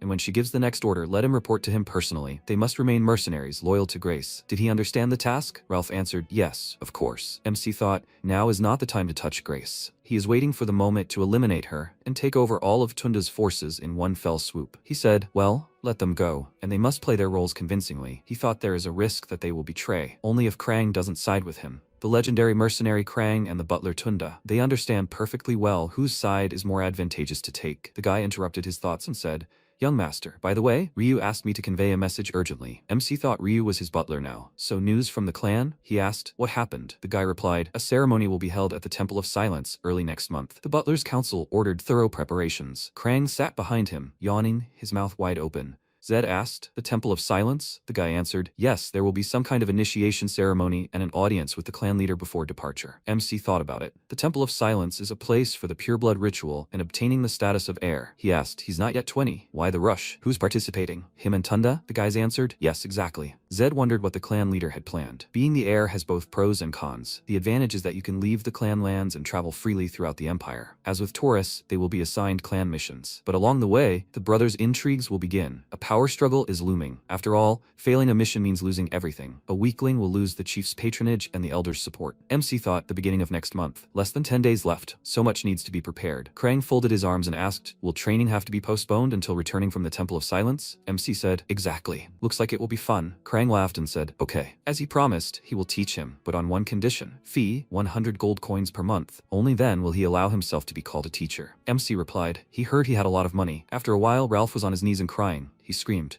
That woman mercilessly finished off 5 of her men. She declared that this was payment for failing the mission. The guys covered the young master's retreat. They had no choice. MC said it was a shame that this had happened. He asked for his sincere condolences. Ralph replied, no, the young master had nothing to do with it. Gutra's words were true. They are considered expendable. Young master, let him help them take revenge. MC placed a hand on his shoulder and said, Grace will die at their hands. He sat down next to him and swore on the honor of the Arahan clan and his own name. Ralph fell to his knees and shouted, thank you. They are in his debt. After a while, MC asked, Eddie, how much strength does Tunda have left? He replied, there are 2 buildings and 1 pathetic information network on the outskirts of the city. MC asked again, an information network? Eddie replied, yes, they are disguised as a merchant guild. They gather information freely snooping around the city. Zed replied, I understand. He turned to Eddie and Kinzera and said that work would soon be found for them. They replied, anything. Yes, let him command, sir. MC looked at Ralph and said, and the Jotma mercenaries, he will take care of them for now. Let them be housed in the Eddie building. No need to worry about money. Ralph thanked him and asked how he should send them for such a favor. He frowned and said, young Master Zed, he needs to be careful of that woman. She had an inhuman gaze. MC asked again, is he talking about Grace? Ralph answered, yes, her aura, it was truly ominous. It seemed to him that she was ready to start a bloodbath at any moment. He asks him to be extremely careful. After a while, Krang asked, tomorrow, right? The ceremony at the tomb. MC answered, yes, master. He thought for a moment. Time had flown by during the preparations. The artifact he ordered from Lacto was also only delivered today. He continued to monitor Grace's actions. She'll definitely try something tomorrow during the ceremony. Krang asked, well, how does he like his new hideout? The whole of Neka is spread out before their eyes, right? Zed asked. He didn't just invite him to admire the night view for no reason, did he? He's actually very busy. Krang sked and said, there's no romance in him, kid. What's going on in his head? After a while, MC looked around and said, he sees, he's thoroughly prepared. Krang folded his arms over his chest and replied, whenever he takes on something, he does it perfectly. When he returns from the tomb, let him get ready. It's going to be hot. Zed said, that's what he's counting on. Krang grinned and said, he's an insolent boy. Okay, enough chatter. Let him try to break it. MC asked again, use falling lightning? But then they'll reveal their location. Krang ordered to forget about lightning, puppets and such. He needed to smash it with his fist. MC clicked his tongue, and Krang screamed, a kid dares to shoo a teacher? The system window reported, the lightning embodiment spell has been activated. Zed clenched his fist and thought, it looks fragile, but this mana stone will only yield to a first circle mage. He's afraid it is impossible for him yet. Krang told him to do it faster, and MC replied, yes. He punched the ball and looked at it in surprise. He was able to smash it, and Krang said, as expected, let him try the next one. Zed replied, okay. He clenched his fist again and punched the ball, which split into 2. Krang screamed, no, but how? MC said, this stone is designed for the second circle. Krang spoke, those who control mana have rings. They form at the heart. 1 ring, 1 circle, 2 rings, second circle. MC replied, yes, he knows that. Krang said so, but he doesn't have a single completed ring. He's barely collected half. Zed closed his eyes and thought, in Last Saber, the maximum stat is 100 points. Every 10 points is a first circle, so with his 5 mana points. Krang said, simply put, He's not even a first circle. He's half a circle. Usually when mana awakens, one ring forms at once. Does he know what that means? MC replied. He had no idea. Krang said with displeasure. He's an idiot. That means he's crippled. He's incomplete. Others have a ring right away, and he has a stub. MC thought, is this old man serious? Krang frowned and asked, but does he know what's funniest? This cripple with half a circle just smashed a second circle stone to dust. Zed asked, so what? Krang punched him in the head and asked again, so what? Let him think with his head, idiot. Let him imagine what will happen when he reaches the 10th circle. Even at that same 10th circle, he will be head and shoulders above any other mage. After all, the human body can only accommodate 10 rings. That's the limit. MC looked at him carefully, and Krang said, the conclusion is, he's a genius who may even surpass Temud himself. Temud Arahan, the character who began the story of Last Saber. Even the official lore of the game begins after the death of Temud, a man who stood on par with the Emperor, the strongest in the world. His mysterious death was the main intrigue permeating the entire plot of the game. MC asked again, Temud? Krang asked. Was he surprised? He was unique, the only one of his kind in the entire history of the Empire, and he sees in him the potential to reach the same heights. Zed said he values him so highly. He thought about it. Although breaking a second circle stone with only 5 mana units is definitely not the norm, maybe it's because of that peculiarity? The system window reported patronage of an S-rank archmage. He wondered if it was a passive type and not active, as he thought. Then that would explain how half the circle was able to crush the second circle stone. But it's still strange. Immunity to poison and Immortal Warrior are what he received in the game. A tenacious challenger and a champion's noble soul are traits synchronized with this world. But the more he thinks about it, the less it suits him. He's hardly played mages, and it doesn't look like it's just a magic damage buff. Krang screamed, ungrateful idiot. He dares to see in the clouds when the teacher is talking? MC apologized, and the old man turned away and said, okay. Let him get lost already, and good luck to him tomorrow. Zed bowed and said, yes. Thank him for today's lesson. Krang said, a lesson. Let him prepare himself from now on. He won't give in. He's not going to give in either. MC's eyes widened and asked the mentor to stop. Krang turned around and asked, what else? Zed asked, will they have free time tomorrow? The next day at the Arahan estate, the guys were kneeling before Zenedin. MC looked at Tunda and thought, the illusory disguise is removed. Well, yes, he can't appear in front of the clan head like this. Zenedin asked if he knew what the tomb ceremony was. MC answered yes. It's a ritual to confirm the pure blood of Arahan. Tunda was shaking and saying yes, that's right. Zenedin said it was a pathetic sight. Tunda, let him shut his mouth. He's not asking him. Tunda answered yes, he understood. MC thought he should get this over with quickly. Zenedin ordered Zed to tell him what he would receive after the ceremony. MC replied that he would receive the status of junior heir and the right to wear the cloak of Arahan. He thought about it. The cloak of Arahan is a great magical artifact. It doesn't burn in fire and protects against most blades and arrows. But the right to wear it is much more important than the title of heir itself. Zenedin said this cloak is the legacy of their line, coming from the first head, the great Temud. To wear it means to become a true part of Arahan. That's why it's forbidden to take guards to the ceremony in the tomb. They must prove themselves worthy of wearing this cloak. And let them remember, from now on they will be judged as harshly as the other brothers. Zed thought, no indulgences for childish mistakes. This is his last warning. He said he will remember this. Zenedin said, it will be a difficult day. They can go. MC answered, yes. He stood up and looked at the shaking Tunda. He thought, what a pity. Zenedin looked at them thoughtfully and thought, so he doesn't even consider Tunda a competitor. He is an interesting guy after all. Callus appeared next to him and said, activity has been noticed on the part of Grace. They are awaiting his orders. Zenedin said, the Black Squad does not interfere. He wants to see how the youngest handles this. Callus cried out in surprise, but then the young master may not return alive. Didn't he show interest in him? Zenedin laughed and replied, well, if he doesn't survive today, then that's his limit. They'll see what he's worth. Callus replied, yes, sir. After a while, warriors gathered in front of the Arahan estate. Michael Keaton introduced himself and said he was the captain of the guard, responsible for security this time. It was a great honor for him to serve him, young master. MC looked at him and thought, the guards escorting them to the ceremony are made up of those who don't have mana. Their best bet is to fend off small-time bandits or third-rate mercenaries. Zed said he was pleased to meet them. He was Zed Arahan. He was counting on them. The road ahead was difficult, so they needed to hurry. Michael replied, yes, he was. Tunda pressed himself against Grace and said with tears in his eyes, Grace, he was so scared. She hugged him and said, everything's okay now. The audience was over, after all. MC exhaled and shouted, how long do we have to wait for him? Doesn't he see that everyone is waiting? He grabbed Tunda by the arm and shouted, he should be leading the procession, so why is he trailing behind? Grace asked with displeasure, what is he even thinking? Zed asked, can't he see how many people are standing around doing nothing because of them? Aren't he ashamed to cause so much trouble? It would take at least half a day to climb Mount Triman. Even if they hurried, they wouldn't get there until sunset. Grace asked, does he think she doesn't know? But even so, making a scene in front of the servants is too much. Zed asked again, servants? These people aren't just servants, they're officially hired employees of the Arahan clan. Looking at him, who would even believe that he's a noble scion of Arahan? Grace frowned with displeasure, and MC turned around and said, enough. If he understands, let him get up, and they leave immediately. Grace thought irritably, this idiot.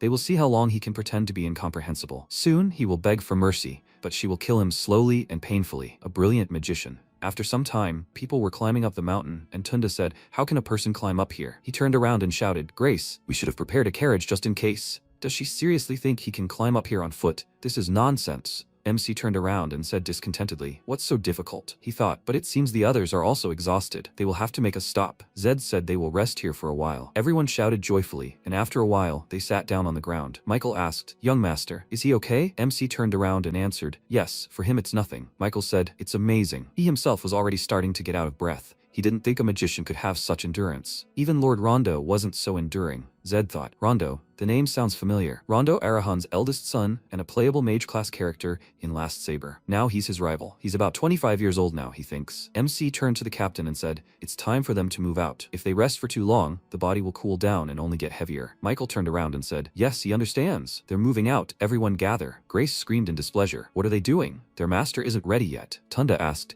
"Are they leaving already? He wants to rest some more." Michael said he'll calm him down and they'll catch up. "Young Master Zed, please let him go ahead." MC thought, everyone suffers because of one capricious child. He walked forward and thought, but his body was filled with energy. It's been a long time since he's done a good cardio workout. By the way, they've already climbed quite high. Why has it become so quiet? He turned around and saw Michael carrying Tunda on his back. He screamed, "This brainless piece of dirt." He ran towards them and threw Tunda off Michael's back. He screamed loudly, "If he's of no use, then at least let him not interfere with the others. Idiot. Is it really that hard?" Tunda screamed. "Why is he yelling at him? This man himself offered to carry him." MC replied, "He only offered because he whined like a little child. Does he even know that you have to climb up to the tomb on your own?" Tunda pushed his hand away and asked, "What difference does it make to him, whether they carry him or not? Let him mind his own business." MC loudly ordered everyone to listen. If anyone helps Tunda even with a finger, he will personally hold them accountable. Climbing to the tomb on your own 2 feet is part of the ritual. Anyone who interferes with the sacred process will regret it. Tunda asked, puzzled. "What?" Zed screamed. "From now on they are adjusting to the pace of the vanguard. Anyone who falls behind will be left here. Is everyone clear?" He went ahead and the guys answered, yes, they understood. At the top of Mount Triman, the guys fell to the ground and said, "They finally made it." They thought they would die on the way. They got there in record time. MC stood at the top and looked at the people climbing. The girls said, "Mr. Tunda is far behind." MC thought, Tunda, Grace, and the captain of the guard are still nowhere to be seen. The sun will set soon. They can't wait for them forever. He said, "He will go through the ceremony first." The girl looked at him and said, "But Lord Tunda is the 6th son, and he is the youngest." Zed asked, "Is there a rule for order? The first one in gets to go in. No point in wasting time." The girl replied, "That's true, but..." MC asked, "Head servant," she said, "isn't this her first time at a joint ceremony?" "It's not written anywhere that Tunda has to be first," the girl replied. She understands and asked him to follow her. After a while near the Arahan tomb, the girl said, "Inside, he will see a huge altar. It is forbidden to use mana there, and he is not allowed to touch anything except the altar itself." Then she asked him to go inside. MC thought, now that it's time, he feels a little uneasy. He went forward and put his hands in first. He thought, it's warm. He entered the tomb and his eyes widened in surprise. Zed thought, this is the Arahan tomb. How spacious it is here. As if this place is connected to another dimension. The girl followed him in and said that only the chosen few can enter here, not counting blooded Arahan. Of the servants, she is the only one with access. Does he see the altar ahead? That's where he will undergo blood purity verification. MC approached it and thought, wait, what if it turns out that he is not the real Zed Arahan? This is the tomb of Temud himself. It's quite possible that there is some kind of protection here. If the altar recognizes that the spirit in this body belongs to a person from another world, what will happen to him then? He looked at his hands and thought, the body belongs to Arahan, but the soul. The girl opened the box and told him to cut his palm with this dagger, and when blood comes, he should place his hand on the altar. After the blood is confirmed, he will be given the clan cloak and personal insignia. The girl looked questioningly at his thoughtful face and asked, young Master Zed, does he have any doubts? MC answered, no. She told him not to be afraid. His wound would heal immediately after the ritual was completed. Zed replied, that's not the point. Were there any cases when confirmation didn't work? The girl asked again, in what sense? MC replied, he meant what exactly happens when confirmation is successful. The girl replied, the altar will be illuminated with light, and that's it. Zed replied, I understand. He thought about it, and that's it, she's talking. For him, this isn't that's it at all right now. If there is no pure blood confirmation, he's finished. But after such a path, he won't be able to simply run away. Okay, come what may. He'll get by somehow. He grabbed the dagger and cut his palm. He looked at his hand thoughtfully and thought, strange, it doesn't hurt at all. MC exhaled and put his hand to the altar. He thought, okay, now nothing depends on him anymore. A voice rang out, he's finally come, the one who answered the call. MC's eyes widened in surprise and he pulled his hand back. The girl said, young master, you need to keep your hand on the altar until the end of the ritual. He looked at her and asked her to wait. Didn't she hear anything? The girl asked, excuse me, he just needs to keep his hand until the end. It will all be over very quickly. MC thought, so the head servant didn't hear anything. She asked the young master. Zed thought, this is crazy. He put his hand on the altar and heard the voice again. He had been waiting for this meeting for a long time. MC thought, how can he even talk to him mentally? Okay, he'll try this. He asked, who is he? The voice answered, he is the one who summoned him, and he is the one with whom this world began. Zed thought, he succeeded. He can hear him. He closed his eyes and thought, but what did he say just now? Summoned? The beginning of this world? Is he really Temud Arahan? The voice answered, yes. Zed thought, he knew it, but he still can't believe that it's really Temud. He asked, was it he who called him? Why him? Temud answered, he is the one who is obsessed with power, but at the same time he will not succumb to the temptation of falling. MC asked, then why did he call him? Temud said they have little time. When he becomes stronger, he himself will feel his presence. MC asked him to explain at least the reason. Temud told him to remember, the one who answered the call. He will always be by his side. He continued to hold his hand on the altar, after which a bright light appeared. The girl said in surprise, gold. The glow went out, and the girl asked why the light was golden. It should be scarlet. MC asked, is this the end of the ritual? The girl answered, strange. Never before has another color appeared. Why gold? Zed answered, the other brothers manifested the power of fire, and he has the power of lightning, hence the golden light. In any case, the altar lit up. Does that mean the ritual is complete, right? The girl asked again. Yes, apparently so. Zed thought, the secret of the golden light cannot be spoken of. If they find out that Temud's soul resides within him, they will truly take him apart piece by piece. The very thought gave him goosebumps. The girl cleared her throat and said, this completes the rite of confirmation of young Master Zed's pure blood. The cloak and personal insignia will now be presented. She handed him the cloak and insignia, and MC quickly put them on. The girl said, from this moment on, young Master Zed receives the right of heir. From now on, he is the 7th heir of the Arahan clan. The system window reported the character traits of Zed Arahan, whose class is Mage. He looked at it and thought, the stats are the same, the skills are the same. They say he was the greatest, but in the end, nothing has changed. Okay, where is Tunda? Night had already fallen. Keaton thought, pathetic creature. He looked to the side and heard Tunda scream. He shouted, take your hand away, plebeian. Zed approached him and said that since he had come, he should not interfere and quickly complete the ceremony. He had already finished everything. Tunda looked at him in surprise and screamed, this cloak, he's already finished? But how can this be? He really went before him? MC asked. Did he think they had just been standing here all this time and waiting for him? Tunda screamed. He was brainless. He was the 6th son. It was logical that the ceremony should have started with him. Zed said, what order? He shouldn't make him laugh. Then he would have risen faster. If he continued to rant,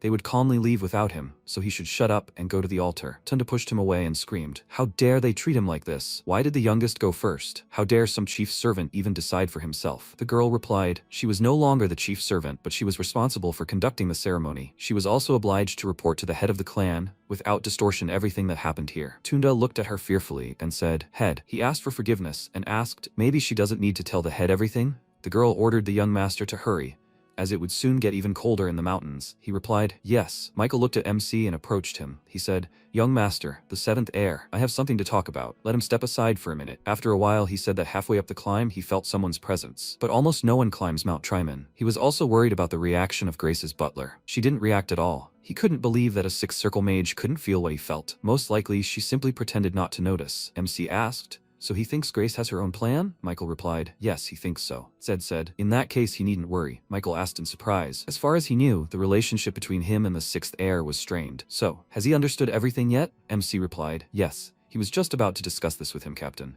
They will be attacked on the way back. Let them prepare for an ambush. Here, let him take it. Michael picked up the package and asked what it was. Zed replied, it was a device for creating a barrier. As far as he could see, there were 4 of them, and as soon as everyone was in place, the protection would activate. He thought, the flawless barrier ordered from Lacto. It was a high-level barrier that blocked mana within the area of effect. For a mage, it was death, but for him, an advantage. I wonder how quickly they managed to create it. He ordered Michael to stick them into the ground as widely as possible as soon as the fight began. Then the coverage would be greater. Michael replied, yes, he understood. Suddenly, MC looked around and said, it looks like the ceremony is over. At that moment, Ryu sneezed and said, it's so cold here. The atmosphere is eerie. So this girl dared to attack? Grace turned around irritably and asked, "What is he looking at?" He answered fearfully, "Nothing. Everything is fine." They went on and Ryu followed and thought, but he will definitely manage, right? Zed had prepared everything, right? Suddenly he looked up questioningly and thought, what? Where did he suddenly go? The attack will start now. He needs to warn Zed urgently. Suddenly an arrow pierced the guy's hand and he screamed, "It's an ambush. Everyone scatter. Security, stand on the defensive." Ryu started to run and thought, Zed, where is he? He stopped and thought,